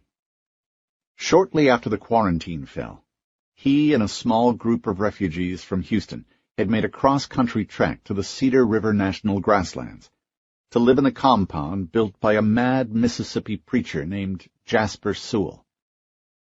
That had ended in a nightmare, with the senseless suicide of over 1,000 people. But for all of Jasper's madness, he did have the gift of leadership. He had taken a weary collection of suffering survivors and made them into a thriving community, a John Winthrop-style city on the hill. And he had done it by identifying that glowing spark of talent within all of them, that one thing they were meant to do. He had made a porn star into an elementary school teacher, a Harvard-educated millionaire playboy into a manure-shoveling cabbage farmer, and a retired U.S. deputy marshal into an outlaw. What would he have made of Sylvia Carnes? Richardson wondered. The way she so doggedly held to her faith in the cure that might one day turn all these shambling hordes back into the humans they had once been humbled him. She was a teacher at heart. With her unbridled confidence in the potential of the human spirit, could she be anything but? "What are you thinking?" she asked him. "I was wondering if Ken Stoller put you to work teaching poetry in his compound." "Not quite," she said, chuckling to herself. "I do a little carpentry, some gardening. I can also make a fairly good bottle of beer, believe it or not." "Well, you did spend an awful lot of time on a college campus." "True." "But no teaching?" Sylvia pulled the black band from her pocket and used it to tie back her frizzled mass of gray hair into a ponytail. "I'm afraid not," she said. She looked at Avery Harper, who was finally starting to look ready for the road again, and said, "Besides, do you have any idea how hard it is to make Wordsworth relevant to 20-year-olds? It was hard even before the world ended." A little farther up the road, they saw sunlight glinting off something in the trees lining the left side of the highway. "Could be broken glass," Avery said. Richardson wasn't so sure. They were kneeling behind a heap of wrecked cars, watching the trees for signs of movement. The plan had been to follow I-855 all the way down to Herculaneum if they could. But now Richardson didn't think that was going to be possible. "Should we chance it?" Avery said. "Hold on," Richardson said. He retrieved the binoculars from his backpack and scanned the trees. He saw a group of 6 men in BDU-style pants and dark T-shirts sitting around a campsite. They were drinking coffee, laughing. At least 2 of them had hunting rifles. The others had AR-15s. "Damn it," Richardson said. Sylvia looked over at him. "What is it?" He handed her the binoculars. "Look for yourself. Over there by that bunch of sycamores." Sylvia took the binoculars and pointed them at the camp. Then she lowered the binoculars. "That's Jude McKinney's squad," she said to Avery. The younger woman groaned. "Friends of yours?" Richardson asked. "That's one of the squads from the Union Field. Nicky trained him. McHenry's about as dumb as the day is long, but he's focused. Once he gets on our trail, he won't lose it easily." "They don't exactly look like they're ready for an ambush." "That's not their job," Sylvia said. "Remember, they're used to hunting zombies. The way Nicky trained them, they'll wait for us to get on the bridge over the river. Most of the force will be on the other side. Once we get on the bridge, McHenry's squad will come up behind us, and we'll be trapped. So Nicky taught them that? And now they're trying to use it on her? I guess they assume she's still with us. I said he was focused, not smart. Sylvia turned to Avery and said, "Honey, we need a way out of here. Where do we go?" The question surprised Richardson. "I've got a map, Sylvia."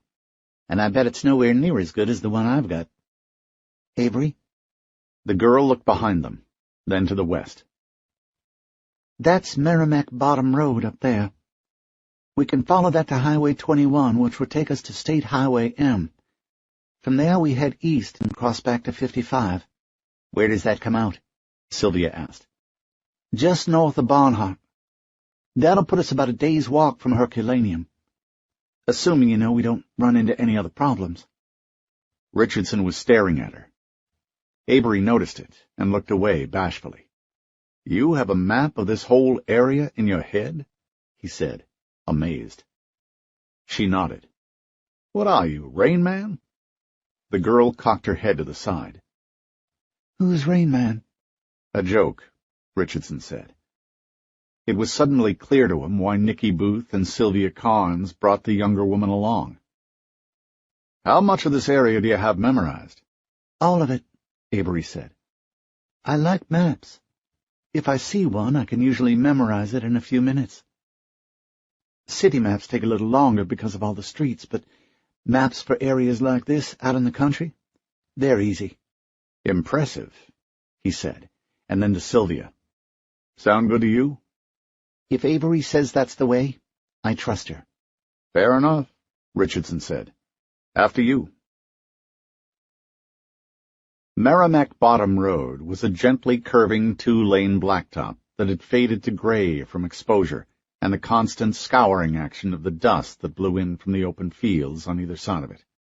Here and there it passed through some thickly wooded areas, and occasionally they saw the remnants of big houses behind screens of trees in the hills above the road, but nothing moved.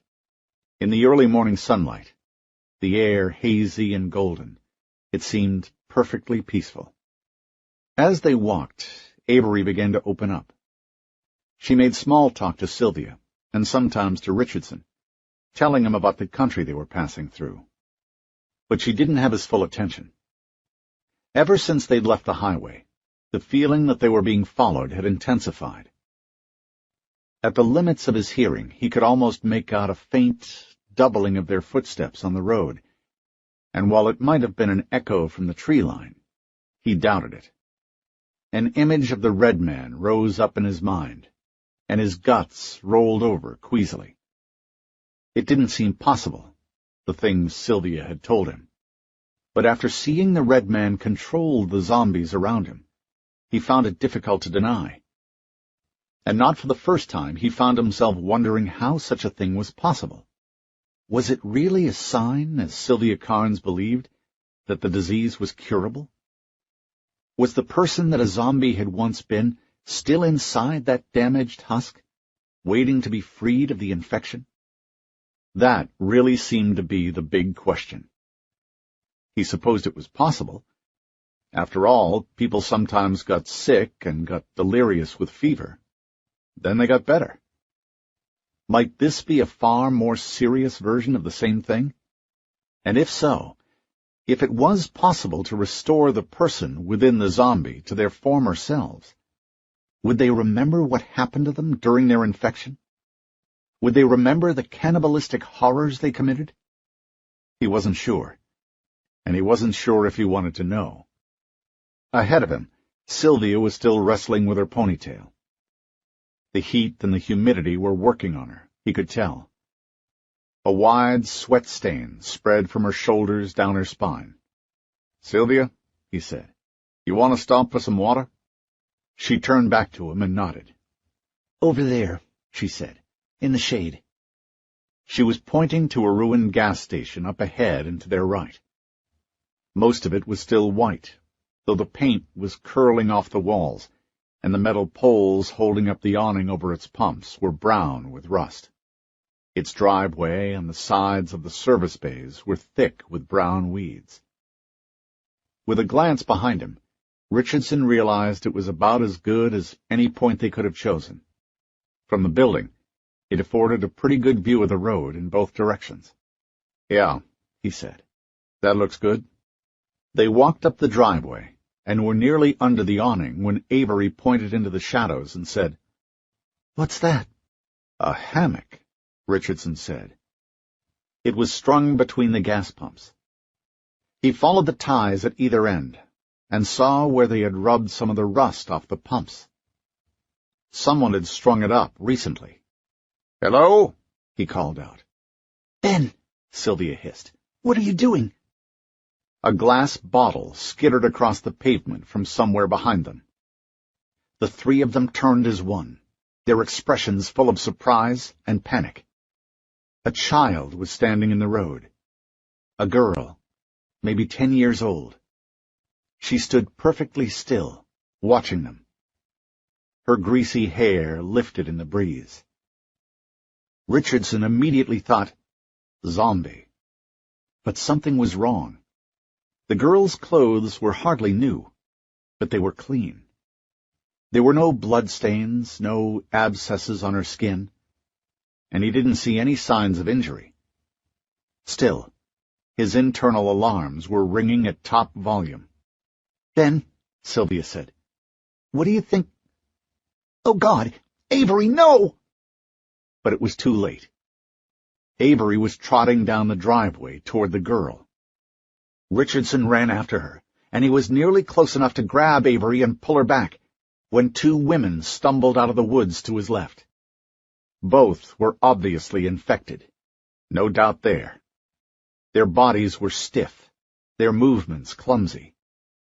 One woman's mouth and cheeks and hair were black with dried blood. Her clothes had been reduced to rags. The other woman raised her hands and began the familiar clutching that Richardson had seen so many times. Both began to moan at the same time. Richardson grabbed Avery by the back of her collar and pulled her behind him. Then he pulled his pistol and fired at the female zombie closest to him. The bullet caught her in the left eye and blasted off black, ropey bits of her face onto the ground behind her. She dropped to the ground without a sound. He pivoted to his right and fired at the second female zombie. The bullet smacked into her shoulder and spun her around in a weirdly graceful pirouette as she staggered down the slope of the driveway. Then she turned back around, raised one arm, and slowly staggered back up the driveway toward Richardson. Behind him, he could see Sylvia pulling Avery out of the way. "Get back, both of you!" he shouted.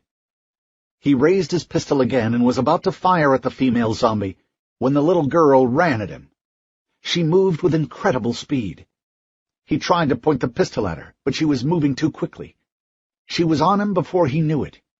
She knocked the pistol from his hand, then lunged for his throat.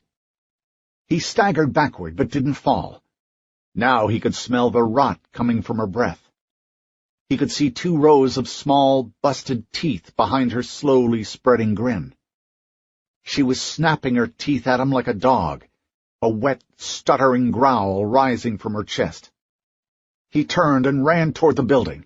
There was an old sedan there, with a passenger door hanging partially open. Richardson ran around the back side of the car and dove into the front seat. Then he sat up and pulled the door closed just as the little girl reached it, her hands beating against the window, yanking on the door handle. For a horrible instant, her face was framed by the passenger window, her diseased mouth pressed up against the glass. Her teeth scratched against the window, her tongue darting out and touching it, testing it like a finger. He saw a smear of dark blood forming across the glass, and a terrible thought occurred to him. They used this one as a decoy. Someone had actually cleaned her up enough that she could pass for one of the uninfected, and was using her as a decoy. But there was no time to follow the thought through to its implications, for at that moment the little girl jumped onto the hood of the car and started kicking the windshield with her heel. Richardson heard a pop, and then the soft, almost liquid splash of glass breaking. Bright white spiderweb cracks formed along its surface. The windshield separated from the top of the roof and sagged inward, held together now only by the protective plastic film on the inside of the glass. Through the shattered windshield he saw the little girl's ruined face.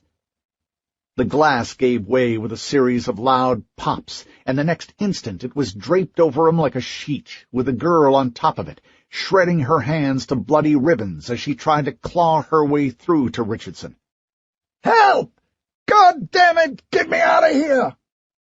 His arms were pinned between the seat and the steering wheel, and he couldn't get the leverage he needed to push the girl off him. "Sylvia! Help me!" The little girl's snarls got louder. Bits of broken glass were flying all around her face. Her blood was spattering across the dashboard, running down into the puddles of water that had collected on the floorboards. Richardson was kicking madly at the passenger door, trying to get leverage against the girl's weight, when suddenly there was a shot. Her face seemed to swell above him, actually growing larger, until it slopped down on the remnants of the windshield and oozed off onto the floorboards. Her headless corpse sagged down on top of him. "Ben?" It was Sylvia's voice. "Ben, are you okay?" He looked to his left and saw part of the little girl's face on the floorboard, empty, bloody eye sockets staring up at him. "Ben?" "Get her off me, Sylvia. Jesus, hurry." The passenger door opened, and they pulled the little girl's body off him. "Careful of all the glass," Sylvia said, and she helped him sit up and then climb out of the wrecked car. He stood and checked himself for wounds, any possible sign of infection. "You okay?" Sylvia asked. "Yeah, I think so." "Come here," she said. "There's something you need to see." She turned and walked down the driveway. The 2 adult female zombies were there. Both, he realized, had an ear missing. "Look at that," Sylvia said, pointing to one of the zombies. The woman had been wearing jeans and an Ohio Buckeyes sweatshirt. She looked like a scarecrow inside the baggy clothes. Not sure what he was supposed to be seeing, he let his gaze wander down to her ankles. One of her pant legs had been pulled up to her knee, revealing a small black box about the size of a pack of cigarettes strapped to her ankle. It was beeping quietly. "What is that?" he asked. "It's an ankle monitor," Sylvia said. "The kind they used to put on people who were on house arrest." He was still feeling a little sick from all the adrenaline going through his system, and it was hard to focus. A lot of half-formed questions rose up in his mind, but he wasn't able to articulate them. "Why?" was all he managed. "They were tracking her. They were tracking her while she was tracking us." "Who?" "Isn't that obvious?" He looked at her, still confused. "The Red Man," she said. "Remember last night when we told you his father used to be chief of police in Gatling? Where else do you think they would have gotten this kind of equipment?" "I don't," he said, and then trailed off with a shrug. "Why not just capture us?" "I think that's obvious. The Red Man is hoping we'll lead him to Don Fisher." "Why us? Doesn't he have Nicky?" "That's exactly my point," Sylvia said. She looked almost triumphant. "If he's tracking us, that means he hasn't gotten anything from Nicky. Best case scenario, that means she's still alive, still holding out." He almost said, "But the worst case." Fortunately, he stopped himself. Avery was hanging on their every word. He looked at her and nodded. Then he turned back to Sylvia. His head was beginning to clear now.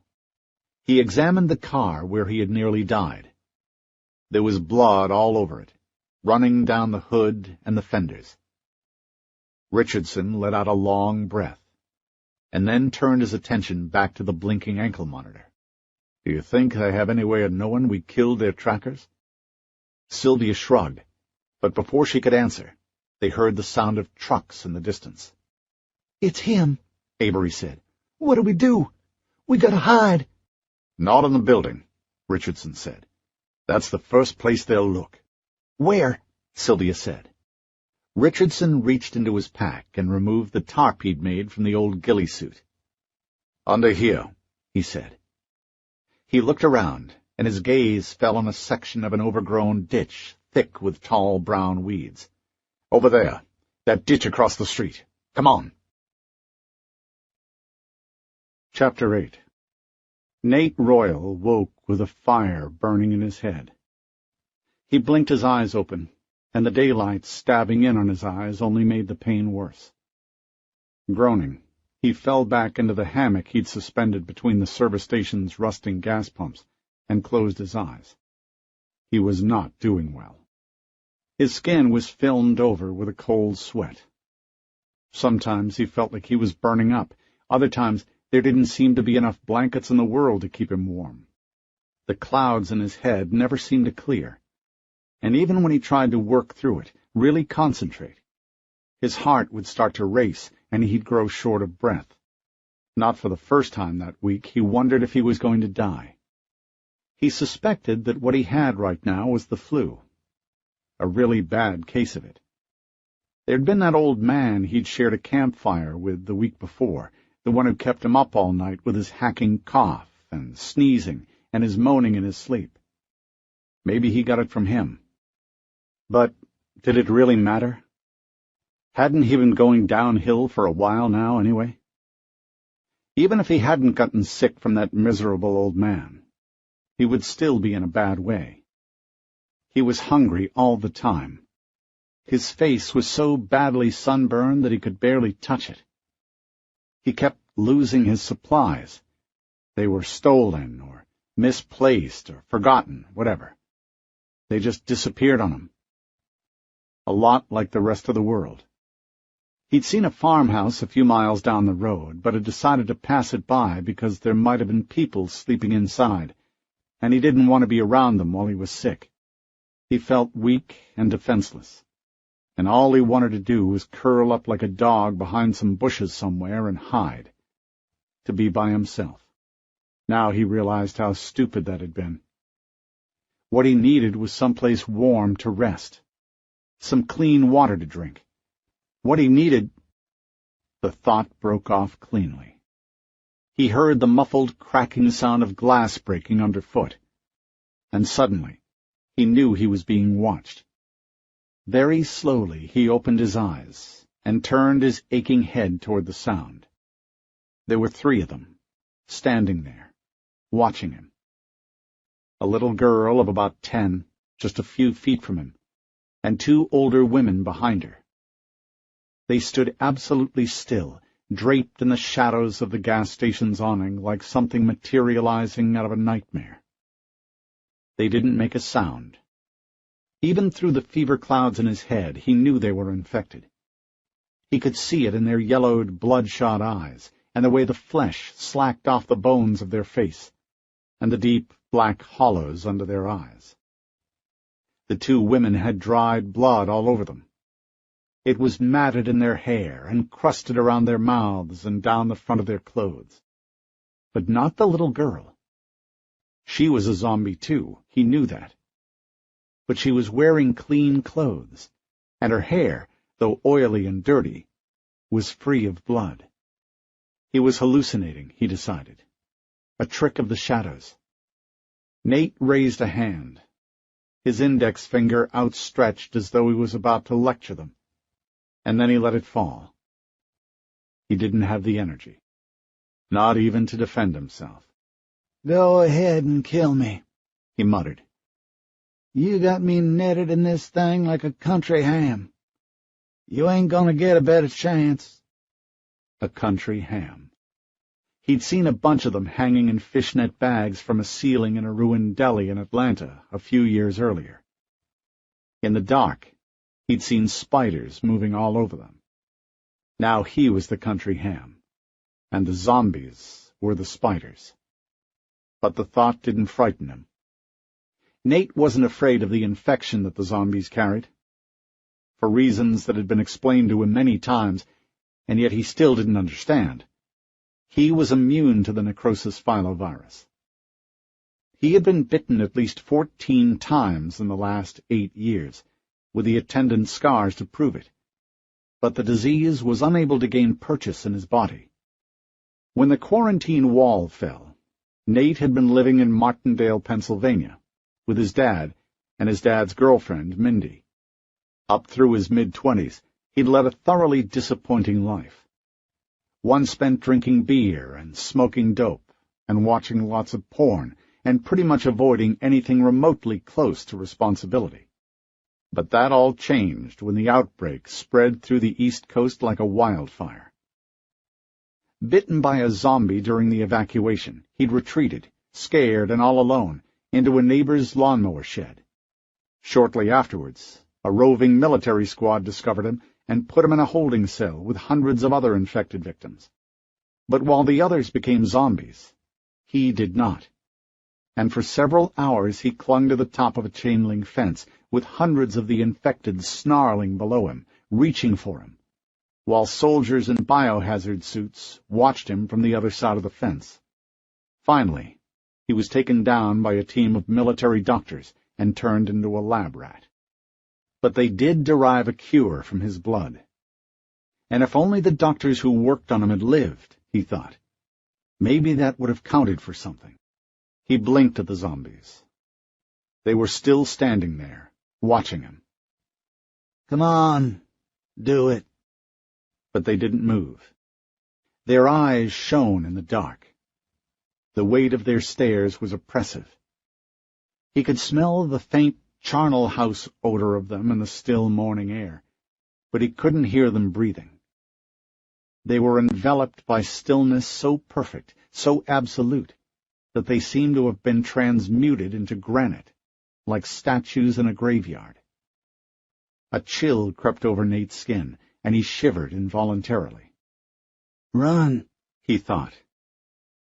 He was immune to their sickness, but that didn't matter. Their stillness was something completely new. It terrified him, and that little voice inside his head began to scream, Run! Get away as fast as you can! Then, without warning, all 3 zombies turned their heads as one and stared down the road. And that simple gesture, like their heads were all mounted on the same pivot, turned by the same dial, scared him even more than their stillness had. He leaned his head forward and tried to see what they were looking at, but there was nothing there. Nate turned back to the zombies. What are you? But he trailed off, the question left unasked. The zombies were leaving. They turned and walked into the daylight, staggering along a crooked path to the woods at the edge of the pavement. One by one, they slipped into the woods. What the? With effort, he climbed out of the hammock and stumbled to the edge of the awning shadow line, one hand on a rusted pole to support his weight. He watched the zombies disappear into the thicket, and he realized with a sense of horror and shame that he had been ready to die. Had they attacked him, he would have welcomed the death that followed. He rubbed the computer flash drive that hung from a lanyard around his neck and coughed. Had it really come to this? Was he really giving up?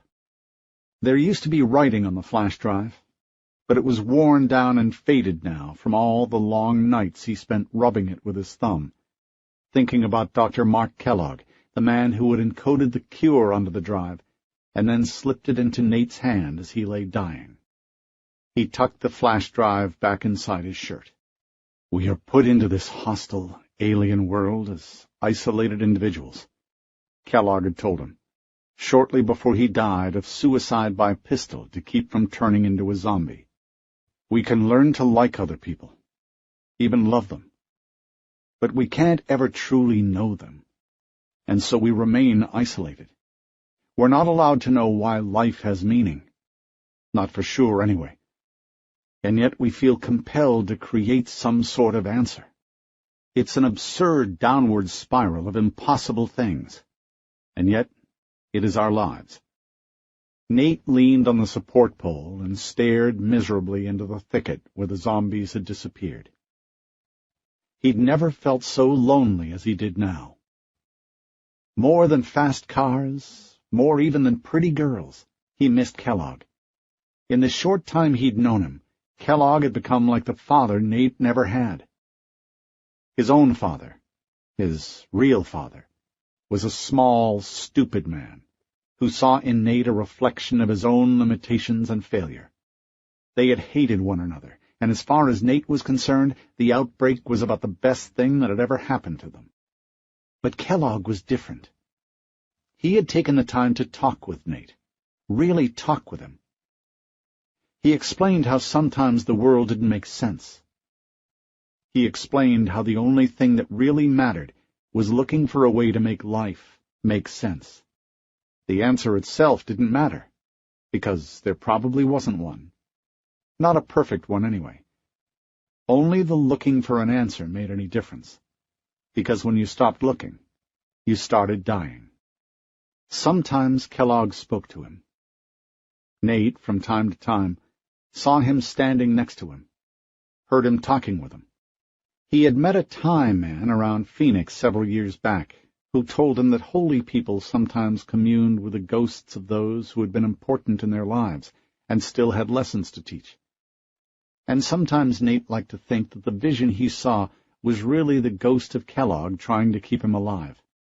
It was a pleasant thing to believe. But, of course, Kellogg hadn't appeared to him lately. Nate closed his eyes, and he could almost hear the man saying, "Even a world defined by bad reasons can give you cause to live. You must find those reasons, whatever they may be." "But I tried," Nate said. He opened his eyes and scanned the crumbling gas station around him. "I tried really hard." Kellogg was standing there, smiling calmly. Nate smiled back.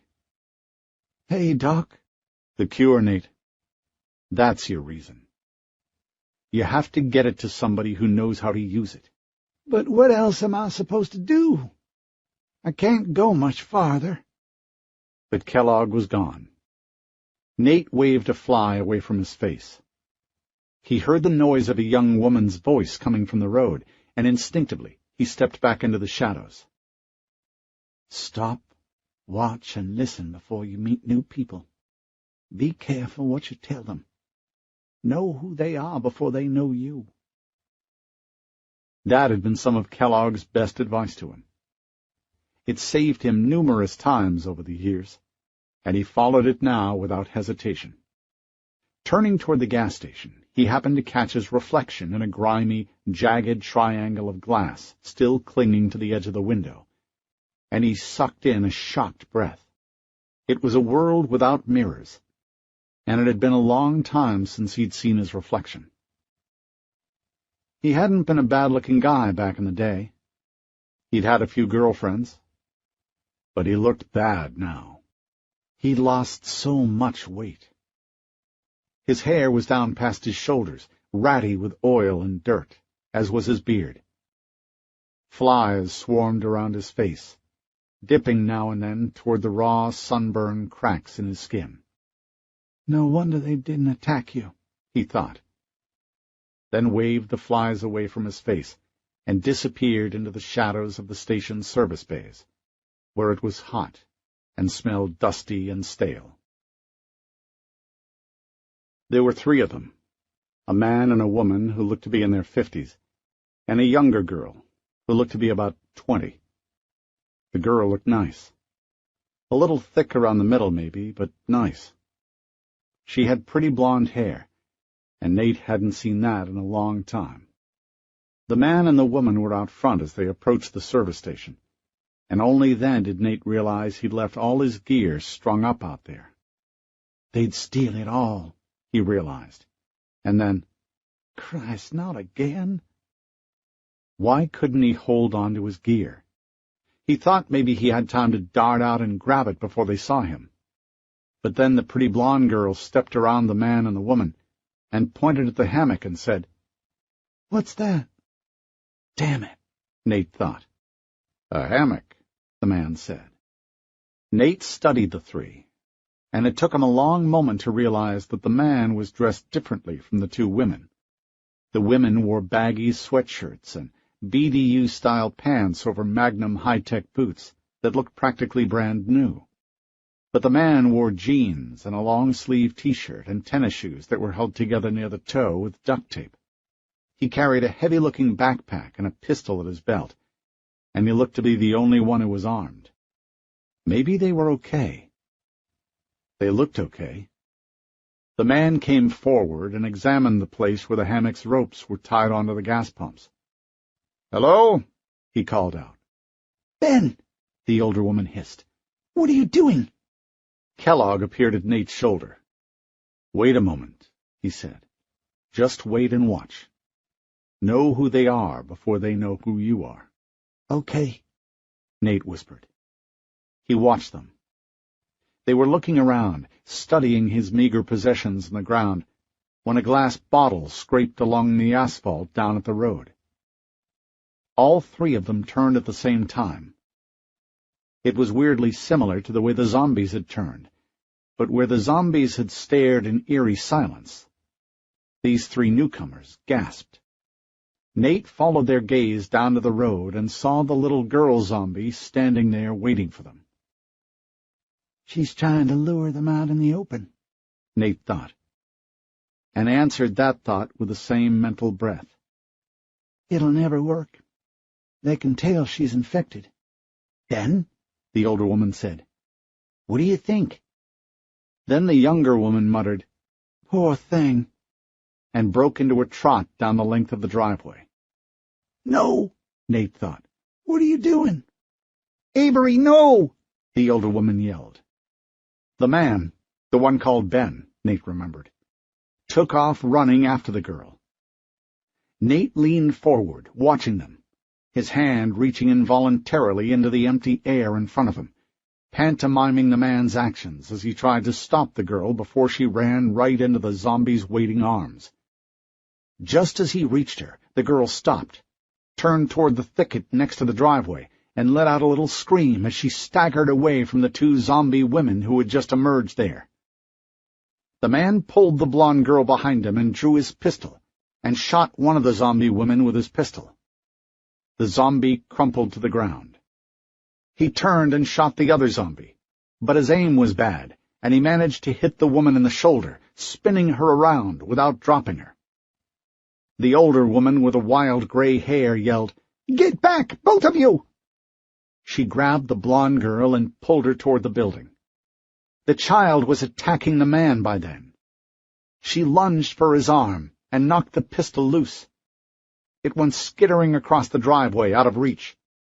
The man backed away, then turned and ran for the old rusty car that was just beyond the awning. Nate watched, horrified, as the man barricaded himself inside the wreck. The little girl zombie climbed up onto the hood and started beating on the windshield. Then it caved in with a crash of breaking glass, and the little girl fell in with it and landed on top of the man inside the car. She was trying to claw her way through the busted windshield when the woman with the wild gray hair shot her in the back of the head. And then everything went still. The sound of the pistol shot faded away, and seemed to take all the sound in the world with it.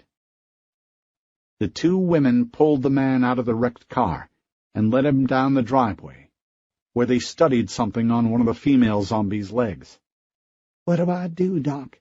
he muttered. "Wait, Nate," Kellogg said. "Just wait, and watch."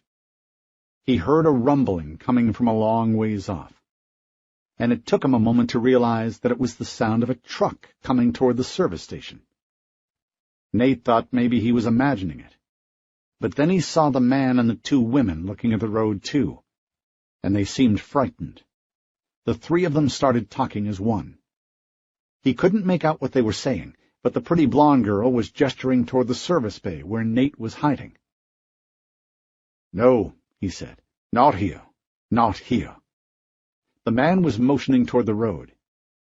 He pulled something that looked like a shaggy carpet from his backpack, and the three of them took off running. "Yeah, that's it," he said. "Get going. Don't send their attention my way." With a great deal of difficulty, he pulled himself to his feet and stumbled to the edge of the service bay, watching them go. Now that the sound was very close, he could tell that it was coming from several trucks. A caravan, he thought. Jesus. You think it's a foraging party, Doc? No way to tell, Nate. Stay out of sight for now. Right. Oh, shit, my stuff. He ran over to his hammock and started wrestling with the ropes that secured it to the pumps. Come on, he said, tugging at the knots. Please. Nate heard the sound of tires moving across the blacktop, and he looked to see a line of 4 trucks trundling into sight. They were Fords and Chevys, big black work trucks with oversized tires and loud exhausts. Black-clad soldiers with rifles rode in the first and last vehicle, while the middle 2, with slatted wooden rails around the beds, seemed to be packed with zombies. The trucks rolled to a stop in the street in front of the station, and the soldiers jumped down from the beds of the trucks and set up a perimeter. "What in the—" Nate said, ducking quickly back into the service bay. 2 of the soldiers ran over to the dead zombies in the driveway, while another pair checked out the car where the little girl zombie had died. Nate pressed himself all the way back into the corner, murmuring a prayer that they wouldn't come inside the bay and find him. But as he did, he saw something odd. A man, painted head to toe in red, stepped from the second truck and walked part of the way up the driveway. He was bald, and his face looked bad, like maybe it had been scarred by acne when he was a teenager. He walked with a slight limp, and he didn't carry a weapon, but every black-clad soldier hurried to get out of his way. There was something menacing about the man that chilled Nate to the core, and it didn't help that the zombies in the trucks watched every move he made with unblinking attention. One of the soldiers removed the black thing from around the dead zombie's ankle and brought it to the red man. The red man took it without a word, turned it over in his hands as he examined it, and then handed it back to the soldier.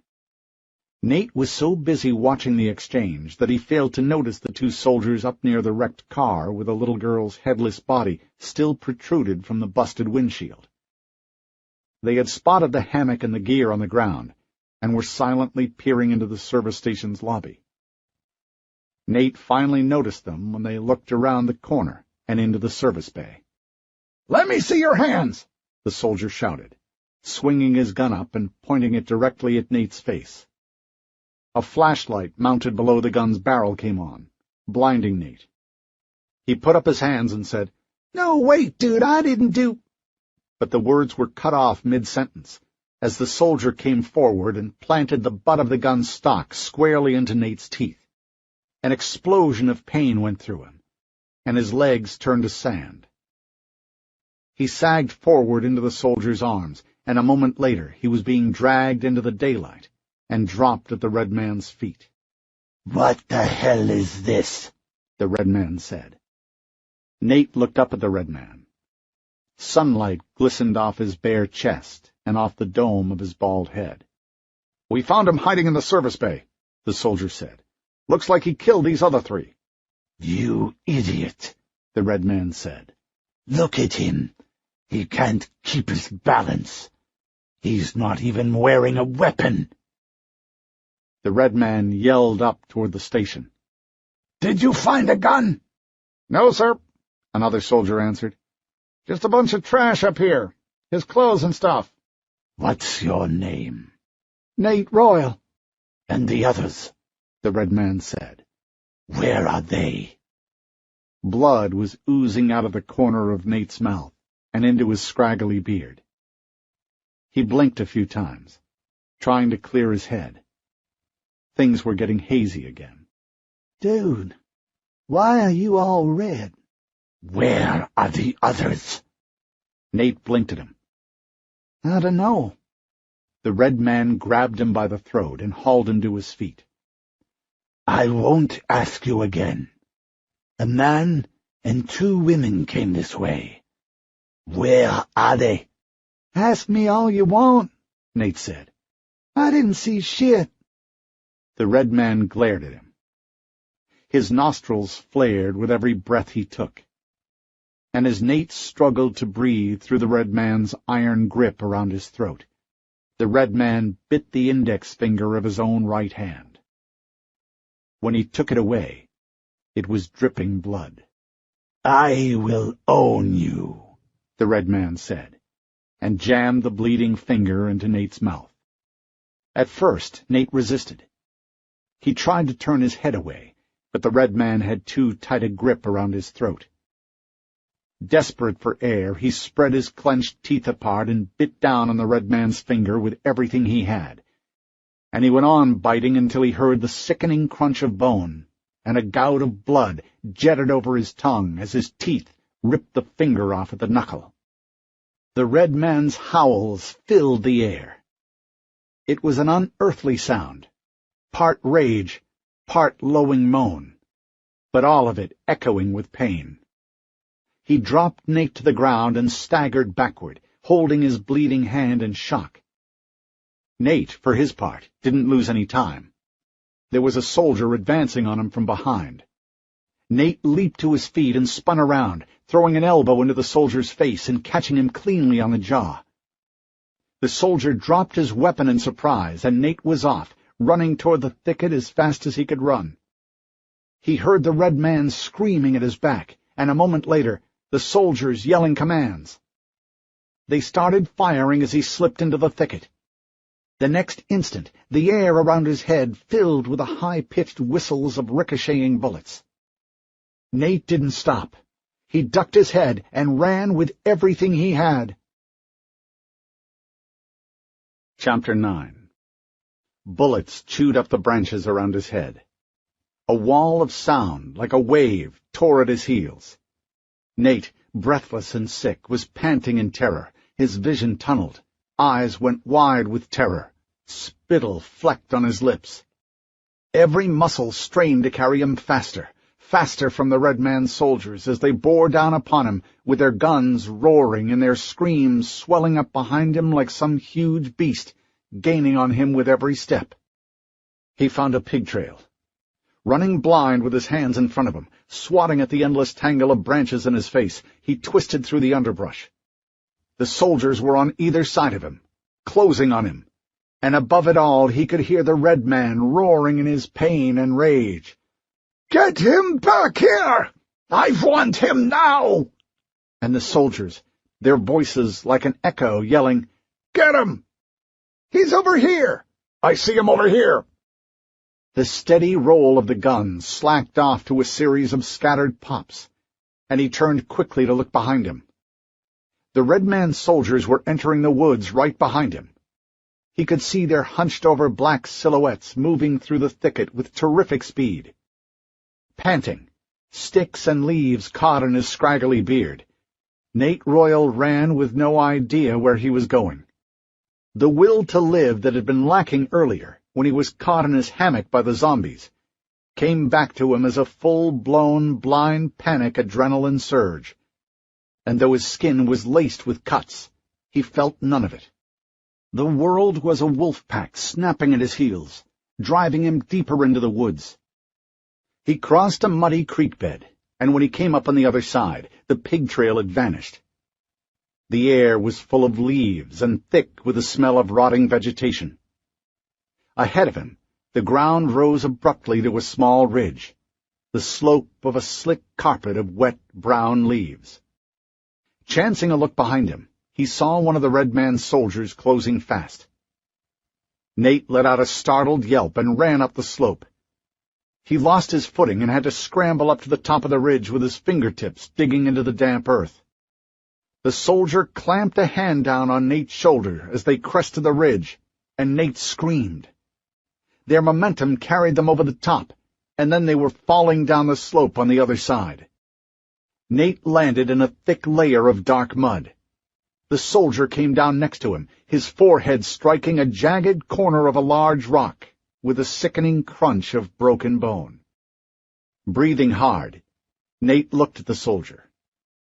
The man's eyes were wide open and frozen in sightless surprise. Part of his skull, thick and jagged and honeycombed inside, jutted up from the wound amid a thick, black, spreading ooze of blood. He could see the brain inside, grayish-yellow, like old cheese. Nate drew back in horror, his breath hitching in his throat. More soldiers were coming. He could hear them just on the other side of the ridge, and Nate was scrambling to his feet when he saw the dead soldier's AR-15 poking out from under his body. "Oh, damn!" he muttered. He pulled on the weapon and managed to free it from the soldier's weight. But it was caught on something. He yanked on the gun, again and again, until he saw the black nylon strap still securing the gun to the soldier's shoulder. "No," he said, still tugging on the gun. "Come on, please." 3 more soldiers crested the ridge above him. Without aiming, Nate raised the rifle and emptied the entire magazine into their guts. All 3 doubled over and slid face first into the thick carpet of leaves. The whole thing took less than 2 seconds, and though Nate saw every detail, it was as though he was outside of himself, looking down. The guns made no sound. All he could hear was the rush of blood in his ears, his heart pounding in his chest. The moments seemed to stretch on forever. And then, suddenly, the spell was broken. His senses opened up, and it was like a wave breaking all around him. Time accelerated to normal speed. More soldiers were yelling, coming closer. And meanwhile, Nate, stunned and lightheaded, was looking down at 2 dead soldiers and a 3rd who was groaning like an animal struggling to give birth. "He'll be dead in less than 3 minutes, Nate thought, surprised by his detachment. The shouting was growing very loud. "Oh, shit," he said, and dropped the rifle, and turned and ran through the woods. He ran parallel to the stream bed for about 100 yards, then dropped behind a tree and sank to his knees in a thick blanket of rotten leaves. Nate could hear voices coming toward him. "You see him? Clear over here! You 2 cross back over the stream bed, see if he doubled back on us." "They've lost me," he thought. But he couldn't run anymore. Years earlier, long before the outbreak, he'd shattered his ankle running from the police, and now the ankle was starting to pulse. Any more movement, and that pulsing would turn to unbearable waves of pain. The leaves beneath him felt deep. He tested it by jamming a hand down until he touched bottom, maybe 6 inches. Good enough, he thought, and hurriedly buried himself. 2 of the soldiers passed inches from his left shoulder, and then stopped near his feet. "He couldn't walk through that stuff down there without leaving tracks," one of the men said. "Yeah," agreed the other. "Back up that way." "Please, oh please, I need a break." Flat on his stomach, peering out at a little patch of thicket from the cover of the leaves, Nate listened as the soldiers moved away. He let out a long breath and waited, straining his ears for the sound of voices and breaking twigs. "What do I do, Doc?" he muttered. Kellogg knelt beside him. "Shh! Don't move. Don't speak. They're moving away." And from the sounds of their voices, Nate knew it was true. They were a good ways off, and moving farther away with every passing second. He closed his eyes and laughed, then winced at the sharp pain in his ribs. But it felt good to know he had saved himself. The pain aside, it felt good to know that he was still alive, and he laughed again. But it was a considerably more subdued Nate Royal who, later that evening, found himself within sight of the Mississippi River without any food or fresh water or blankets under which to sleep. His headache, his aches, his fever chills, they were all returning now in spades, repaying him for the exertions of the morning and the all-day walking. With his vision turning soupy at the edges, he stumbled toward the water, figuring he would drink and take his chances. Rivers that ran through cities had bad water, he had learned. But he was desperate. Ahead of him, The water was plum-colored in the pale light of the setting sun. It seemed as flat and calm as a sheet of cooled lead. He saw a pair of white birds gliding over the water, and it seemed very peaceful, until the quiet was broken by the giggling of a pair of young girls. He stopped, dead in his tracks. They crossed the trail in front of him, maybe 10 feet away, completely unaware of his presence. He only caught a glimpse of them, a young girl of about 8, and an older one, a teenager, about 13 or 14. They were both dressed in simple white dresses, and they were carrying baskets filled with blackberries and wild corn. "Wait," he said, stumbling after them, though his mouth and throat were so dry, only a gasp of air escaped. "Nate, no," Kellogg pleaded with him. "Don't. Watch them first." But Nate wasn't listening. He hurt everywhere. The ringing in his ears had grown painful beyond the point that he could stand. He just wanted to fall over and drink some water before he passed out. He turned down a thin side trail and caught a second glimpse of the girls as they entered a clearing. Nate smelled the faint tinge of wood smoke and heard other voices talking, laughing. Crashing down the side trail, he staggered into a clearing and found himself standing in the midst of a camp, half a dozen people staring at him. It took a moment before anybody could react. 2 young men in their 20s grabbed shotguns and pointed them at Nate. He looked from one barrel to the other, swaying on his feet, and blinked. "Don't shoot me," he muttered, but wasn't sure if the sound came out or not. The others just stared at him. Everyone was on their feet now. He saw an older woman in her late 50s put her arms around the 2 little girls and pull them back. A younger boy, who looked about 5 and was holding a thick stick blackened at one end, stared at Nate with wide, terrified eyes. There was a pile of fresh tinder smoking and popping in the fire pit in front of him. Nate looked at one of the men holding a shotgun. The man adjusted his grip on the weapon. "I'm not infected," Nate said, and coughed. "Please, help me." "Turn around," the man said. He raised the shotgun to his shoulder and squinted one eye down the length of the barrel. "Do it now!" With effort, Nate raised both hands and showed the men his palms. He could barely keep his head up. He turned slowly, clumsily, and stopped with his back to the men. "Run, Nate," Kellogg said. "Run while you've still got the chance." "I can't," he said. "You can't what?" one of the men said. Nate lowered his hands slightly. "I can't run," he said.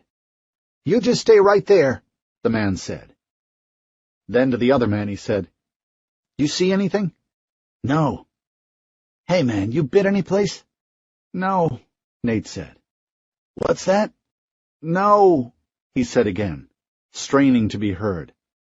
"I'm thirsty." The older woman said, "He's sick, Jason. It looks like he's got the flu.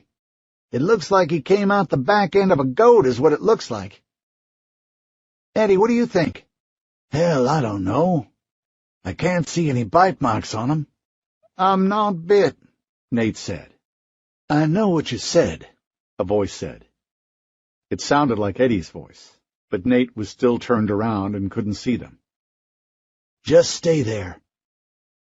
Then Eddie lowered his voice a little and said, "Go down there and tell Dad we got a sick man up here. Ask him what he wants us to do." Nate turned slightly and saw the little boy throw down the stick and run off toward the river.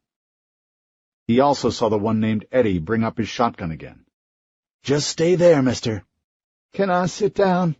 Nate said. "Nope. Just stay where you're at." A moment later, the little boy ran back into the camp. "Daddy said to bring him on down. He wants to look at him." "All right," Eddie said. "Come on, mister. Turn around real slow." Nate did as the man asked, and Eddie motioned him down toward the river with the barrel of the shotgun. The path led him down to the bank and around a stand of willows. There was a man there, lying on his side, a fishing pole in his hands. He was a thin man, his high, oddly square-shaped head going bald on top, and the little hair he had left was as soft and white as powder snow. He was smiling when he turned around, but the smile slipped a little as he took in the sight of Nate standing before him. "Good Lord," he muttered. The man planted his hands palm down in the witchgrass, and struggled up from the bank like an animal that has had its back legs run over by a car and is now pulling itself out of the road. It was an ungainly motion, one that Nate found disgusting. Only then did Nate notice that the man's legs were tied together with loose, yellowed bandages that seemed to have soaked through from underneath. "This is wrong, Nate," Kellogg said. "This is all wrong. Get up and run." "What happened to you, son?" "I was running," Nate said. "Through the woods." "What from?" Kellogg leaned into his ear. "Don't say a word, Nate. Not a word." But the man was waiting, looking him in the eye. Nate found it hard to look at him. The injuries to his legs had an unnatural look that turned Nate's stomach. "What were you running from, son? Was it zombies?" "I don't know," Nate said. Could have been. Could have been wild hogs, I don't know. I hid in some leaves." "Well, hopefully you didn't pick up any ticks. Last thing you want is to get sick with Lyme disease. You probably wouldn't survive it." Nate said nothing. "What other symptoms do you have?" the man said. "Huh?" "You running a fever? I heard you coughing just a bit ago. You feel congested? Sneezy at all? Achy?" "Yeah, all that." "How long you been sick?" "Couple of days. I'm real thirsty, mister." "I bet. It's all right, son. My name's Don Fisher. I'm a doctor. You already met the rest of my family, I guess?" Nate just looked at him. His head was swimming so badly he wasn't catching but every other word. "Could I have some water?" he said. The man nodded. "Eddie, can you do that for me, please? Get him some water. And bring me a package of Tamiflu." Eddie nodded and started to walk off, but Fisher called out to him. "And Eddie, better bring me a package of Zithromax, too. Just in case." Nate was feeling like he needed to throw up. It was getting harder and harder to stand. Fisher, recognizing the look, said, "Go ahead and sit down, son. Sit down before you fall down." "You're not gonna hurt me, are you?" Fisher gave him a curious look. "No, son. I'm a doctor. Sit down. Nobody's going to hurt you." Nate tried to sit, but what he actually did was closer to falling. He looked over at Fisher, and the man nodded. Then he planted his palms in the grass again, and pulled himself over to where Nate sat. Nate, for his part, tried unsuccessfully not to flinch. It was like watching a poisonous snake inch closer and closer. Fisher pulled himself up alongside Nate and felt his forehead. "Yeah, you're burning up. We need to get that fever down." "Ah, good. Here's Eddie." Eddie handed Nate a mason jar full of water. The water looked clear and clean, but Nate would have drunk it all down, even if it had come straight up from the river. Nate took a sip of the water.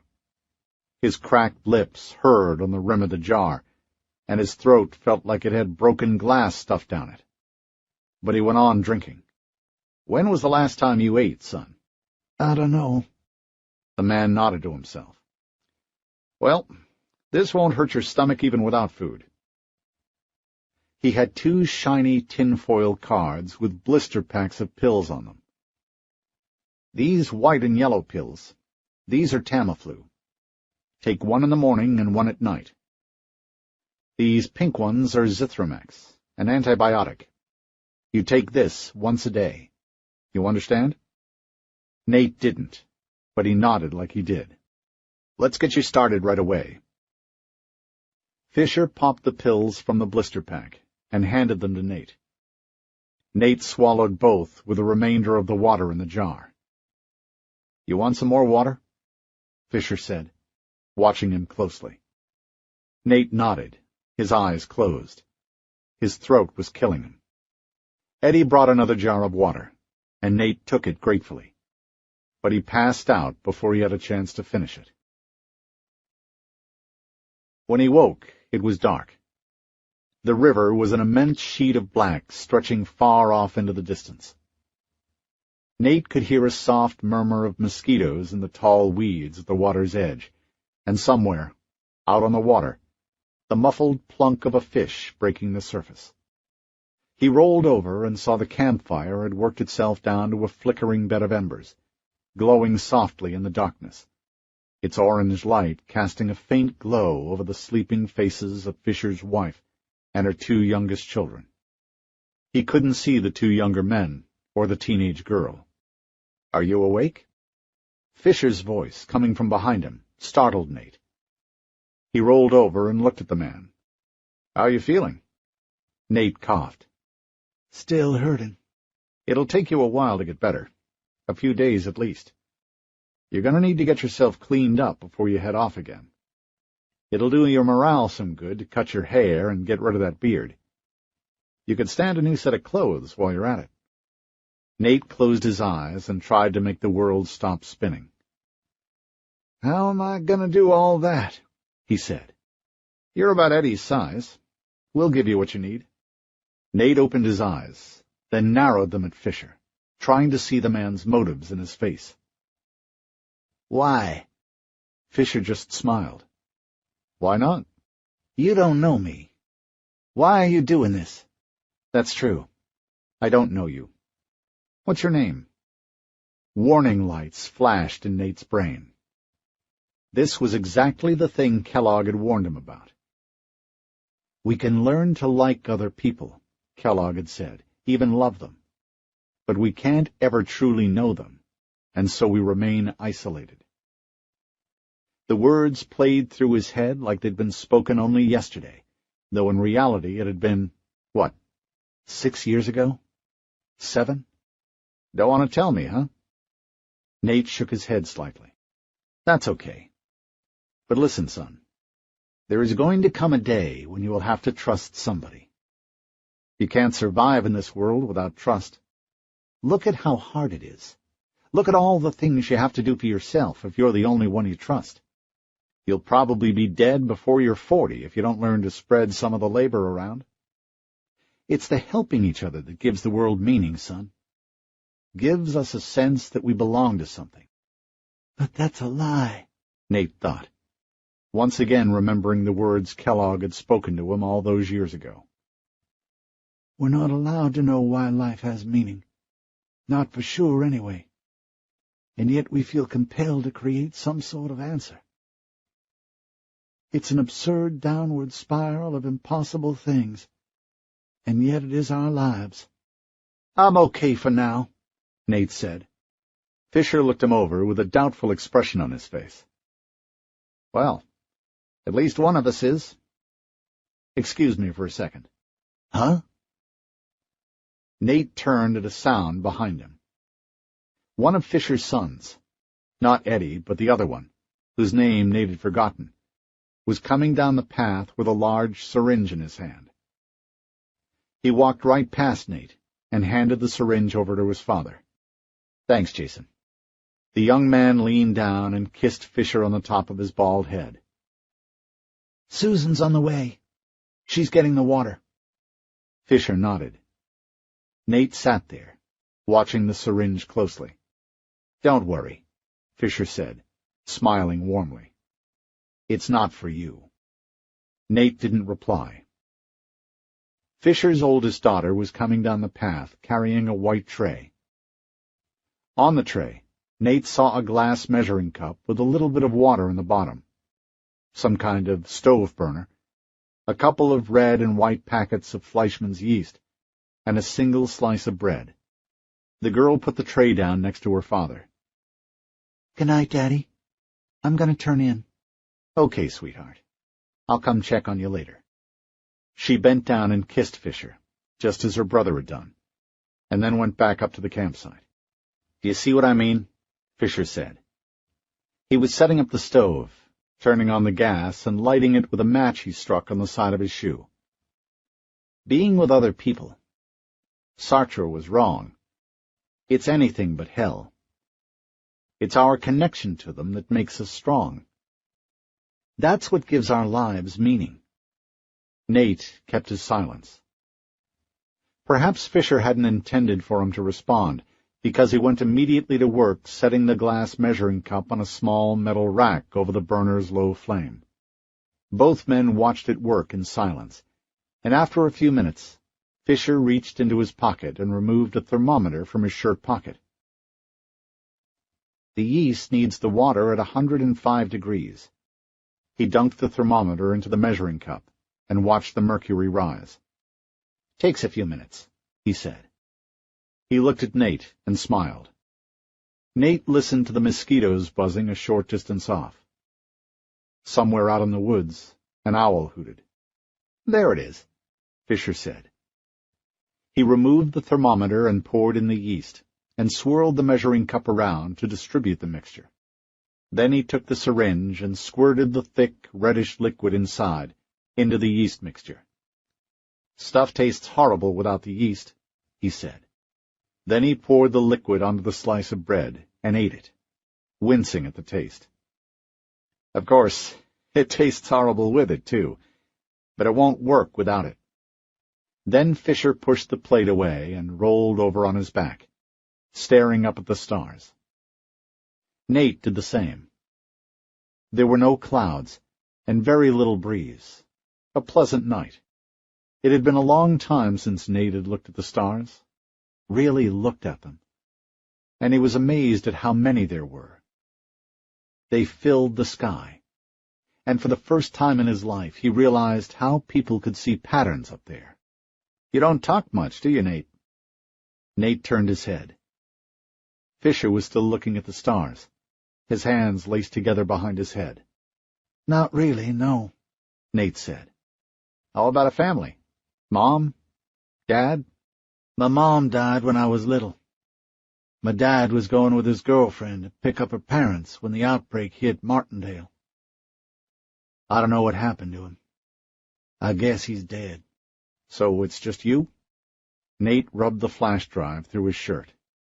"Yeah, just me." There was a flash of movement as Fisher flipped over onto his belly and pushed himself up with his hands. He dragged himself toward the path that led up to the rest of the campsite, then stopped and turned around. "I hope you find what you're looking for, son, and I hope you find it soon. It's a big, lonely world out there without other people." Nate watched him go in silence, and when he was out of sight, Nate rolled over onto his back again and watched the stars until he fell asleep. He woke the next morning with sunlight on his face. Nate listened for the sound of voices, and heard nothing but birds squawking at each other. Slowly he rose to his feet. He was still stiff in his shoulders and in his lower back, but his head was clearer. He touched his forehead, and it was cool. And, he realized, last night had been the first time in 2 or 3 days where he hadn't woken in the middle of the night, trembling from head to foot. Had the fever broken? "Hello?" he called out.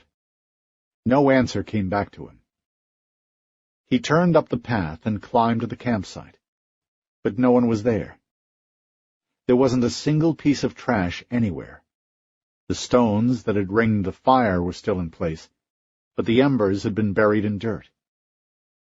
Here and there he saw faint footprints and the impressions of bedrolls where the individual members of the family had slept. The only thing they'd left behind was a cardboard box, tucked just out of sight of the side path that led back to the main path between the road and the river. Nate pulled the box out and looked inside. He found a bar of soap sitting on top of a change of clothes, a blue backpack, a bedroll, a pair of scissors, some razors, a mason jar, a small cast-iron pan, a can of wolf chili, and the rest of the medicine Fisher had given him the night before. The blister packs were stashed inside a plastic zip-top baggie, with a handwritten note under the baggie.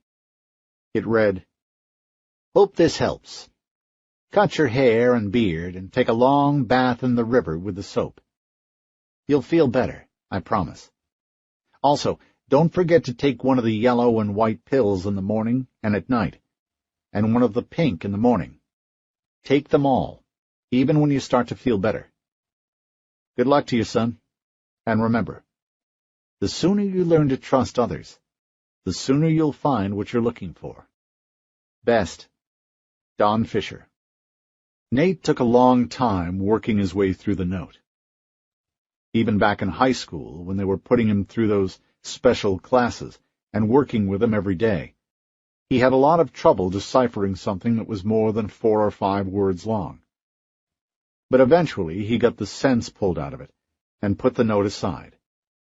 Then he picked up the scissors and the soap and headed down to the river. Chapter 10. Richardson awoke to the muffled pop, pop, pop of automatic weapons fire. At first he didn't recognize it for what it was. He lay still, his eyes wide open, listening, trying to zero in on the sound and identify it. His eyes were itchy, watery, his sinuses congested. The hay and dust in the barn's loft were playing havoc with his allergies, and his senses seemed wrapped in a fog that wouldn't dispel. Pop, pop! Pop, pop, pop, pop!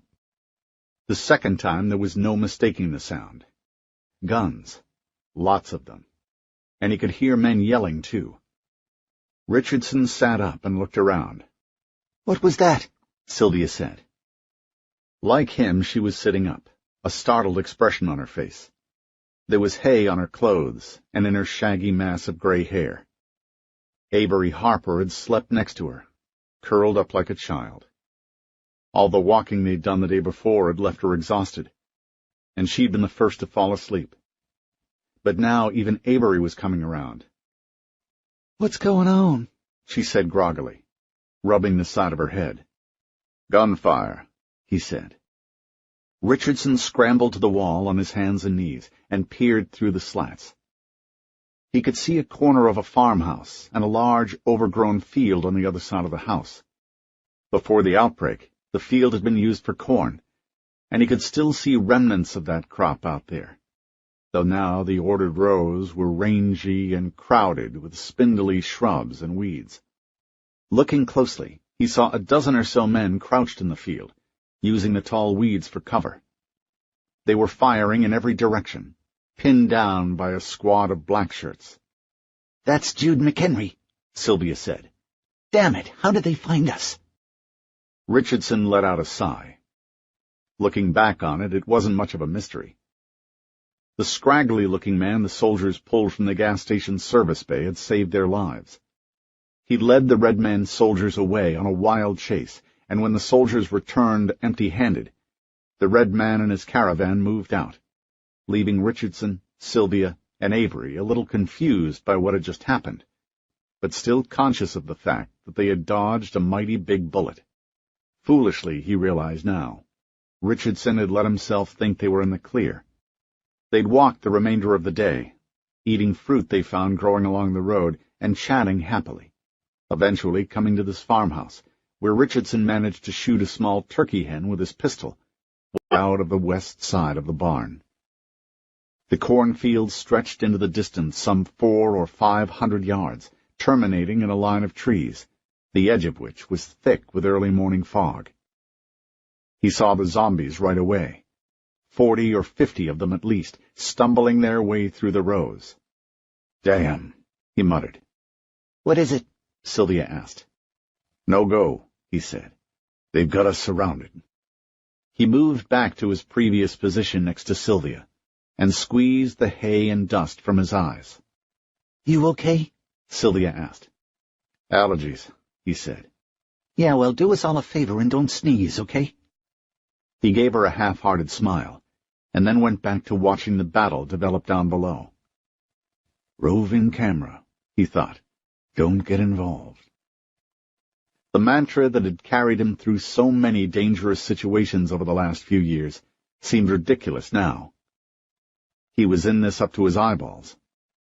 He leaned forward through shafts of sunlight and put his face up against one of the gaps in the barn's wall. They were in a unique position to see the battle develop, like a high school marching band director up on a ladder stand. A group of black shirts ran forward, firing their guns into the weeds, sending up a spray of exploded corn in the process.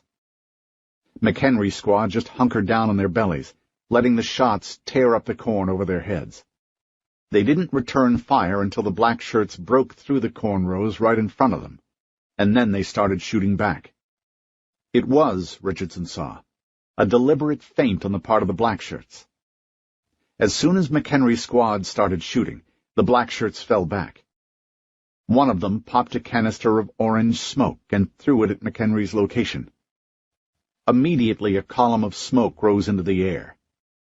A moan went up from the west side of the barn, and the zombies moved forward, converging on the smoke. Beside him, Avery groaned. "They'll be slaughtered," she said. Richardson was thinking the same thing. This wasn't going to be pretty. There were even more zombies in the corn than Richardson had at first thought. They were everywhere. The corn rows were writhing. McKinney's men had already spotted the first few zombies coming at them, and were forming themselves into a defensive circle. The men were keeping their cool, firing in controlled bursts at the zombies as they appeared, perhaps because they didn't know exactly how outnumbered they were. But from his position in the hayloft, Richardson could see that the end was a foregone conclusion. It was just a matter of time. "Where did all those zombies come from?" Richardson asked. "There's way more down there than what he brought in those trucks of his." "He collects them as he goes," Sylvia said. "That's why he's so strong. No matter where he goes, his army comes to him." Her voice seemed strangely flat, and Richardson turned to look at her. Sunshine was slanting down into the shadows of the loft through the gaps in the slats. Dust and bits of hay floated around her hair. Her beauty surprised him for the second time, and it was all the more striking for the somber expression on her face. From the cornfield down below, a man let out a sudden, terrible scream, and Sylvia flinched. And in that moment, the tone of her voice and the sadness in her eyes made sense to him. "You know those men down there, don't you?" She nodded. Then she closed her eyes and ducked her chin to her chest as she tried to shut out the noise of the screams and the constant roll of the gunfire. "I'm sorry," he said. "They came here because of us?" She rubbed her knuckles into her forehead, as though trying to scrub away a mounting headache. "Why do so many people have to die because of what I believe, Ben?" Her question was spoken so faintly he had trouble hearing it. He started to tell her it was going to be okay, that what was going on down there was not her fault, but the end result of a course of action those men had chosen themselves. But then he realized that she wasn't talking about those men down there. He had driven the bus out of San Antonio 8 years ago, when she lost all the students that came with her as part of the People for an Ethical Solution expedition, and he had stolen a few glances at her as they trundled through the ruins. She hadn't spoken a word, and that had bothered Richardson at the time. It had more than bothered him. He'd been offended to the core by what he perceived as her icy indifference to the deaths she had just caused. 40 college kids were dead because they had placed blind faith in her. Richardson knew she hadn't planned on their dying. If anything, their deaths would be a mortal blow to her cause. So no, he didn't believe she had intentionally caused their deaths. But she had used her position as a professor, as an intellectual authority in their lives, to lead them into the meat grinder. And wasn't that just as bad? At the time, he thought so. And a part of him hated her because she sat there on that bus, refusing to utter a word. She simply sat there, her chin in her hand, watching the ruins of San Antonio slip away outside the bus. At the quarantine wall, they'd been stopped by the military. Soldiers had led them off the bus and checked their papers and stripped them and checked them for injuries, and then sprayed them down with antivirals and disinfectant. Right before they were separated, he had asked her, "What are you going to tell them?" She wouldn't look at him even then. "Tell them whatever you want," she said. "I don't care what you say." And then the soldiers led her away for her debriefing, and he watched her go, feeling angry and, for some reason that he couldn't quite fathom, betrayed. He had no idea what he had expected her to say, but it hadn't been that.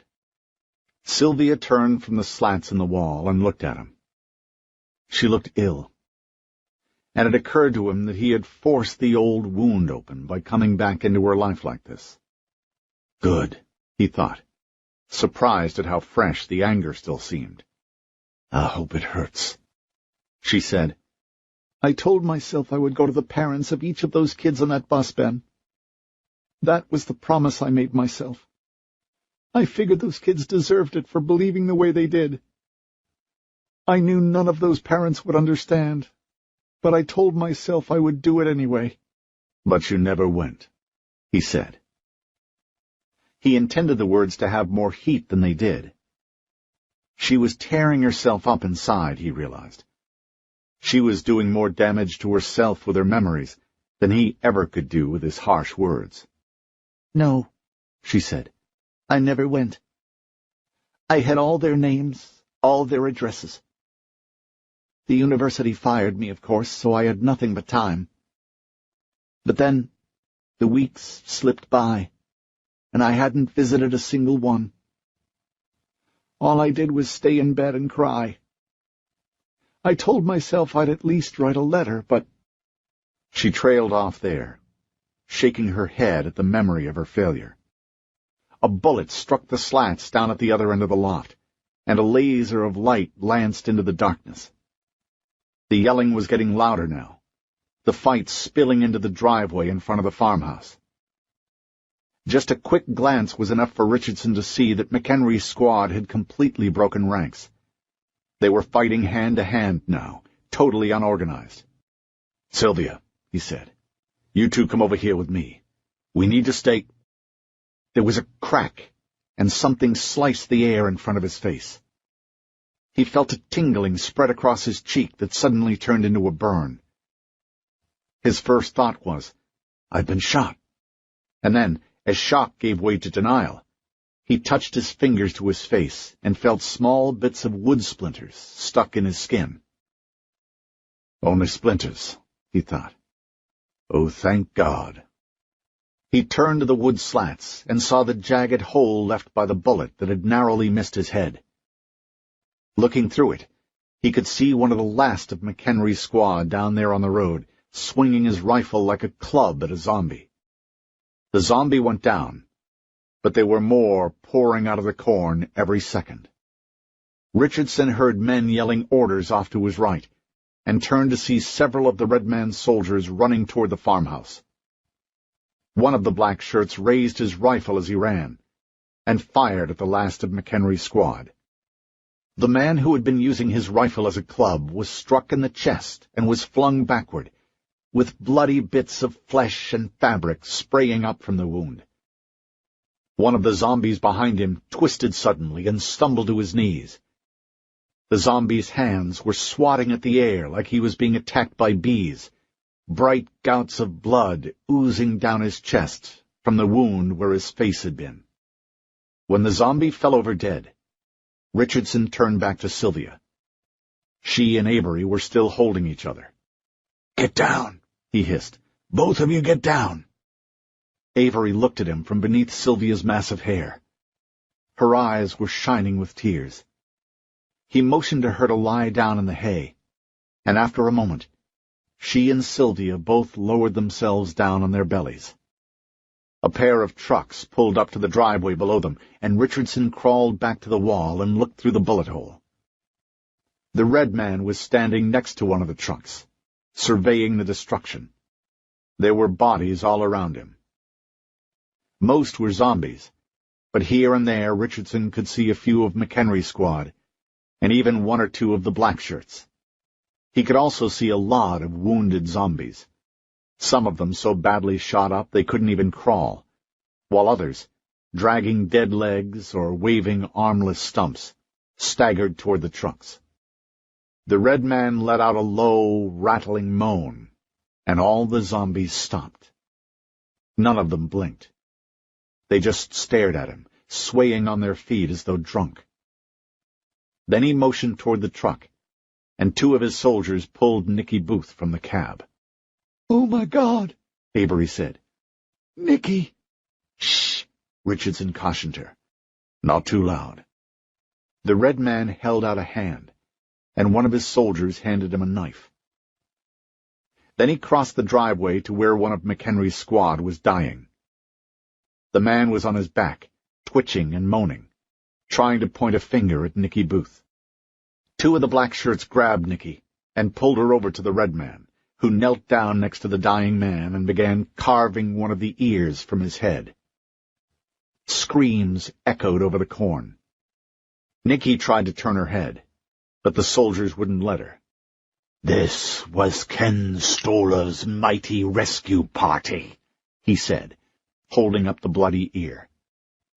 Black blood dripped off the red man's fingers. "Nobody's coming for you, Nicky. You realize that now, don't you? Do the right thing, and tell me where I can find Don Fisher right now." Nicky said nothing. "No?" The red man held up the ear he'd just cut off from the dying soldier's head. "You know that man, don't you? I bet you trained him yourself, didn't you? Well, Nicky, you have the power now to decide how he's gonna die." Then the red man turned and flung the man's ear between two zombies, who immediately fell on the morsel like snarling dogs in a pit. "He can die like that. Or you can tell me where I can find Don Fisher, and I'll have my soldiers shoot him in the head. It'll be over in one shot." Even from the hayloft, Richardson could see Nicky Booth steeling herself against the decision she was forced to make. She shook her head. "You sadden me, Nicky," the red man said. "You truly do."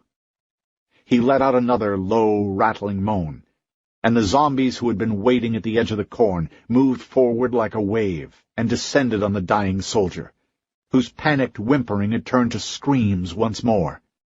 They ripped him open in seconds, pulling him apart, leaving nothing but a bloody puddle in the dirt.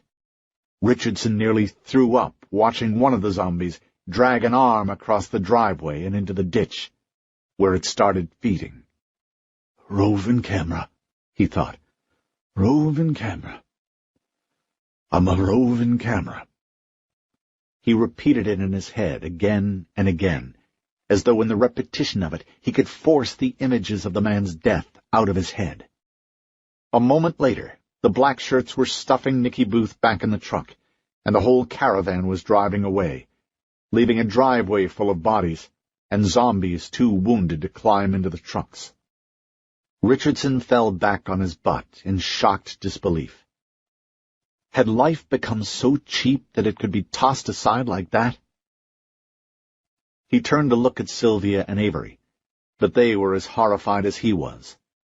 They sat that way for a long time, none of them speaking, until they heard a man's voice say, "Dude, just stay down." Richardson glanced at the women. "Who is that?" he whispered. Sylvia shrugged. Richardson leaned forward and peered through the slats. He saw a scraggly-looking younger man on the driveway. He was holding an AR-15, but it was obvious from his stance and the way he gripped the weapon that he didn't know how to use it. 10 yards ahead of him was a zombie, struggling to stand on the one leg he had left. The other was a burned and bleeding stump, severed just above the knee. Both the zombie's arms looked broken as well. Every time it tried to stand, it collapsed in a heap.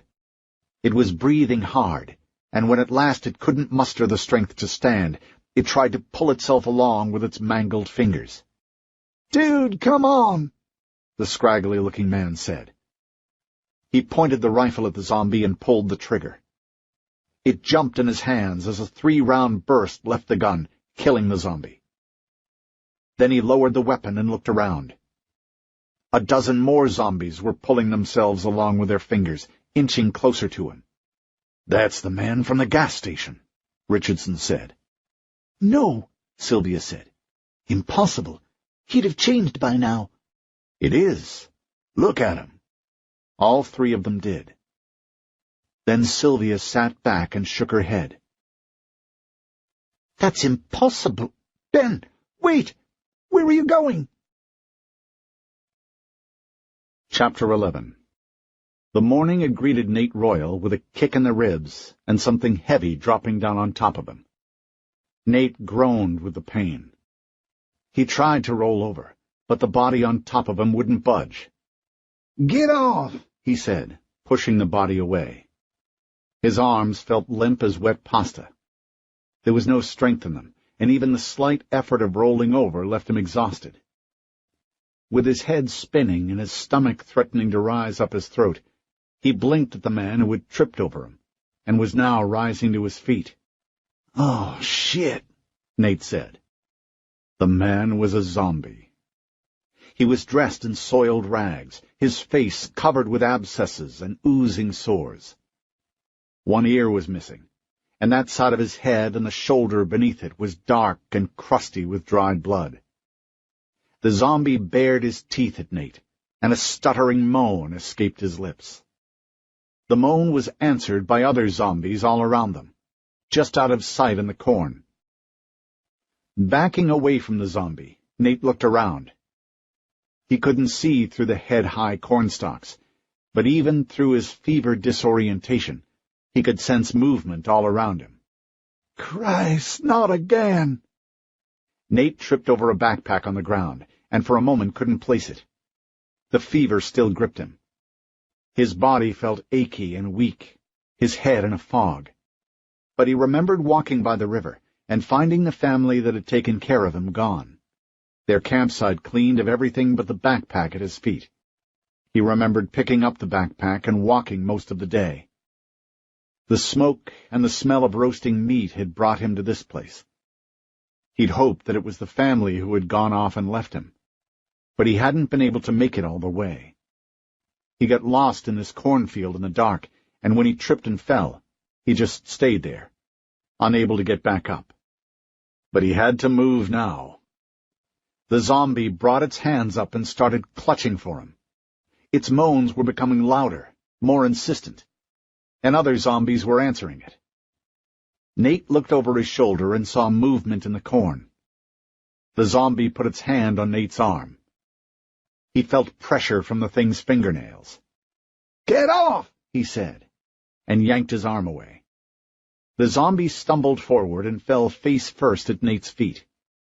Nate backed away quickly. The zombie was on top of the backpack, and Nate reached down and pulled it out from under the zombie. And as the bag came away, a can of green beans fell into the dirt between them.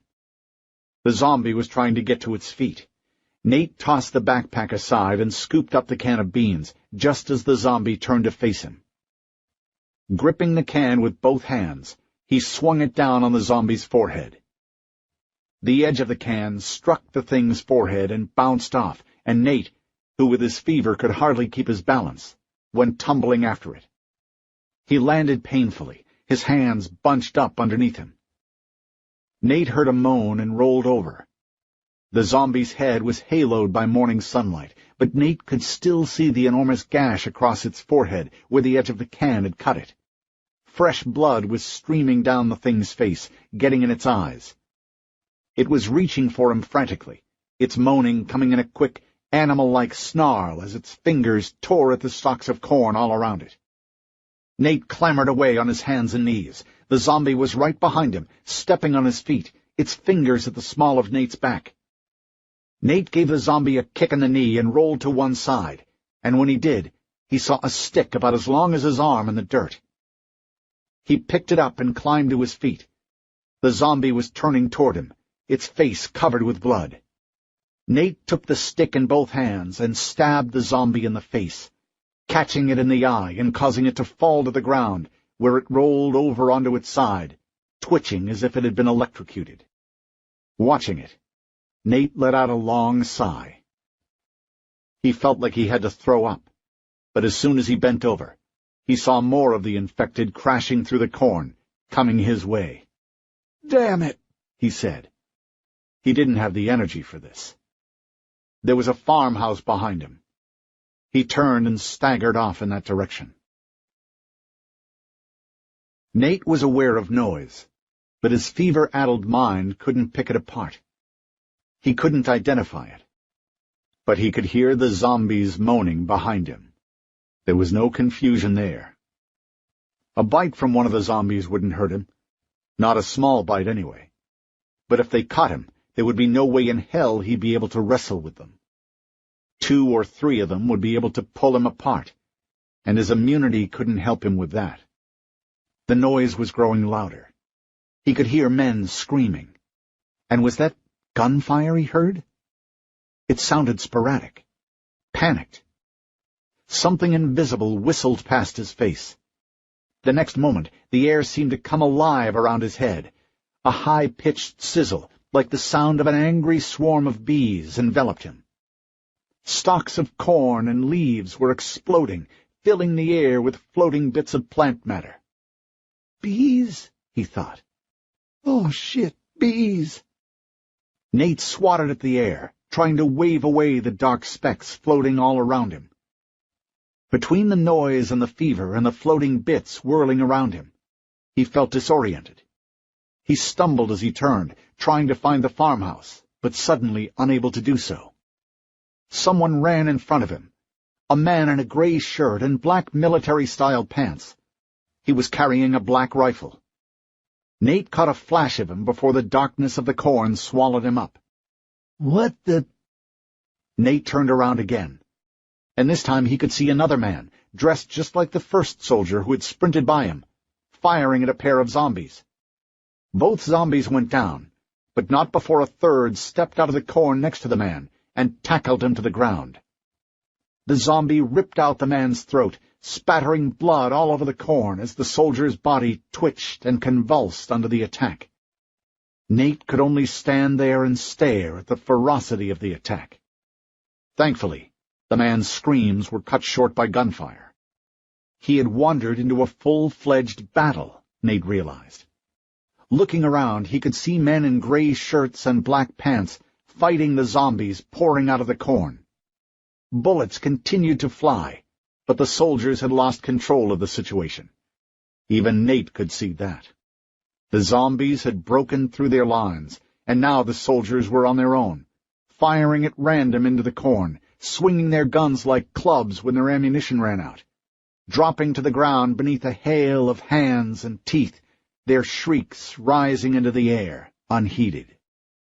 Nate was nearing the edge of the corn. Beyond it, he could see a dirt driveway that led between the farmhouse and its barn. A few of the soldiers had managed to make it there already, but they were dying just like the others still stuck in the corn. One of the zombies moaned behind him, and Nate turned. It was the same zombie he'd gouged with the stick, and he could still see its blood and dirt-stained end protruding from the eye. A sickened groan escaped Nate's lips. "No," he said. "Dude, stay down." He was about to rush forward and push the zombie down, when one of the soldiers stumbled out of the corn next to him and opened fire. The bullets whizzed past Nate's head and thudded into the zombie with a stick in its eye.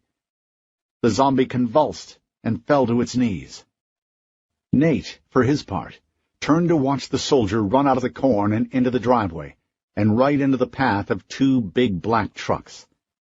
The soldier turned his rifle onto the men in black pouring out of the trucks, but he wasn't fast enough. One of the men got off a burst of fire first and hit the soldier in the gut. The man collapsed into the dirt of the driveway and rolled over, groaning, unable to get back up. Nate recognized the men in the black shirts right away. They were the same men who had chased him from the gas station. Recognition went through him like an electrical surge. He backed up from the edge of the corn and knelt down. As he watched, he realized that the sounds of the fighting were gone. There was no more shooting, no more screaming. The only noise came from a warm breeze whistling quietly through the corn, and the faint murmur of groans from the wounded. How did they find me? Nate thought. Jesus, it's me.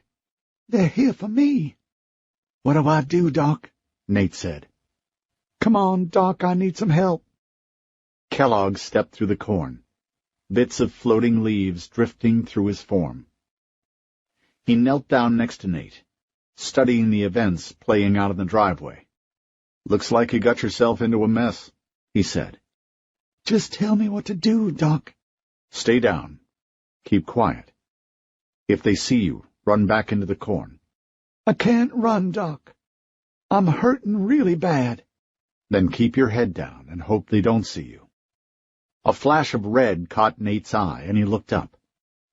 The Red Man, the same one who had tried to infect Nate by sticking his finger in Nate's mouth, was getting out of the truck and walking over to the gut-shot soldier. What in the hell? "That right there," Kellogg said, "is trouble. Bad trouble." The Red Man looked down at the wounded man, then turned back to his truck, where two men in black were leading a pretty girl in handcuffs to the middle of the driveway. Despite his fear and his fever, Nate tilted his head to one side in appreciation. The girl had a nice shape, even in those military-style pants. One of the black shirts handed the Red Man a hunting knife. Without flourish or hesitation, the Red Man knelt down next to the wounded man and sliced his ear off. This was Ken Stolar's mighty rescue party, the Red Man said to the handcuffed girl. He showed her the ear, the blood dripping from his hand. Nobody is coming for you, Nicky. You realize that now, don't you? Do the right thing, and tell me where I can find Dawn Fisher right now. Dawn Fisher? Nate thought. Holy crap. Doc, what's going on? Quiet, Nate. No? The Red Man held up the ear he just cut off from the dying man's head. His eyes were locked on the pretty girl's face. You know that man, don't you? I bet you trained him yourself, didn't you? Well, Nicky, you have the power now to decide how he's gonna die. Then the Red Man tossed the ear to a couple of waiting zombies, who tore into it like they hadn't fed in days. He can die like that, the Red Man went on. Or you can tell me where I can find Dawn Fisher. Then I'll have my soldiers shoot him in the head. It'll be over in one shot. Nate had no idea what was going on, why the Red Man was trying to bargain with this girl. But he could tell the girl was tough. She clearly knew the dying man. The way she looked at him, it was obvious she had known him for a long time. But when she straightened her back and shook her head at the Red Man, there was no hesitation. That one's got some grit, Nate muttered. Quiet, Nate, Kellogg said. Just watch. Don't get involved. Whatever that is, it isn't your fight. The Red Man said something to her after that, but it was drowned out by the dying man's screams as the zombies swarmed over him. The next instant, the Red Man's soldiers were pushing the handcuffed girl back into the truck. Then the trucks lurched forward, gravel popping beneath their tires, and they were gone, leaving only a slowly settling cloud of white dust and the muffled groans of the dying. Doc, what just happened? No answer. Doc? But Kellogg was gone. Something rustled in the corn behind him, and Nate turned. It was the zombie with a stick in its eye, crawling now, its bloody hands almost close enough to tighten around his ankle. God damn it, Nate said. Dude! He walked crookedly out onto the driveway. The red man's trucks were a long way off, almost out of sight.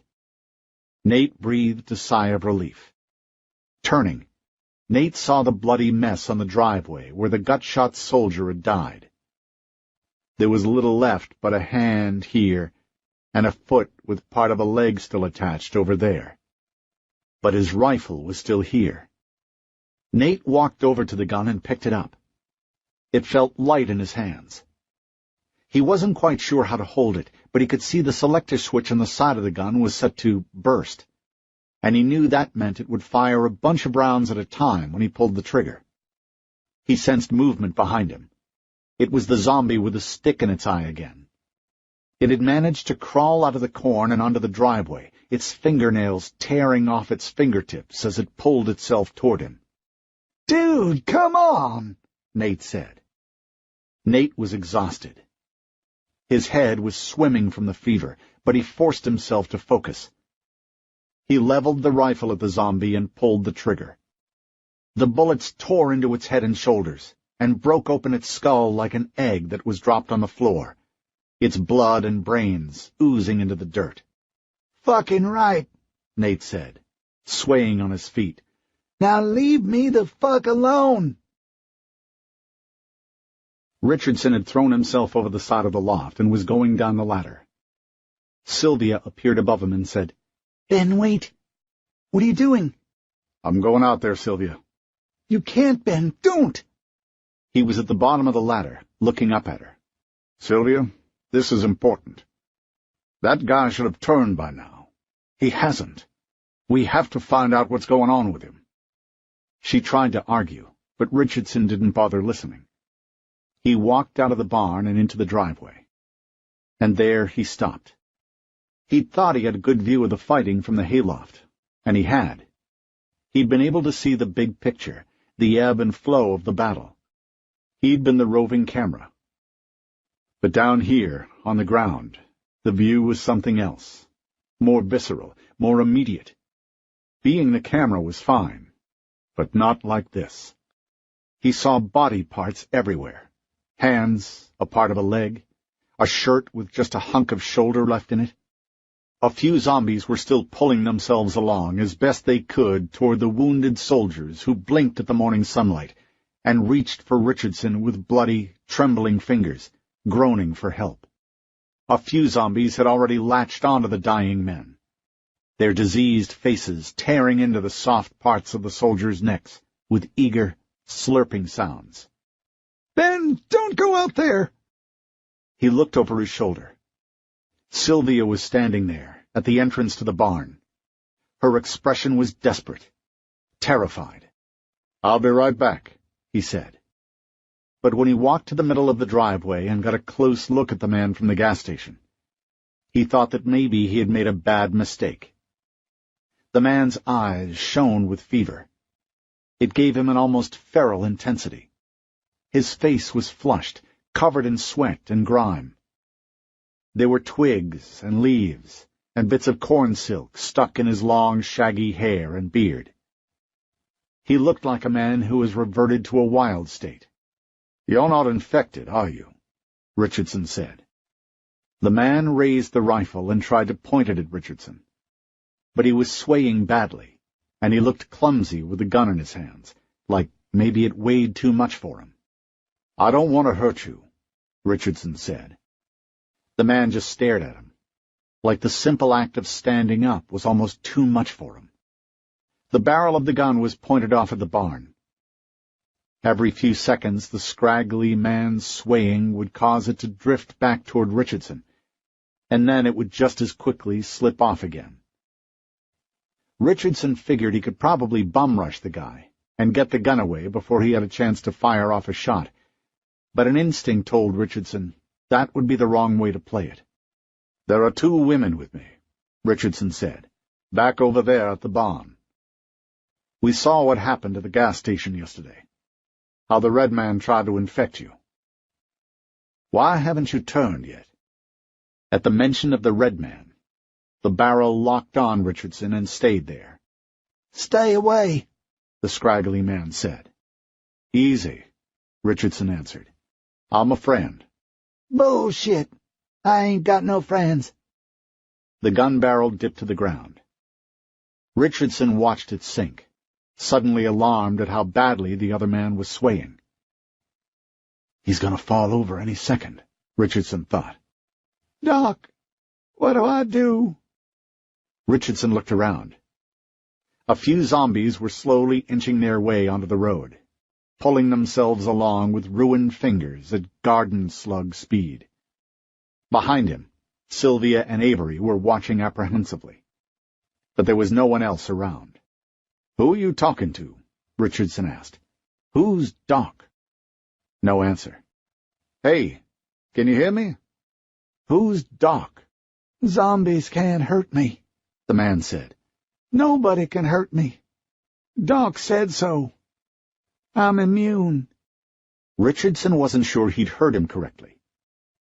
"You're what? Hey, can you hear me?" The man's head lolled on his shoulders, and his face blanched. The gun fell from his hand. Richardson rushed forward to grab the man before he too fell to the ground, but he didn't make it in time.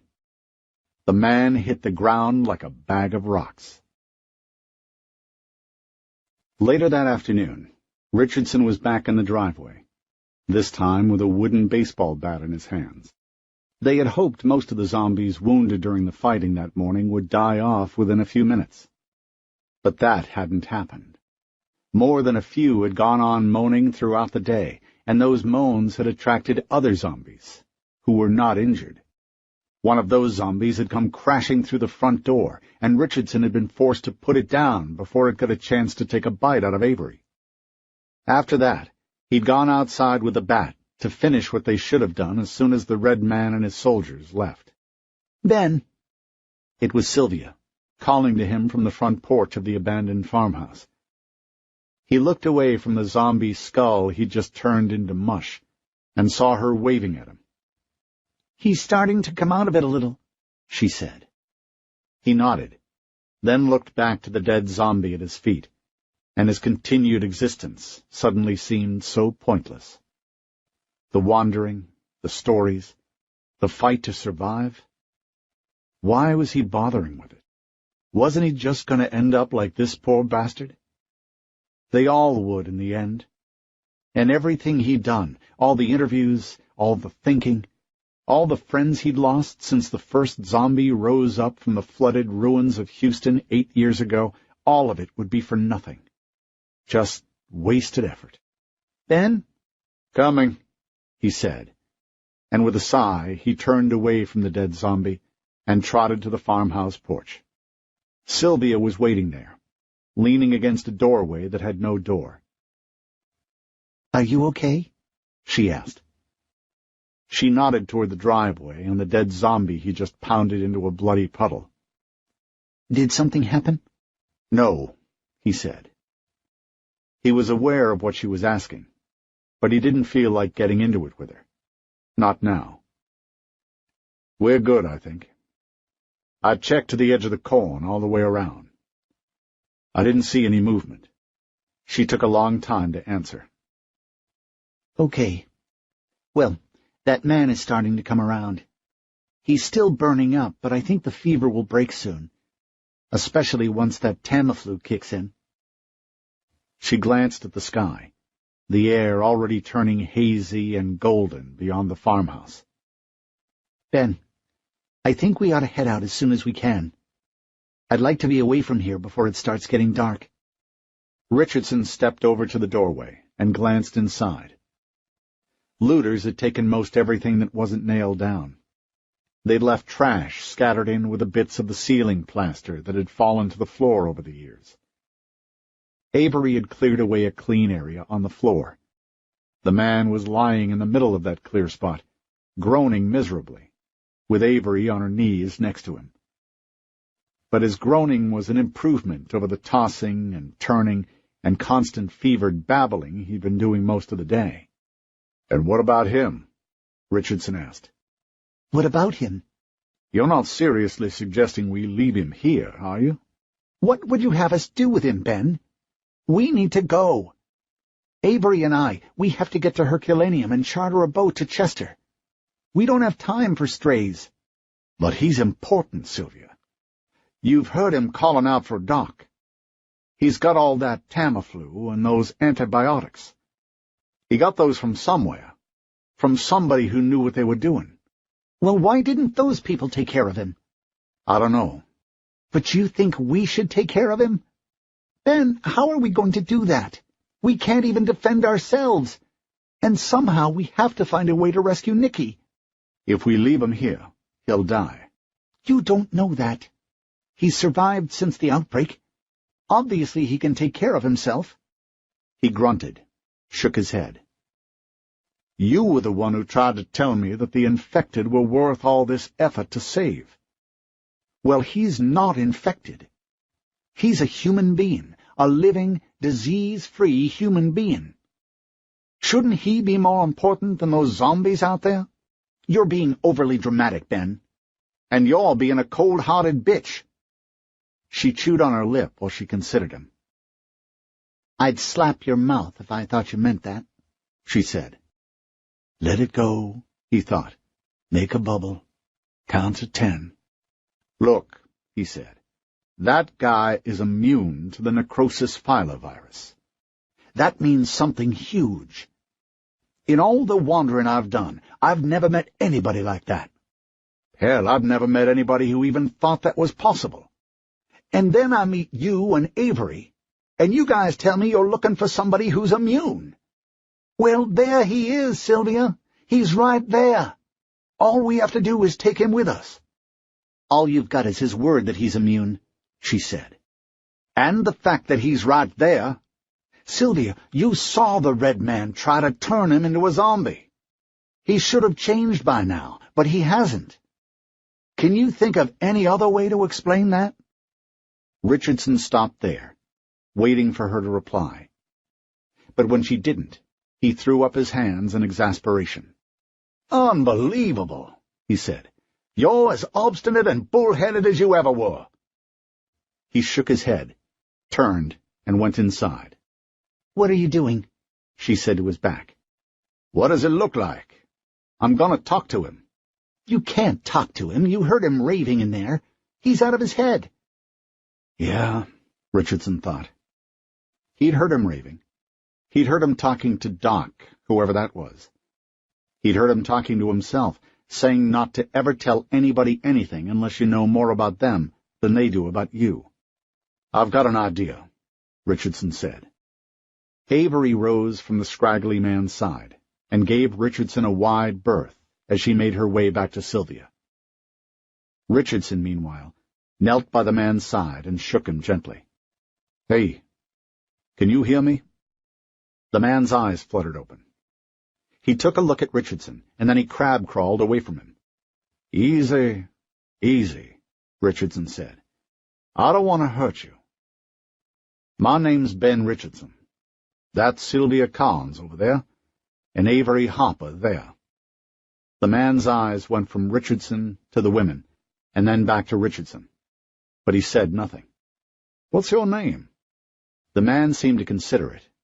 Then, with effort, he said, Nate. His voice was soft, barely a whisper. Avery had been giving him water from a plastic bottle, and there were little bubbles of water trapped in his beard. Nate, Richardson said. Okay. It's good to meet you, Nate. Richardson sat down on the floor, grimacing at the stiffness in his joints. It sucks getting old, Nate, he said, laughing. Nate's expression didn't change. You've been feeling sick lately, haven't you? Richardson said. I saw that Tamiflu in your backpack and those antibiotics. And you were talking to somebody named Doc while you were sleeping. Richardson was watching Nate carefully, expecting him to glance over at his backpack. When you lived on the road, as Nate surely did, you guarded your stuff like your life depended on it, because it did. But to Richardson's surprise, Nate never even glanced at it. Instead, he reached to his chest and clutched something under his shirt, like he was checking to make sure it was still there. You don't talk much, do you? No, Nate said. Well, that's okay. Sometimes it's best not to say anything until you know a little bit about who you're talking to. You know what I'm saying? Yeah. Yeah, of course you do. So I'll make it easy for you. You know my name, Ben Richardson. Before the outbreak, I was a staff writer for The Atlantic. That was a magazine. Ever heard of it? I'm not much of a reader, Nate said. Ah, Richardson said. Well, that's okay. It was a magazine, and I was a reporter. My job was to write a book about the zombie outbreak. As part of my research, I went into San Antonio with Sylvia Carnes there. That's her there. Sylvia raised her hand and smiled. San Antonio didn't work out so well. After that, I went to Houston to interview members of the Quarantine Authority. I was in a helicopter that crashed into the ruins of Houston.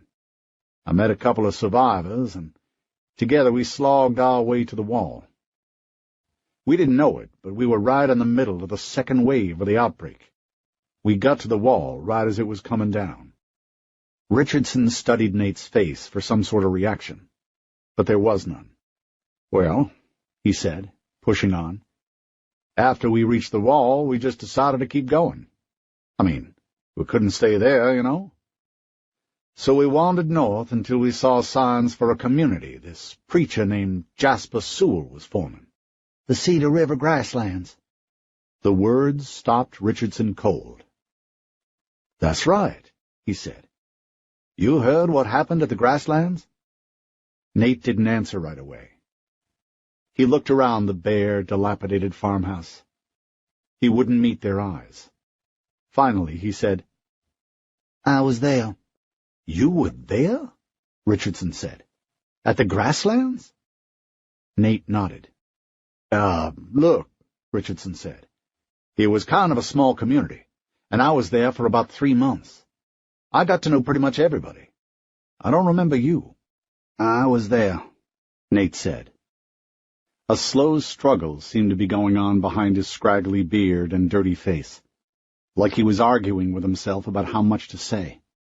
But at last he said, I was at Minot Air Force Base.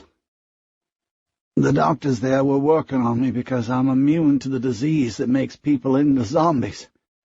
He ducked his head slightly and reached under the collar of his shirt and pulled out a flash drive hanging from a lanyard around his neck.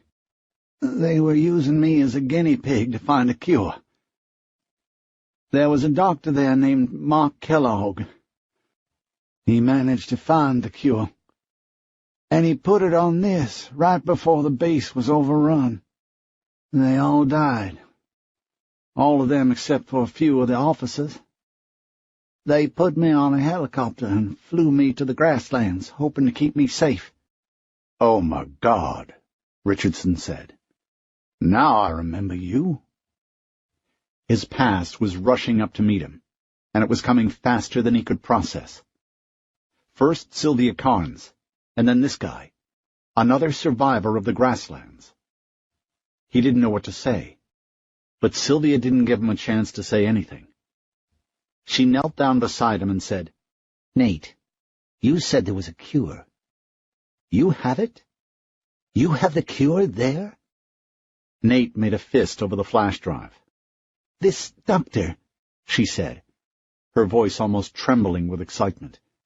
Is he the one who gave you the Tamiflu and the antibiotics? Nate shook his head. No. Some guy gave me those. Who? Sylvia said. I forget. Some guy. I met him down by the river. He was camping there with his family. What was his name, Nate? Did he tell you his name? Yeah, something Fisher. Weird dude. Looked like he was crippled or something. His legs didn't work. He had to pull himself around like a snake, you know? He was kind of creepy. Sylvia made a sound that was part laugh and part disbelief. Don Fisher, she said. Was that his name? Don Fisher? Yeah, I think so, Nate said. Sounds right. Did you tell him about the cure? You told him that you were immune? No, Nate said. You didn't.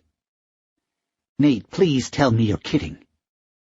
You met the man who could have interpreted that flash drive, who could have produced a cure, and you didn't say anything? Nate didn't speak, which Richardson figured was probably for the best. For the next moment, Sylvia grabbed 2 big handfuls of her own hair and fists clenched so tightly the knuckles cracked. Her body was shaking with anger. Then she stood up and stormed out the front door, giving the wall a good solid kick as she left. I'm sorry, Nate said, turning to Richardson. I didn't know. Doc Kellogg, he told me to never tell anybody about the cure unless I was sure they were on my side. And after the grasslands, everything's been so confusing. It's okay, Nate, Richardson said. It's nothing we can't fix. I hope. Chapter 12. 2 days later, after Nate was well enough to travel, they entered the outskirts of Herculaneum. It was late morning and already hot. There wasn't much of a breeze, just the muddy, earthy smell of the river nearby, and the sun was beating down on the back of Richardson's neck. He felt like he was being punished. Richardson and Sylvia were out in front, while Nate Royal and Avery Harper followed about 20 steps behind. Richardson, breathing hard, wiped the sweat from his face with a rag, and then folded the rag into a small square and stuffed it back into the pocket of his jeans. He was carrying his own pack, plus all the rifles they'd collected from the dead soldiers at the farmhouse battle, and the weight was starting to drag him down. "You mind if we stop for a sec?" he said. Sylvia looked at him. She was frowning with frustration. Richardson was certain he saw fear there as well. With good reason, too. The night before, she told him it had been years since she'd been this far from the compound, so this was all new to her. And the carefully constructed plan Nicky Booth had set up for them was falling apart. For the first time in a long time, Sylvia Carnes was working without a safety net. It probably didn't help matters that he'd been with her the last time she did that, back in San Antonio. Sylvia looked over her shoulder at Avery and said, "How much farther?" They were standing in the middle of a long, straight street, ruined buildings on either side of them. Most of the wooden telephone poles that ran the length of the street were still standing, but here and there a few had fallen and were blocking the street. Weeds and spindly shrubs grew out of cracks in the sidewalk and along the base of the buildings. In the distance, they could see the shadowy outline of a big industrial wreck, the remnants of a lead smelting plant. Avery Harper pointed at the smelting plant and said, "We're almost there. We just keep going toward that. The free trading market is just around the right side of it." "Okay," Sylvia said, irritably. "I guess we can rest for a second, but just for a moment." She stood the hair off her shoulders and then pulled it back into a tight ponytail. Richardson watched her as she tied it off with her black ribbon, wondering why she bothered. The way her hair frizzed up on her, she'd be retying it before they made 10 blocks. He tried to remember her the way she'd been back in San Antonio. A little heavier, maybe, softer looking, her hair still black. The years since then had made her lean, and given her face an almost bird-like angularity. A funny thought occurred to him. At times, she looked an awful lot like the lawyers and the pen and ink drawings in the Charles Dickens books he'd had in his apartment before the outbreak. He smiled inwardly at the thought. She would be offended by the comparison, even though he didn't intend it that way. Far from it. She was actually quite pretty, knobby elbows and hooked nose and frizzy gray hair notwithstanding. "What are you looking at?" she said, not even trying to disguise the petulance in her voice. "I was trying to remember if you wore glasses." "What?" "Did you? Wear glasses, I mean? I've been thinking back to San Antonio, and I can't remember if you wore glasses back then." "No." "You didn't? I could have sworn you did." I said no. Besides, you just said you couldn't remember. I was just asking. No, you weren't. You weren't making any sense. First you say you've been trying to remember, but you can't. The next minute you're swearing that I did. You don't make any sense, Ben. He didn't know what to make of that. I was just asking, he said. She let out a frustrated sigh and rolled her eyes. She was carrying their water, and she slid off her pack and took out a bottle of water and drank from it. You want some? She asked. He took the water and drank from the bottle and handed it back to her. Thanks. She handed the bottle to Avery. Sylvia scanned the buildings and the side streets for signs of movement. They had already seen a few turkey farmers driving their flocks to market, and vegetable dealers with their carts, and several people hauling wheelbarrows full of pecans and walnuts, and the increased activity had them all on edge. Just out of curiosity, he said, what did you guys do for people who needed glasses? Did you have an optometrist in the compound or something? What? It must have come up, right? I mean, Ken Stoller wears glasses. I remember that from Eddie Hudson's book. I'm sure you had other people there who wore glasses, right? Prescriptions change over time. Glasses break, get scratched. People need new ones all the time. How'd you guys handle that? She stared at him, her mouth agape. What are you asking me for? I told you I don't wear glasses. How the hell should I know what people do to get new glasses? He adjusted the packs on his shoulders. I was just asking. Jesus, Ben, drop it, would you? You always do that. You don't know when to leave well enough alone. You just keep picking at me. Me? He said. I can't leave well enough alone? He knew the argument wasn't going anywhere, and by speaking all he was doing was fueling her fire. But he couldn't help himself. He said, Hello? Pot, you're black. I'm what? It's an expression, he said. The kettle calling. I know the expression, but you've got it backward, you moron. It's the pot calling the kettle black. The hypocrisy is on the pot's side, not the kettle's. You're calling me the pot while you're ignorant of your own hypocrisy. Hypocrisy? Sylvia, Jesus, I was just asking you what you guys did for glasses. She threw up her hands and made an angry huff. Idiot, she muttered. Then she turned away and stormed off. He watched her go.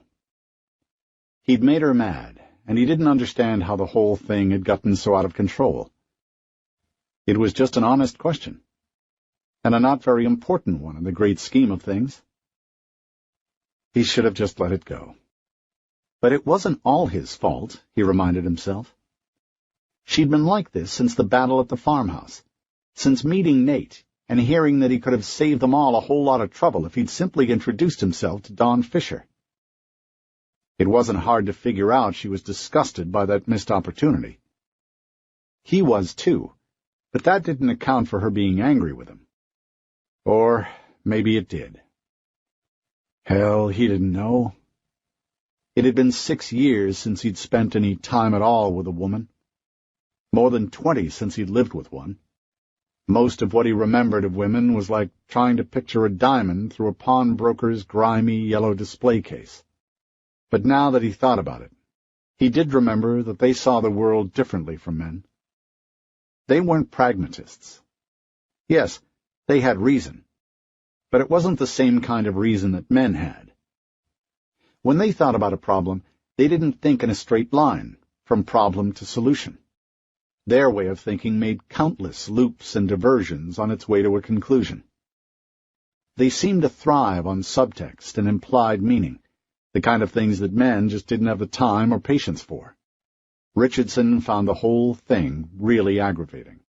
Are you two married? Huh? It was Nate Royal talking to him.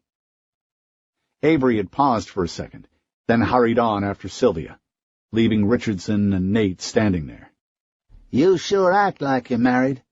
We're not married, Richardson said. He adjusted the packs on his back and started walking after the woman. Is she still angry with me? Nate asked. His expression was wide-eyed and innocent. "Yeah, I think so," Richardson said. "Oh." Nate walked on sullenly beside him for a few moments before adding, "So, why is she taking it out on you?" Richardson stopped and looked at him. Nate's fever had broken that first night after the battle at the farmhouse, and the next morning Richardson had gotten a pair of scissors and a razor and some soap, and helped Nate get himself clean. They'd shaved his beard and his head, and now all that remained of the shaggy mess that had once hidden his face was a light brown shadow of stubble on his cheeks and the top of his head. He had looked like a refugee from an Iron Maiden concert. Now he reminded Richardson of the wraith-like extras Hollywood movies used to show in Victorian-era mental hospitals.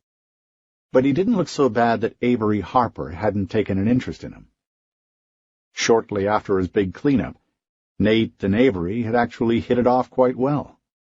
So much so that when Richardson and Sylvia had returned from gathering water and walked into the farmhouse's entranceway, they'd seen Nate on his back on the floor, Avery sitting next to him, his hand on her leg while she laughed at something he was telling her. "I don't like that," Sylvia had said. "They're just kids," Richardson had responded. "I don't like it," she said. "Sylvia, you taught college. You know how this goes. Kids will be kids. You can't keep them apart." Sylvia had let out a noise somewhere between a groan and a growl, and with that one gesture she'd made it clear what she thought of Nate and Avery hooking up. And he'd said a silent prayer for Nate. "Mr. Richardson?" "Huh?" "I said, why is she taking it out on you?" Richardson laughed to himself. "You ever been married, Nate? Lived with a woman, maybe?" "No. I lived with my dad and his girlfriend before the outbreak. Since then, I haven't had too much time with a woman, if you know what I mean." "Yeah, well, I knew Sylvia years back. There's a history there." "You guys—" Nate made a lewd, two-handed pushing gesture, accompanied by a clicking of his tongue. "You know?" "No. Not that it's any of your business." Nate raised an eyebrow, then shrugged good-naturedly and let it drop. A few minutes later they reached a slight rise at the edge of town that gave them a good view of the free trading market below. The primitive collection of tents and carts were bordered to the north by the ruins of a large lead-smelting plant, to the west by a spaghetti-like tangle of railroad tracks, and to the east by the great expanse of the Mississippi River. The free trading market was actually a lot larger than it appeared. Many of the more permanent vendors had reclaimed the abandoned boxcars on the railroad tracks and set up shop there. The main hive of shops and vendors were knotted together into lanes on the vast concrete slab that had once served as a loading area for trains and ships. But other vendors, mostly turkey and sheep herders, were spread far to the south, where their animals could drink from a large tributary that curled around the southern edge of old Herculaneum. "Well," said Richardson, pointing down at the bustle of humanity, "there it is, the Herculaneum Free Trading Market." "Looks like fun," Nate said. He caught Avery's eye and gave her a wink. She giggled back at him. Sylvia's expression was hard. "There's not going to be anything fun about it," she said. "We all need to keep our heads. There's a pretty good chance Ken Stoller has operatives down there. If so, they'll be looking for us. We need to be on the lookout for them." They headed down a narrow business road toward the market. There were others on the road with them, women mostly, standing in the doorways of the abandoned buildings. One of the women, a girl actually, no more than 16 or 17, who looked like one of those sad-eyed waifs in the old Feed the World posters, leered at them with a crooked, black-toothed smile. She was skinny as a junkie, but her blouse was open far enough to expose most of her small breasts. "Hey there," she called after them. "You lonely?" Nate veered toward her. "Hey there yourself," he said. "What you want, sweetheart?" the girl said. Before Nate could answer, Richardson grabbed him by the arm and pulled him back toward the middle of the road. "What are you doing?" Richardson snapped. "What?" Nate said. He flashed that wide-eyed, innocent smile. "What did I do wrong?" "Just cool it, okay? We can't afford to draw attention to ourselves." Sylvia made another angry huff and walked off. Avery was watching the hooker, who was backing away into the shadows, but still smiling at Nate, and her face was a rapidly shifting pattern of emotions: confusion and indignation and jealousy. She ran after Sylvia.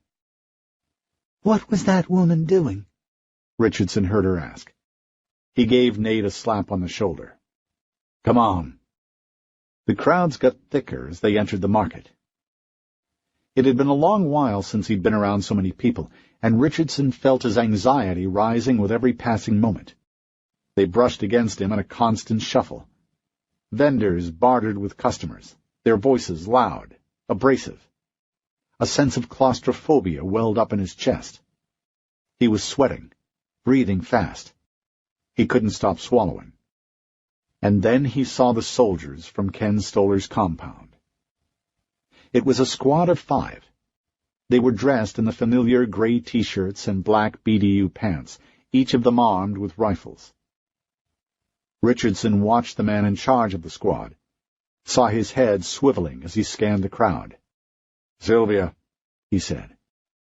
The soldier's eyes swept over Ben, then came back to him. He squinted at Ben, his mouth turning down at the corners. 3 women carrying chickens and bird cages crossed the path between them, and the soldier craned his neck to look over the women. "I see them," Sylvia said. "Ben, we have to get out of here." "Over there," Richardson said, and pushed Sylvia and Avery between a pair of tents. Nate was right behind him. They pushed their way to the back of the tents, where they butted up against a brick wall. There was nowhere to go. "Damn it," he said. He heard a commotion behind them, people being pushed out of the way. "Hey!" said the soldier. He and his squad were working their way back between the tents. "Get out here, now!" "Ben," Sylvia said, "what we do?" Richardson could hear the soldiers coming. Damn, there wasn't time. "Here," he said, lifting the skirt of a tent. "Get under here." "What are you going to do, Ben?" He took a water bottle and splashed some against the brick wall. Then he handed the bottle and his backpack full of weapons to Sylvia. "Just get under there, both of you." "Hey!" the soldier barked again. "Hurry, Sylvia." She and Avery got down on their bellies and worked their way under the tent flap. Nate tapped him on the shoulder and said, "Dude, here they come." "Got it. Come on, whip out your dick." "What?" "Hurry." And before Nate could protest further, Richardson unzipped his fly and pulled out his penis and pointed it at the wall. "Do it," he said to Nate. "Come on, hurry." Nodding slowly, Nate did the same right as the soldiers came around the corner of the tent. "You two," the soldier said. "Turn around. Slowly." "Oh, man," Richardson said, feigning surprise. He turned toward the soldier, still holding his penis in his fingers. "You scared me, man." The soldier, his rifle was leveled at Richardson, glanced down at Richardson's penis, then to the wet spot on the wall. His face wrinkled in disgust. "Ah," he groaned. "Put that away." Richardson did as he was told. "How come you didn't answer me?" the soldier said. "Were you calling me?" Richardson said. "Wow, I'm sorry. I really had to go." He rubbed the hand he'd been holding his dick with on his pants and stuck it out to the soldier. "I'm Ben Richardson," he said. "If you were calling me, I'm sorry. I couldn't hear you." The man lowered his rifle. "I'm not shaking your hand," he said. He pushed his way past Richardson and glanced up and down the alley behind the tents. The rest of his squad was waiting in the gap between the tents.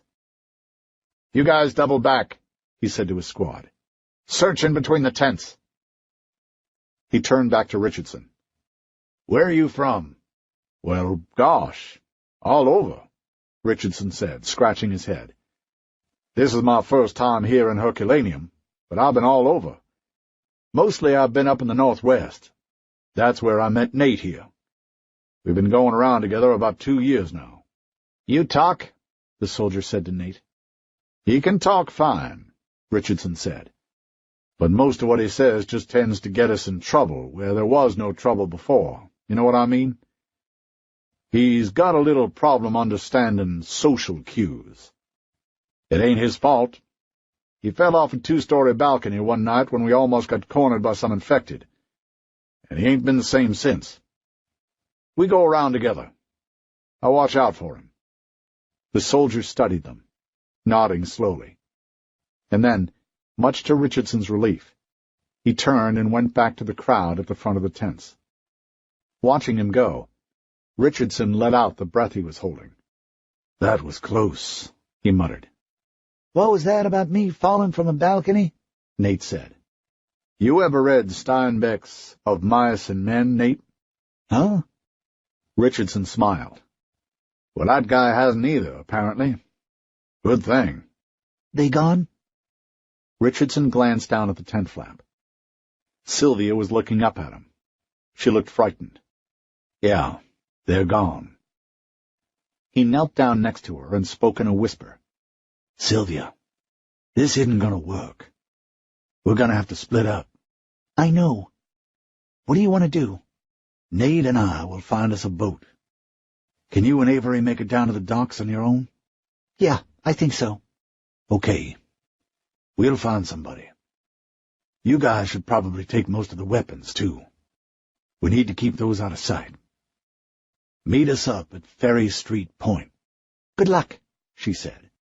"Yeah, thanks." Nate gawked at all the stuff. He saw vendors with carts full of vegetables and tools and canned goods and jerry cans of gasoline. There were carts loaded down with pornography and dried beef and sacks of flour and nuts and sugar, and even one guy selling marijuana. The smell of it caught Nate like a fishhook in his nose, and he stopped to stare at the buds hanging from the roof of the vendor's cart, mouth agape.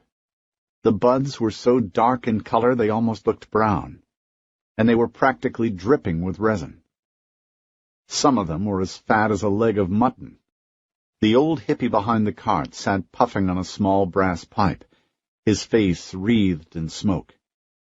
He gave Nate a knowing smile and a nod. "Come on," Richardson said, pulling him away by the arm. "Dude," Nate said, "did you see the size of those buds? I ain't seen weed like that since before the outbreak." "And what are you going to trade for it?" Richardson said. Nate's smile slid off his face. "Yeah, that's what I thought. Come on." Richardson led him toward the river and into a maze of tents packed together as densely as a hive. They were interconnected, giving total coverage to the patrons inside, shrouding them in shadows. Right away, Nate could see they were in some kind of bar. A still was cooking off to his right, and the air was thick with the smell of tobacco and wood smoke and stale liquor. "I don't see any soldiers," Nate said. "Shh," Richardson said. "We've been lucky so far. But keep your head on straight, okay? These are rough people. Don't say anything about yourself or what we're doing here. Just try to be invisible."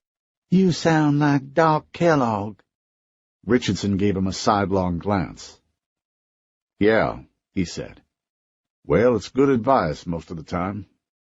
Just watch yourself, okay?" Nate sniffed at the tobacco smoke in the air, his mouth watering. Everywhere he looked, people were smoking and drinking, whispering to each other. They glanced up at him as he and Richardson walked into the tents. "I'm going over there," Richardson said, and pointed to a pair of old, heavy-set women off at one corner of the tents. "Just try to stay out of trouble, okay?" "Sure," Nate said. He watched Richardson approach the women. Their expressions grew hard as soon as he started speaking, and a moment later one of the women picked up her drink and walked away. The other stayed, though, frowning while she listened. Richardson's advice to try to be invisible felt like a joke to him now that he was on his own. He felt like every eye on the place was watching him. But he tried to look like he belonged as he quietly scanned the crowd. Most had gone back to their conversations, though a few weren't even trying to hide the fact that they were staring at him. "You're not from around here, are you?" Startled, Nate turned and saw a girl of about 17 leaning against a counter to his right. She was smiling at him, her dark eyes sparkling with reflected candlelight. Her dress was open at the neck, and he could see right down the front of it. "Hi," he said, his voice cracking as he spoke. "Jesus," he thought. "She's not wearing a bra." She didn't say anything. She leaned forward a little more and put her chin in her hand, her elbow on the bar. In the shadows, just beyond her face, Nate could see her hips swishing back and forth. "What's your name, sweetie?" "Nate," he said, and swallowed nervously. Her gaze drifted down his frame, then back up to his face. Her expression seemed to suggest that she liked what she saw. "Where are you from, Nate?" "Up north," he said. His throat suddenly felt dry. The girl was giving off vibes that he felt down in his groin. "They have girls up north, Nate?" "Girls?" he repeated. Then, regaining some of his self-control, "Yeah, sure, they got girls." "You got a girlfriend?" "A girl? No," he said, laughing. "I'm a lone wolf, you know." He glanced behind him and saw Richardson sitting on what looked like a roll of carpet, talking in confidential whispers with the older, heavy-set woman. She was smoking a cigar now, not speaking, staring at Richardson through the smoke. When he looked back, the girl had come out from around the corner. She was very close to his right shoulder now, close enough to whisper in his ear. "A girl gets awful lonely around here, Nate. All these old men. Want to go out back with me and smoke a joint?" "You bet," he said, wincing at the desperate note of enthusiasm in his voice. She winked at him. "Follow me, Nate." She took him by the hand and led him to the back of the maze of tents, where she slipped through the seam. "Come on, Nate." Her voice was smooth as ice cream. He glanced back at Richardson for just a moment, then at the girl, her breasts rising and falling slightly with each breath, her dress clinging to her erect nipples. He swallowed the lump in his throat and followed her. But no sooner had he made it through the flap when something heavy hit him at the bundle of nerves at the base of his neck. His legs turned to water beneath him, and he slumped to the ground, looking up in shock at the two men who had materialized out of nowhere. He tried to raise a feeble hand to stop the second blow, but it did no good. His vision turned purple, then black. When he came to, there were hands all over him, jerking his body from side to side as they dug into his pockets. "Hey!" he groaned, but he was unable to move. Somebody's knee was in his back. The girl stuck a knife in his face. It was old and rusty, a double-edged stiletto with the handle wrapped up in duct tape. Nate had seen a lot of knives and a lot of hands while living on the road these last 6 years or so, and he doubted she knew how to use it. But of course, that didn't matter. The blade was only inches from his eyes, and he couldn't move his arms. He was a Thanksgiving turkey about to be carved. "Please," he said hoarsely. "Fuck you, sweetie," she said. Her teeth were grinding together, her lips flecked with spit. The come-on he had seen in the bar was replaced by viciousness now. She looked like a hungry dog, ready to fight for its dinner. He felt the knife dig into the soft flesh of his cheek, and a scream welled up in his chest. He was about to let it loose when the tent flap behind him snapped open. The two men grunted as they stumbled over Nate. In the confusion, Nate scrambled away from the blade and sat against the tent pole a few feet away. Richardson was standing at the tent flap. One of the men who had jumped Nate climbed to his feet just as Richardson reached into the waistband of his jeans and pulled out a black leather blackjack. The man let out a honking noise like an angry goose as he charged Richardson, but he never finished his attack. Richardson cuffed a backhanded swing across the man's face, catching him in the chin with a noise halfway between a slap and the clink of heavy beer mugs knocking together. The man sank into unconsciousness. The other man watched his partner fall. When he looked back at Richardson, the blackjack was already connecting with his groin. He doubled over with a rush of air, falling to his knees. Richardson followed the blow with a downward slap to the back of the man's head that put him flat on his face. "Fucking asshole!" the girl shouted. She charged Richardson, the knife waving wildly in front of her. It did her no good. Richardson punched her in the face with his blackjack, and she sank to her knees.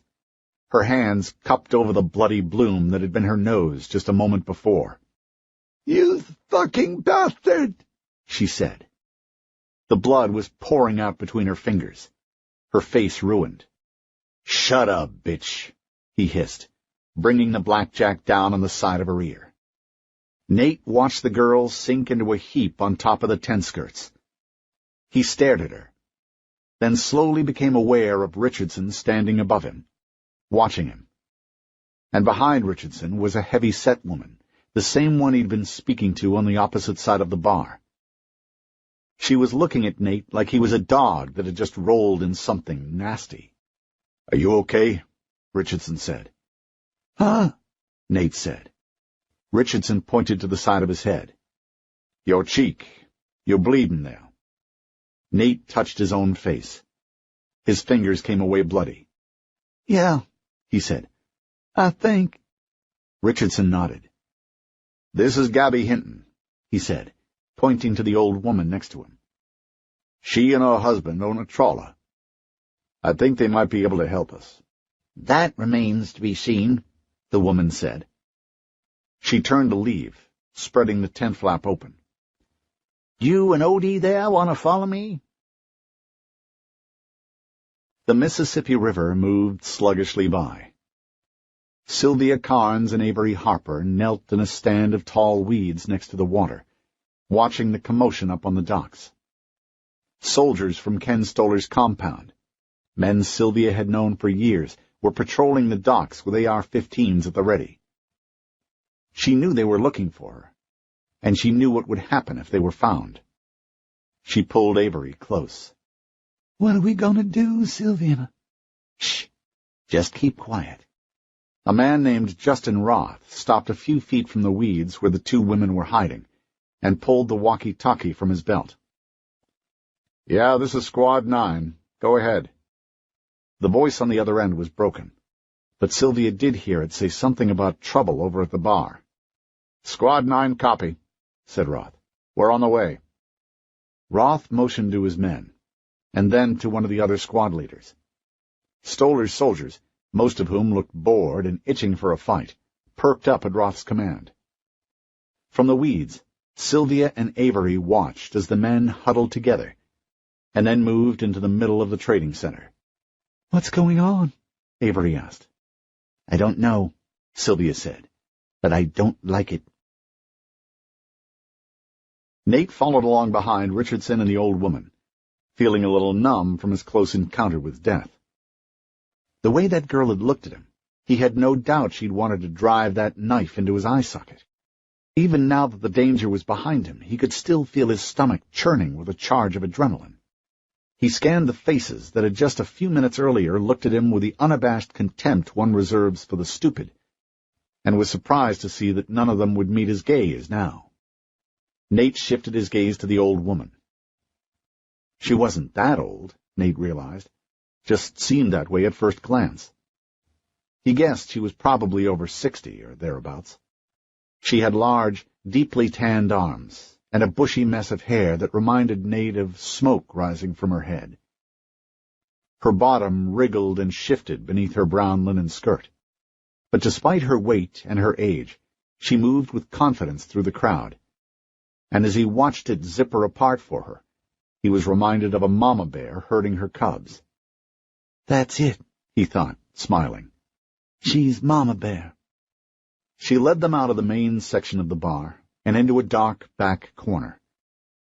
Nate followed with an odd sense of déjà vu. They saw a man sitting in a cloud of smoke, his white-bearded face illuminated momentarily by the orange glow of a lit joint. Right away, Nate caught the earthy, sweet smell of marijuana. Inhaling deeply, he sat down next to Richardson. Gabby leaned down and gave the old man a kiss. He was older than her, and even more rugged. His beard was bushy and unkempt, his dark eyes lit with the severe confidence of a lifelong sailor. He had both of his huge arms on the table, and to Nate, his fists looked like bricks. "Hello, sugar," he said. He winked at his wife as he gave her a pat on her prodigious butt. She giggled as she slid in next to him. "Get your mind out of the gutter, you dirty old man. These guys want to talk business." Right away, the smile faded from his face.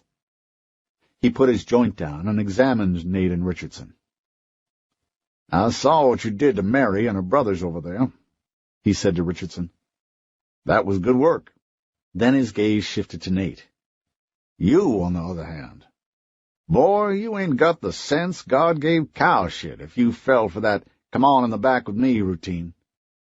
It's a wonder you're still alive, you know that?" Nate said, fumbling over his words.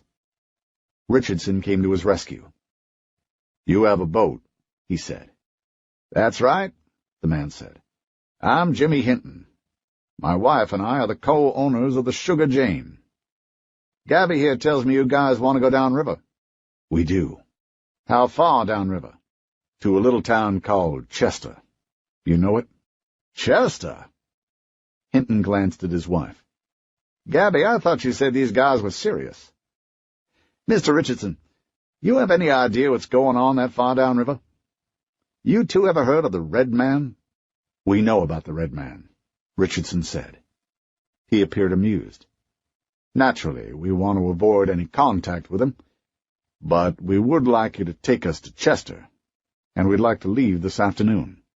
"Yeah, well, what you need to understand here, Mr. Richardson, is that an emergency on your part doesn't guarantee a sense of urgency on my part. And it occurs to me that your big challenge right now is to convince me why I need to drop everything I've got going on just to accommodate you." Nate laughed at the man. "Everything you've got going on? Who are you kidding, guy? From where I'm sitting, it looks like you ain't doing much beyond sitting on your butt getting high." "Say that again," Hinton said, both fists on the table. "You heard me," Nate said, rising to his feet. "Gentlemen," Richardson said. He grabbed Nate by the elbow and pulled him back down to his seat. "Nate, please." He turned to Hinton and said, "We understand your situation, Mr. Hinton, and you're right. It is a seller's market." He reached down to his packs on the floor and put a long burlap sack on the table in front of Hinton and his wife. The rifles inside the bag clanked heavily. "What's this?" Hinton said. "Payment," Richardson answered. "Look inside." Richardson waited for Hinton to open the bags. When the man let out an impressed whistle, Richardson said, "You can have those two now. You can have another 9 when we board your boat." "You have 11 of these things?" Hinton said. His voice dropped uncertainly. "That's right. All of them that good. These aren't refit jobs held together with duct tape. They're all military grade." "Military grade," Hinton repeated dreamily. "We have ammunition, too." Hinton let out a laugh. He glanced at his wife, and an entire conversation seemed to pass between them without a single word being spoken. "Okay," Hinton said. "We can leave first—" Uh-oh. He nodded toward the opposite side of the bar. Nate and Richardson shifted in their seats. Across the bar, one of Ken Stoller's squads was coming through the crowd. Hinton knocked on the table in front of Nate. Looks like your little run-in with Mary and her brothers has brought down the law. Me? Nate protested. But Hinton and his wife weren't listening. They were already rising from their chairs and stepping through a hidden flap behind the table. "Where are you going?" Richardson said. To the docks, Hinton said. Let's see, we have our own reasons for not wanting to talk to Ken Stolar's people. We'll meet you at the Sugar Jane in 1 hour. Don't be late. "We'll be there," Richardson said. "You can count on us." Hinton cocked an eyebrow at him, and a moment later, he was gone. Chapter 13. Jimmy Hinton and his wife ducked behind a vendor's cart draped with tattered winter coats and watched one of Ken Stolar's squads run into the bar. There was no mistaking the soldiers' intent. They were looking for somebody, and it didn't look like they were in the mood to do much talking. Stolar's people were no strangers to Herculaneum's free trading market. In the 5 years or so that Hinton and Gabby had been doing business here, he'd come to know Stolar's people all too well. He'd done business with them many times, and on one occasion, fairly recently, lost a large shipment of beef bound for their compound to pirates up near the Iowa border. "Jimmy," Gabby said, "we need to go." "I know. I wonder what they're doing there, though." "They're looking for somebody." "Jesus, woman, I can see that." He rubbed his chin thoughtfully.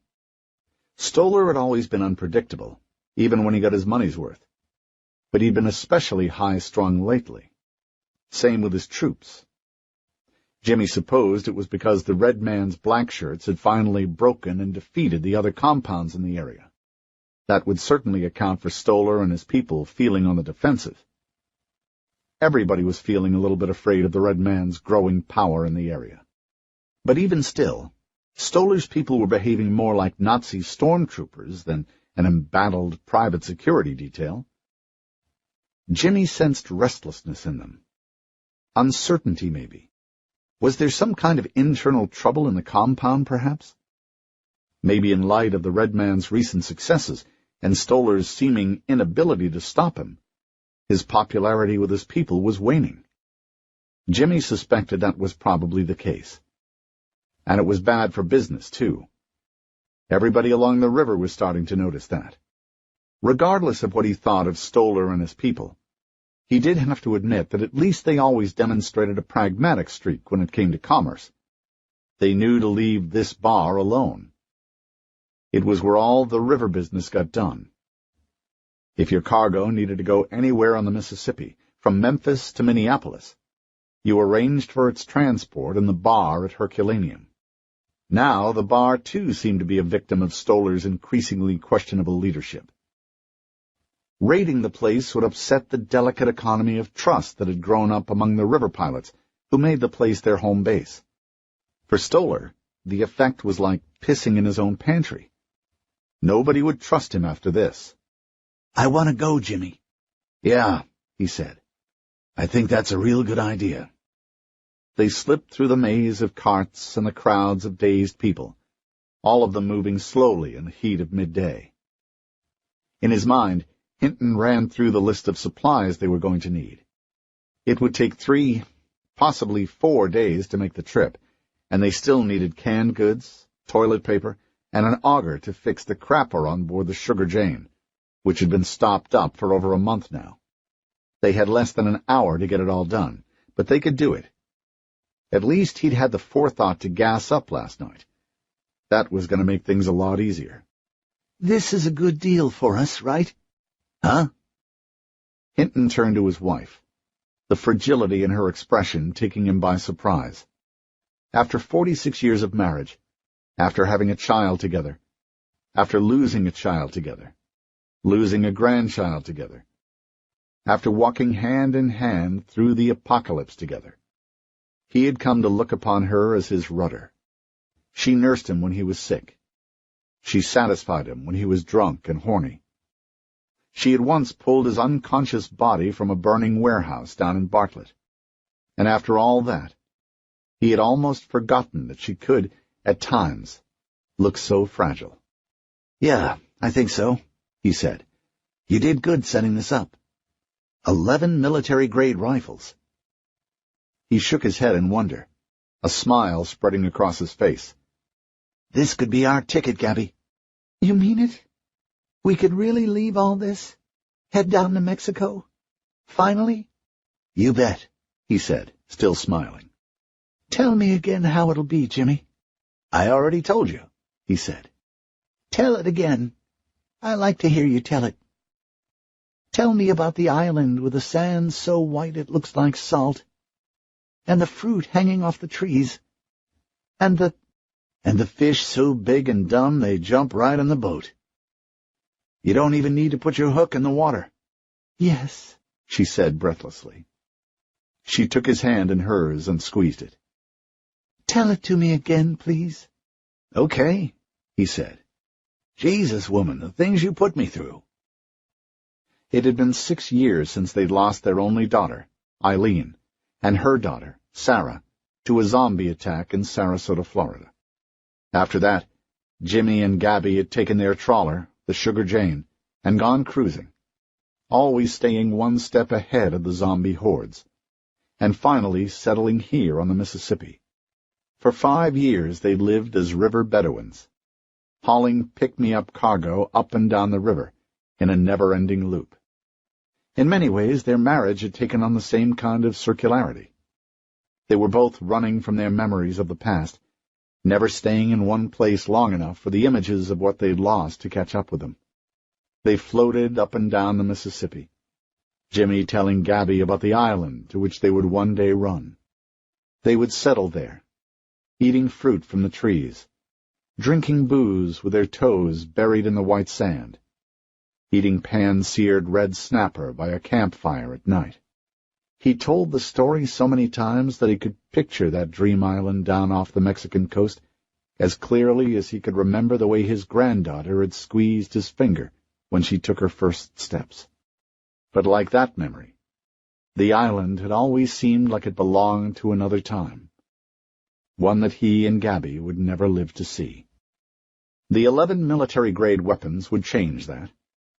They could trade those guns for everything they'd need to make the trip down to the wild zones of old Mexico.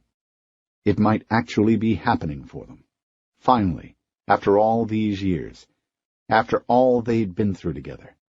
And it was then, as they walked through the market toward the docks, and as Jimmy began reciting, yet again, his description of the island, that he suddenly realized the fragility he had seen on Gabby's face just moments before was actually the fragility of a cherished dream birthing itself into reality. She was scared to let it see the light of day, for it was all that sustained her in this ruined world. If it died, so would she, and so would he. "Hello there, Jimmy Hinton. Where are you guys going?" A tall, bow-legged soldier stood in front of him. His name was Justin Roth, livestock manager for Ken Stoller's compound, and now, apparently, a squad leader. The other men, all dressed in the Union Field gray and black uniforms, stood by looking smug. "Hello, Justin." Justin Roth raised a rifle at Jimmy's midsection. Behind him, his squad did the same. "You have a lot of nerve showing yourself around here, Hinton." "It's a free trade market, isn't it?" Jimmy replied, trying to sound unconcerned and not totally succeeding. His gaze darted across the surrounding maze of carts and the crowd of people milling about. He saw several other squads of soldiers searching the area. They could run for it, Jimmy thought, but they wouldn't get far. "You owe Union Field 6,000 pounds of beef, Hinton. It won't be a free market for you until you've paid that back. Now get your hands up." Jimmy did as he was told. He raised his hands up around his shoulders, at the same time taking a barely perceptible half-step in front of Gabby. "What are you planning on doing, Justin?" Jimmy could feel Gabby's hand inching down his back, then pulling the tiny metal canister from the waistband of his slacks. "I'm going to drag your sorry pot-smoking ass to Ken Stoller. What he's going to do with you I can't say, but I can promise you that it is going to be a rough ride for you getting there. You might just fall down a few times, if you know what I mean."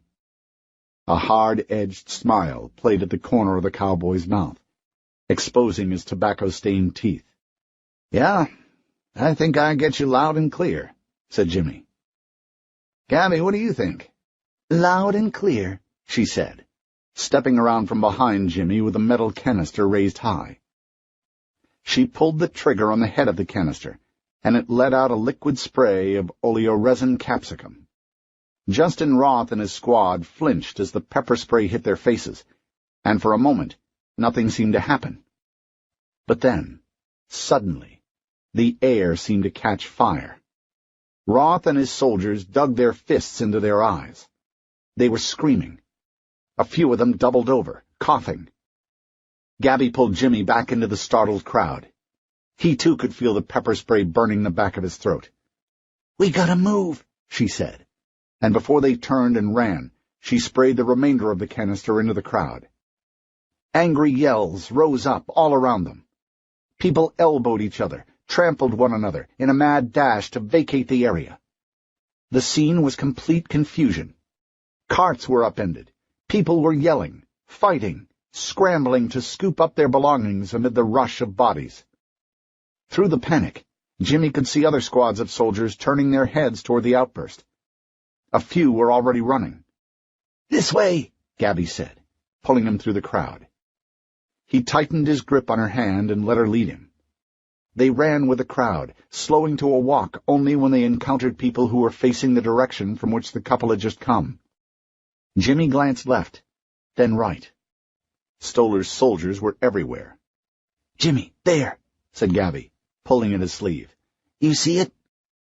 She was pointing at a man who was trying to guide a flock of sheep away from the turmoil. The big dumb animals were bleating irritably, but reluctantly obeying their shepherds' pushing and prodding. Gabby ran for the flock, and before Jimmy had a solid idea of what she had in mind, she was ducking down onto all fours and crawling into the middle of the flock. He shook his head, laughing. "God, I love that woman." And then he jumped down onto all fours and crawled after her. Watching Nate gawk at the vendors and the hookers and the crowds of people, Richardson had to laugh. The man was acting like they'd landed on Sunset Strip back in its heyday, instead of some run-down flea market at the edge of a dead world. Nate's reaction was humorous to watch, but also a little sad once Richardson really thought about it. This is what they had been reduced to. Places like Herculaneum had become their Mecca, their temples. "Good God," he thought. "Have we really fallen so far as all that? Where even our dreams are small?" "Keep an eye out for the girls," Richardson said, adjusting the pair of packs on his shoulders. The rifles and the ammunition were surprisingly heavy when you had to carry them all day. Nate chuckled. "Dude, I see a couple of them right now." They were almost to the docks, where 10 battered trawlers rocked gently in the river's current. Richardson looked back at Nate and saw him waving to a pair of rough-looking women, whose occupation was obvious at a glance. "Seriously?" Richardson said. "After what just happened, you haven't learned your lesson?" "What?" Nate said. His smile was huge. He was really enjoying this. "You know how long it's been since I got laid?" "No idea," Richardson muttered, and thought, "And I don't care, so please don't tell me, even though I know you're about to." "Yeah, well, I don't know either. And, brother, that's too long." Richardson smiled perfunctorily at him, then went back to scanning the riverbank, hoping to catch some sight of Sylvia Carnes and Avery Harper. The market thinned out quite a bit this close to the docks. He saw a few vegetable stands and the occasional flock of turkeys or sheep or goats, but no sign of the women. He was worried about the squad of soldiers from Ken Stoller's compound who were standing on the dock, but he and Nate had bought the women a change of clothes that he hoped would make it easier for them to sneak on board the Sugar Jane. They'd play it by ear, adjust as needed. "How long has it been for you?" Nate said. "Huh? How long has it been since you know?" Nate clicked his tongue suggestively. Richardson rolled his eyes. He had no desire to fill Nate in on the details of his sex life, just as he had no desire to think of how little there was of it to tell about. The last sexual encounter he'd had was in the winter, 3 years earlier. He'd been sleeping in a tent next to a road outside of Laramie, Nebraska, a foot of snow on the ground outside. A woman had come along. She was too skinny, too hungry-looking to be attractive, but she needed shelter and food, and Richardson had enough of both to spare. He let her stay, and they slept side by side in his sleeping bag, cuddling each other, not for the thrill of it, but for warmth. Richardson had gone straight to sleep, not expecting the woman to give up anything in exchange for his kindness. But he woke up with her stroking his cock with her hand, tugging on him until he came. It had been an empty, pathetic scene, devoid of passion. He hadn't made a sound. They hadn't even kissed. He never knew her name. "That long, huh?" Nate said. "What?" Ben said.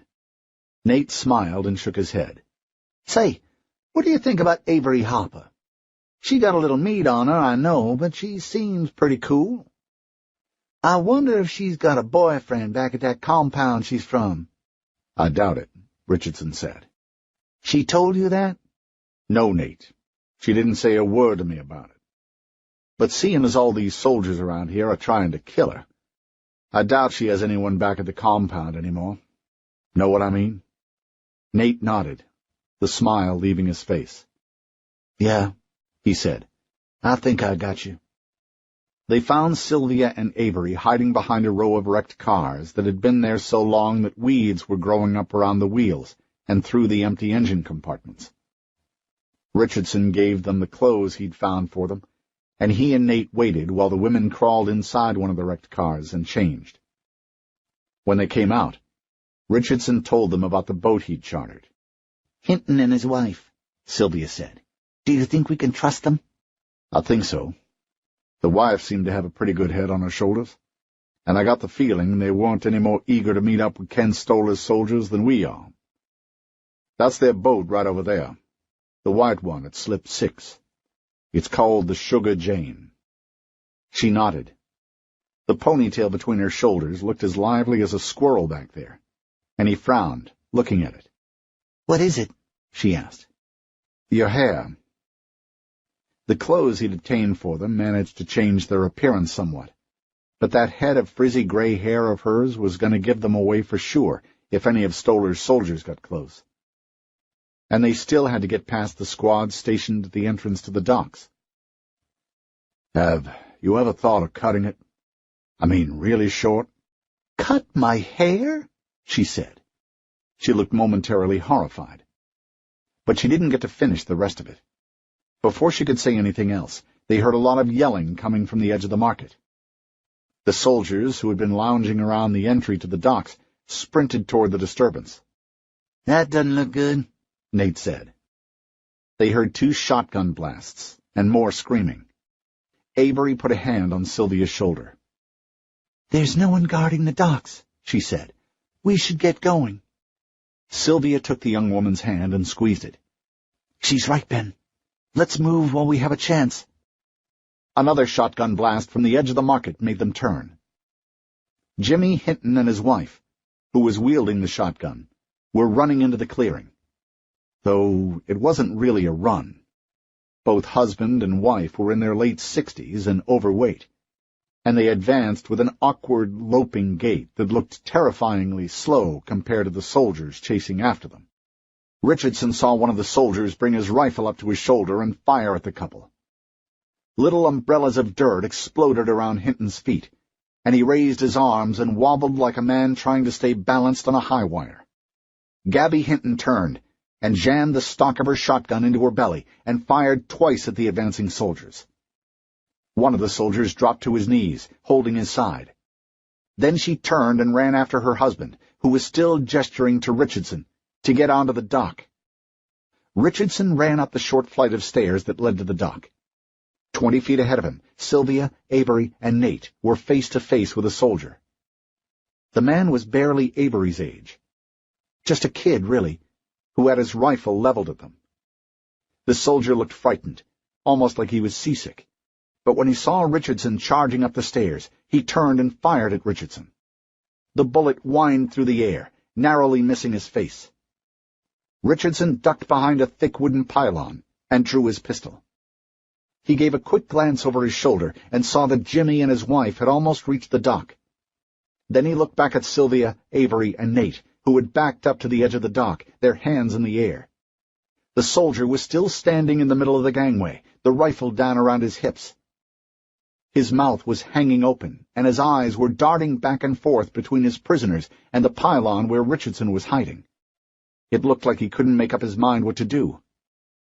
Richardson made it up for him. He stepped out from behind the pylon with his pistol in both hands, leveled it at the soldier's chest, and fired twice before the man could register what was happening.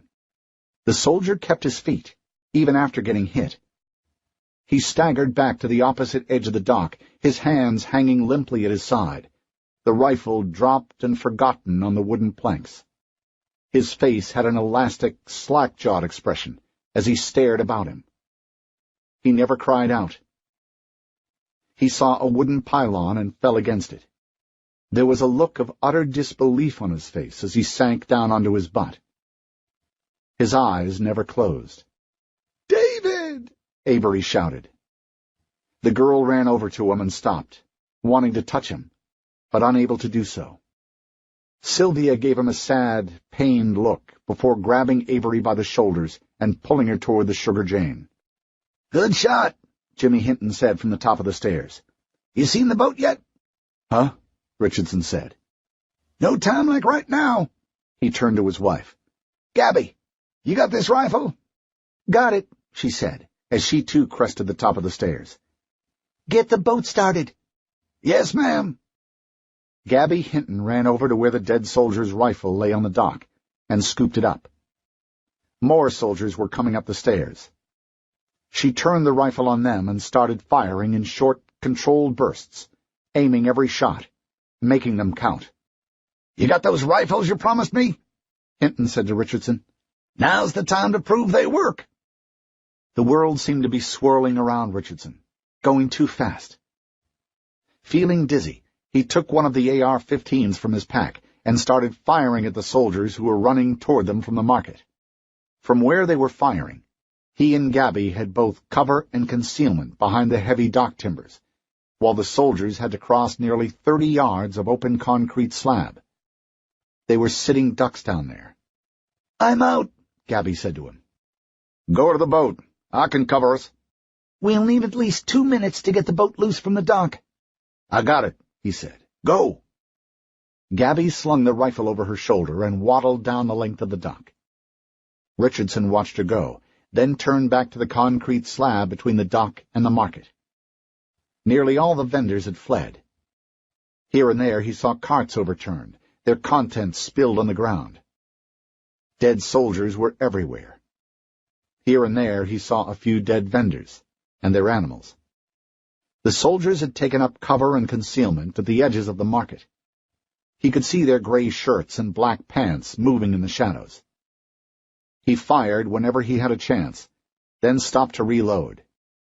He ejected the empty magazine, slapped in another one, and brought the rifle back up. It had taken him less than 5 seconds, but in that time 2 of the soldiers had sprinted from their hiding places to an overturned vegetable cart off to his left. "They're trying to flank me," he realized. "Draw me out." He could see their feet under the cart, and that was enough. What he knew of fighting he'd learned from Ed Moore, the retired U.S. Deputy Marshal who had helped Richardson and a handful of others escape Jasper Sewell's compound years before. And he could almost hear the old marshal's voice in his ears, reminding him that, when it came to gunfights, there was no such thing as cover. You could conceal yourself, but you couldn't ever cover yourself. That was a myth. "Damn right," he muttered, as he centered the rifle's sights on the vegetable cart and started to fire. The bullets cut through the cart like a chainsaw, filling the air with splinters of wood and bits of vegetables. And when the dust settled, the cart was in 4 large pieces, dripping with the remains of pureed vegetables. The 2 soldiers lay dead on the concrete behind it. From behind him, he heard the Sugar Jane's engines coughing and spluttering to life. Sylvia was calling his name. He fired at the few gray shirts he could see moving in the shadows. Then he turned and ran for the boat.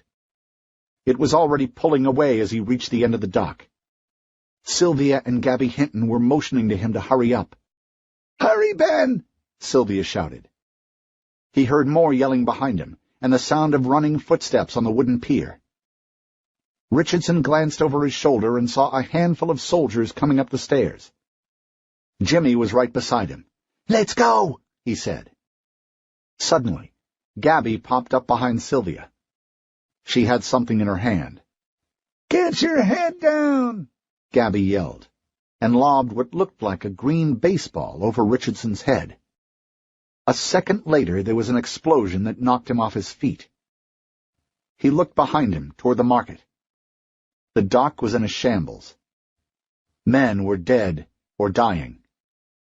Burnt pieces of wood floated on the water. Smoke drifted on the breeze. There was a giant hole where the stairs had been. "She threw a grenade," Richardson realized. "Holy shit, that woman's nuts." But the shooting hadn't stopped. More of Stoller's men were emerging from the edge of the market, firing toward the Sugar Jane. "Hurry!" Gabby said. "Come on!" He ducked his head and jumped into Sylvia's open arms, the 2 of them crashing into a padded seat on the far side of the dock. A sharp pain went through his right shoulder, and he groaned. "Are you okay, Ben?" He opened his eyes. He was face to face with Sylvia, their noses only inches apart. Richardson nodded. "You did good back there. Thanks." He smiled and let out an exhausted sigh. "Yeah, you're welcome." They were powering away from the dock now, the diesels making a huge noise, but it still seemed to Richardson like they were creeping along. He licked his lips, all at once aware of just how close he was to Sylvia. He didn't look away. He could hear her breathing and see the sparkling drops of river water in her hair. "You still want me to cut it?" she asked. He was about to laugh when he heard sobbing behind him. Frowning, he rolled over and saw Avery Harper with her face pressed into Nate Royal's chest. Nate seemed at a complete loss as to what to do with the crying girl, and as he put his hands on her back and slowly patted her shoulders, he looked like he'd just been handed more responsibility than he wanted to deal with. "Is she okay?" Richardson asked Sylvia. Sylvia shook her head. "That boy you shot on the dock, that was a friend of hers." "Oh, Christ," Richardson said. He gave the sobbing girl another glance. "Oh, Christ." He pulled himself up to a seated position on the gunwale and watched the Missouri coastline slip slowly away.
Chapter 14. The truck lumbered to a stop. Rough hands pulled Nicky Booth from her seat and threw her to the ground. Even before she rose to her feet, she could smell the sour, sweet stink of putrescence in the air. She was wearing a burlap hood, and the stench of rotting bodies mingled with the heat of her breath and her own suffused terror. But her isolation under the hood was also a small blessing, for it gave her a chance to steady herself before she had to face the place she had only heard of in whispered rumors from the river Bedouins in Herculaneum. She felt a hand grip the top of the hood and yank it off. Nicky wheeled around on the soldier, but he had already stepped back out of range of her feet. Apparently, he had learned his lesson after the incident the night before, when they agreed to uncuff her so she could go to the bathroom. Two of the guards, she saw, still had nasty bruises on their faces where she had kicked them. But her anger evaporated when she saw what lay before her. And despite her best efforts to look like she could handle herself come hell or high water, she couldn't help but gasp. She was standing on a gravel road that led down to the dock at the riverside. A forest of heavy stakes. There were 200, maybe more, rose up on either side of the road. Most were topped with the naked bodies of dead men who had been impaled through the rectum and allowed to slide down the spikes. Each body had its hands and feet bound together, their mouths hanging open in eternal screams. Some had been burned from the feet up, the ground around them blackened by the fire. Others had been partially eaten by the infected. The air swarmed with black crows and flies. There were more of the loathsome birds roosting on the impaled bodies, while still others fought over scraps of rotten flesh on the ground. The smell was enough to make the bile rise to the back of her mouth, but she managed to keep it down. And somehow she was able to maintain that control, right up to the point where she saw the mouth of one of the men on a stake near her start to move. One look at the man's eyes, and she knew he was still conscious, aware of every bit of the hell he was experiencing. At that point, Nicky doubled over and vomited. When she looked up again, she saw one of the guards watching her, smiling, like he was enjoying her suffering. "What's wrong with you?" she said. "These are men. You're a man. How could you do this?" The smile left his face. Behind her, she heard a chorus of moans. She turned and saw Lauren Skaggs leading an enormous troop of zombies toward them. Nicky began to back away, but one of the guards stepped close to her and grabbed her arm tightly.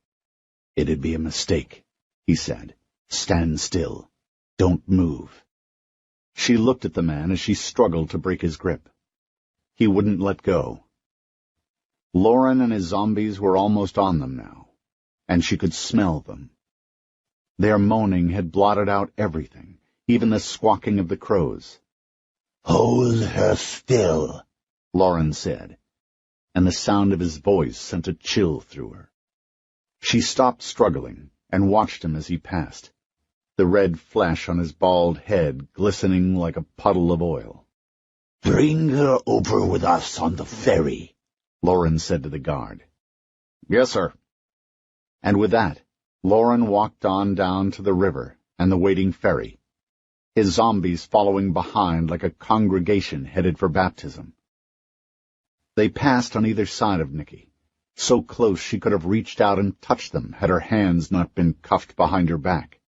"Let me go," she pleaded to the guard. "Stand still, girl. Don't you move or we'll both die." "Please," she said. She heard the whining in her voice, but she didn't care. She felt utterly defenseless and more terrified than she had been since her father died, leaving her to fend for herself and for Avery in the wilds of a blasted landscape. Her skin was crawling, the goose flesh rising on her arms and neck. She was holding her breath, trying not to scream. "Easy," the guard holding her arm said. "Almost through them." A zombie, a woman in her late 50s, passed just inches from her. The zombie turned to look at Nikki as she staggered by. Her face was covered with boils and abscesses, and swarming with flies that probed her sores and the oozing fluid at the corners of her milky white eyes. Unable to stand it anymore, Nikki squeezed her eyes shut. She couldn't stop trembling. When the zombies were loaded onto the ferry, 2 guards led Nikki aboard. The guards put her in a chair in the back of the boat, and she didn't resist. In front of her, the zombies swayed with the motion of the boat. Lauren Skaggs stood at the head of the ferry, looking off toward the crumbling ruins of the Kirkman Hyatt and Convention Center on the opposite bank. The 2 guards pulled on the guide rope that connected the 2 sides of the river, and slowly the ferry inched its way across. The only sounds the creaking of the ropes and the squawking birds behind them. Before her, silhouetted by the setting sun, was the hotel that Lauren had turned into his own private hell on earth. Nikki watched as it grew closer, and a feeling of deep despair washed over her. Into the land of the dead, she thought. Flanked by guards, with zombies in front of and behind her, Nikki Booth was led up a concrete ramp to the ruins of what had once been the loading dock for the convention center portion of the hotel. The building was falling apart now. Everywhere she looked, she saw broken windows. The floors were covered with mud and leaves and trash, the walls spray-painted with fading graffiti. But there was no furniture, no equipment, no signs that an army was using this place as its headquarters. It took her a moment to notice that. All she felt walking into the facility was a distinct sense that something was off about it. And then a soldier ordered her to stop, and his voice echoed inside the 2-story-high emptiness of the loading dock, and it hit her. There's nothing here. No signs of occupation. What is this place? She said.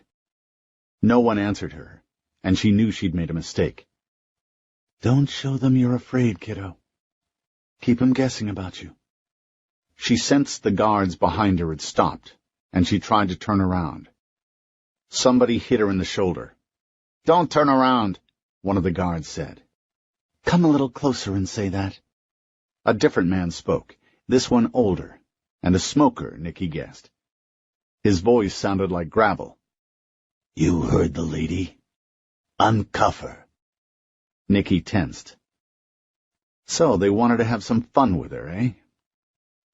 Well, bring it, assholes. One of the guards grabbed her handcuffs and worked the key into the hole. He was a bundle of nerves. She could feel it in the way his hands fumbled with the key and hear it in his breathing. Nikki curled her fingertips up into the man's palm and smiled when he jumped. But she didn't move. She just waited for him to come back, and when he did, she curled her fingertips into his palm again and gently stroked the length of his index finger, purring under her breath as the muscles in his finger relaxed. She heard him swallow, and then one of the cuffs fell away. It was the break she was waiting for. She slammed her elbow back into the guard's face and felt the satisfying crunch of the bridge of his nose. Blood gushed from the man's face. He bent forward, screaming, his hands over his nose. Nikki raised her boot and brought it down hard on the side of the man's knee, breaking it. He sank to one knee, the other leg bent the wrong way, eyes rolling wildly in his head. His mouth was hanging open in a scream that he couldn't quite get out. Nikki still had one cuff around her right wrist, the swing arm on the left cuff dangling free. She swung the open cuff down on the man's face, and the exposed swing arm caught inside his cheek like a fishhook snagging a river trout. She yanked back on the cuff, and it tore through his cheek, widening his mouth by a good 2 inches. The man fell to the floor, writhing in pain. 2 other guards were charging her from the left. She swung the dangling handcuff at the closer of the 2, catching him across the side of his face, dropping him to his knees. The other guard had his hands up like a boxer, ready to block her next swing. Nicky feinted with a backhand, then stopped midway through the arc and mule-kicked him in the balls. He doubled over with a gasp, and when the back of his head was exposed, she slammed the handcuff down, catching the swing arm around his ear and yanking back as hard as she could. The man barrel-rolled in midair, landed on his face, and didn't move. Nicky didn't know if he was dead or just passed out, and she didn't care. One of the guards yelled, "Beanbagger!" She spun around to face the rest of the guards and got a glimpse of a shotgun's muzzle blast. The round hit her in the stomach and doubled her over, the pain blindingly intense. Every muscle in her gut and her chest had constricted, and she couldn't breathe. She fought with her body to pull in the air she needed, but couldn't make it happen. All she managed was a thin, croaking groan. She coughed up blood on the floor, and a wave of dizzying nausea overtook her. She nearly fell over on her side. "Come on, kiddo," she told herself. "You gotta fight. Get up." She lifted her gaze to the narrowing circle of guards around her and tried to stand up straight. One of the guards racked a shotgun, and Nicky had just enough time to mentally brace herself when the second beanbag round hit her in the chest and dropped her to the ground, unconscious. When she awoke, one of the guards had her by the ankle and was dragging her across faded red carpet. Stop," she said, still feeling groggy. Her vision was a blur. She tried to grab hold of something, anything, but the floor beneath her had been worn smooth, and all she managed to do was rake her fingernails across Berber. The guard glanced back when he felt her start to squirm, and jerked her leg even harder. "Fucking little bitch," he said. The side of his head was dark with a livid bruise and dried blood where the handcuffed swing arm had caught him. Beyond him was a large room. He was dragging her straight for it. "No," she said. "No, stop." "Stop my ass," he muttered. He reached the middle of the room and grabbed her ankle with both hands and flung her across the wooden floor. "Stay down, you little bitch," the guard said. She looked up at him in time to see his heel come crashing down on her face. And then her world went black again. Nicky hurt everywhere. She curled into a fetal ball and cried. She had never been hurt like this before. Every muscle ached, and her mouth was thick with a coppery taste of blood. The room was dark and heavy with the smell of rot. The floor beneath her was cold. She blinked the purple spots from her eyes and tried to peer into the darkness. She could see dim shapes, people, but couldn't make out details. "Hello?" she said, her voice coming out like a groan. Her call was met with a chorus of moans. The moans rose and fell in an uneven but urgent ululation that she had come to know all too well over the years. "No," she said, shaking her head. She pulled herself to her feet, forcing her way through the pain, pivoting around in a circle, waiting for the attack she knew was sure to come. The moaning grew louder and louder. The zombies in the dark were in a frenzy now.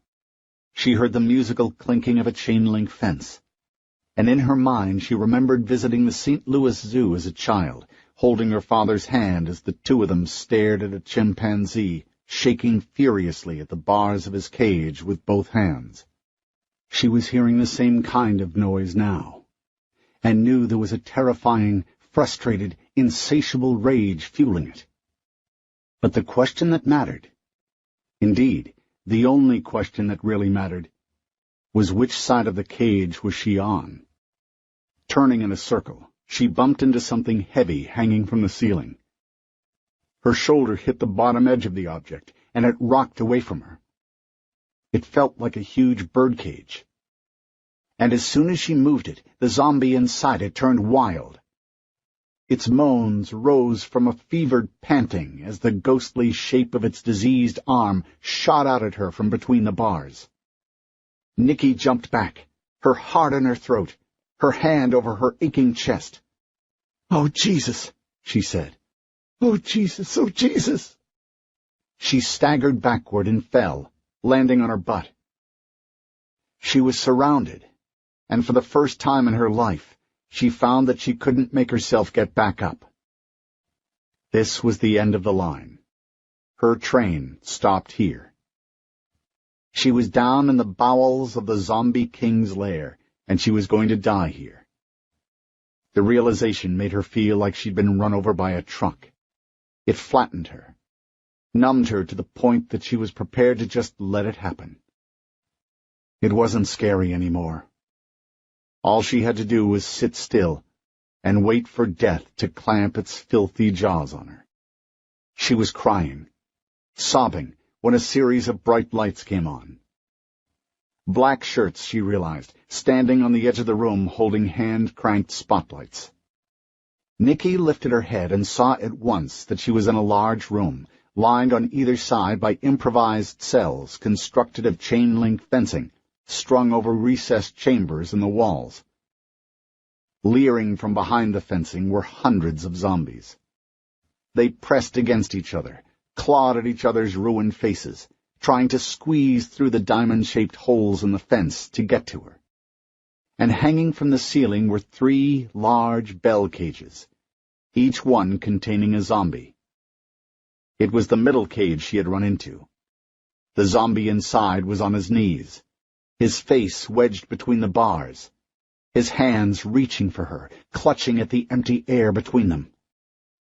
Its milky white eyes never blinked, never looked away from the vein throbbing in her neck. Horrified, she crawled away from it. A door at the far end of the room opened a moment later, and Lauren Skaggs, the Red Man, strode into the room. Instantly, the moaning stopped. A calm spread over the zombies, as each one focused on Lauren. He walked straight for her, stopping at her feet and looking down at her with a murderous hunger in his eyes. For a terrifying moment, Nicky wasn't sure if he intended to eat her or not.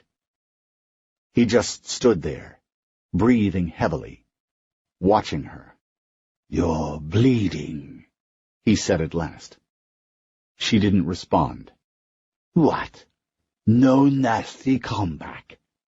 Where's the fire, Nicky? What happened to Nicky Booth, the ferocious zombie fighter?" "Your soldiers hurt me, Lauren," she said. It was suddenly very difficult to keep her eyes open. She wanted to pass out. "My soldiers haven't even started to hurt you, Nicky. The worst is yet to come. There's so much more." He knelt down so that he could look her in the eyes. "But you could stop that from happening. You know that, don't you? You could tell me where Don Fisher is. Tell me where he is, Nicky." "Or what?" Nicky said. Being threatened woke something primal in her, something that refused to be cowed by Lauren Skaggs. Zombie King or not, he was still the same old meth-head loser she'd known back in Gatling. "Or what, Lauren?" she repeated, her voice stronger this time. "What do you think you can do to me that will make me betray everything I've worked for?" He smiled. "Nicky, don't fool yourself. You're brave now. You're full of anger and meanness. You even dare to look me in the eye. But I can take away everything." He motioned toward the wall of faces, watching them from between the bars. "Do you see them, Nicky? There's nothing behind those eyes but what I put there. They have no will but the purpose I put in their heads, and they will obey it, even if it means their own death. I can make you like that, Nicky. I can take away your very soul.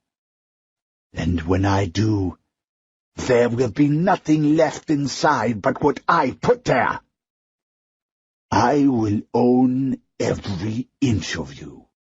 I will do everything I ever dreamed of back in school. Go to hell, Lauren, she whispered. He laughed as he stood up straight. Nicky, I heard you say earlier that I have gone insane. I don't think you've judged the situation right. You see, I can be reasonable. What are you talking about? I want Don Fisher. You know that. I know you can give him to me. And so, I propose to make a trade. You've got nothing I want, Nicky said. Oh, I think I do. He walked over to the hanging cage and stuck his hand through the bars. He waved away the flies that swarmed around the zombie's sores. Then he turned back to Nicky. I remember you back in high school, Nicky. You were everybody's darling, weren't you? A cheerleader, class valedictorian, volunteer at the Special Olympics. You were all kinds of hot shit. The past is what it is, Lauren. We can't do anything about who we used to be. That's true, he said. But the past can tell us about who we are now. It can tell us the kind of things we're likely to hold dear. You're not making sense, Lauren. Aren't I? No? Then let me put it to you this way. Tell me where Don Fisher is right now, or I will pull every zombie for 1,000 miles and use them to overrun Ken Stoller's compound. Is that plain enough for you? Every person you have come to care about, every man, woman, and child, will be gnawed to the bone. There will be nothing left of your home. What happened to Calamar? That will be a mercy killing compared to what I do to Union Field. His face was lit with madness, and it rattled her. But it wasn't the looming threat of his red body that frightened her. No, it was more than that. She had been a member of Union Field since she was 22. Ken Stoller had taken a nearly wild young woman in charge of a 12-year-old little girl and turned her into a leader among men. She had made friends there. No, don't mince words, she thought. They're your family. The people there in Stoller's compound had become her family. Her recent fights and falling out with Stoller were beside the point. They didn't change anything, at least not where it counted.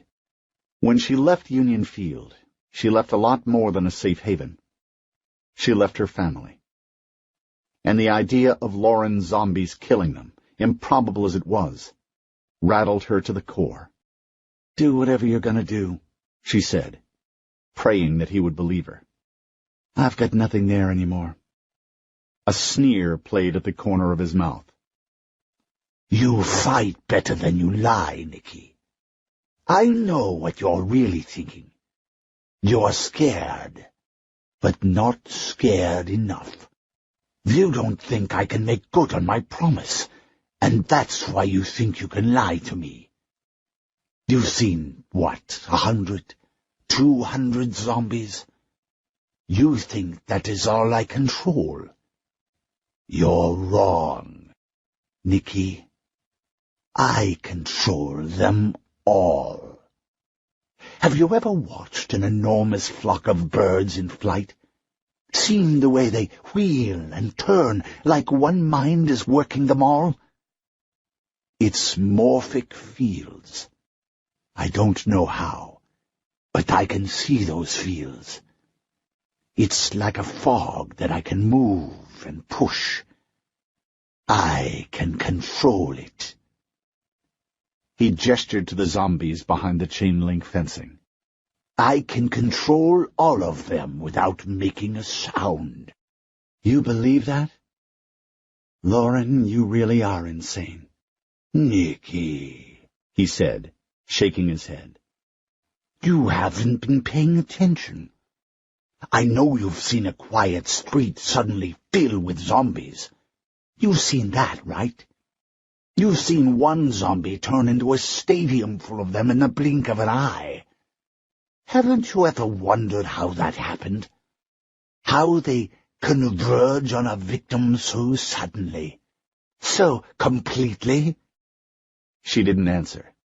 Yes, you have, haven't you? I can see it in your face.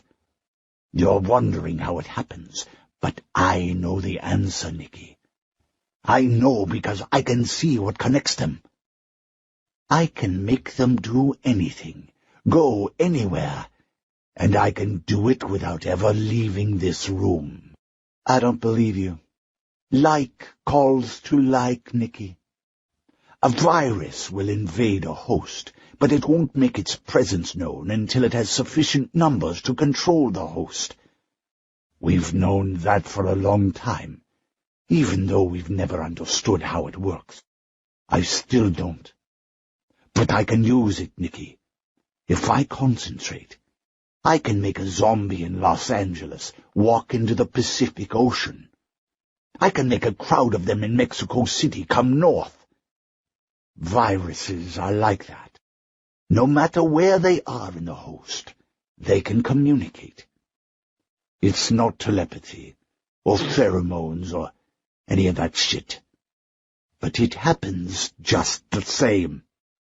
He stopped there, watching her. You know what I think you need, he said. You need a demonstration.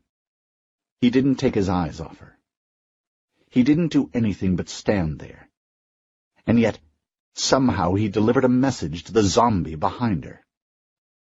It suddenly slammed itself against the bars of its cage, snarling, pounding on the metal. She staggered to her feet and turned to watch it.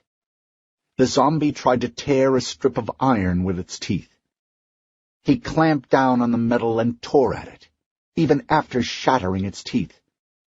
And when that didn't work, it jammed a shoulder into the gap and pressed hard. An uninfected person would have given up. But the zombie pushed and pushed until it bent the bars, stripping the flesh from its shoulder as it forced itself out of its cage. Oh, my God, Nicky said, backing up. He left here a long time ago, Nicky. She turned to look at the red man. He smiled back, then gestured toward the cage. One of the strips of iron snapped from its rivet and clattered to the floor. The zombie, a huge flap of bloody skin hanging loose from its shoulder, slid through the newly opened gap and dropped face first to the floor, its right arm snapping beneath it. With its skin hanging down around its waist like a skirt, the zombie rose to its feet. No, Nicky said.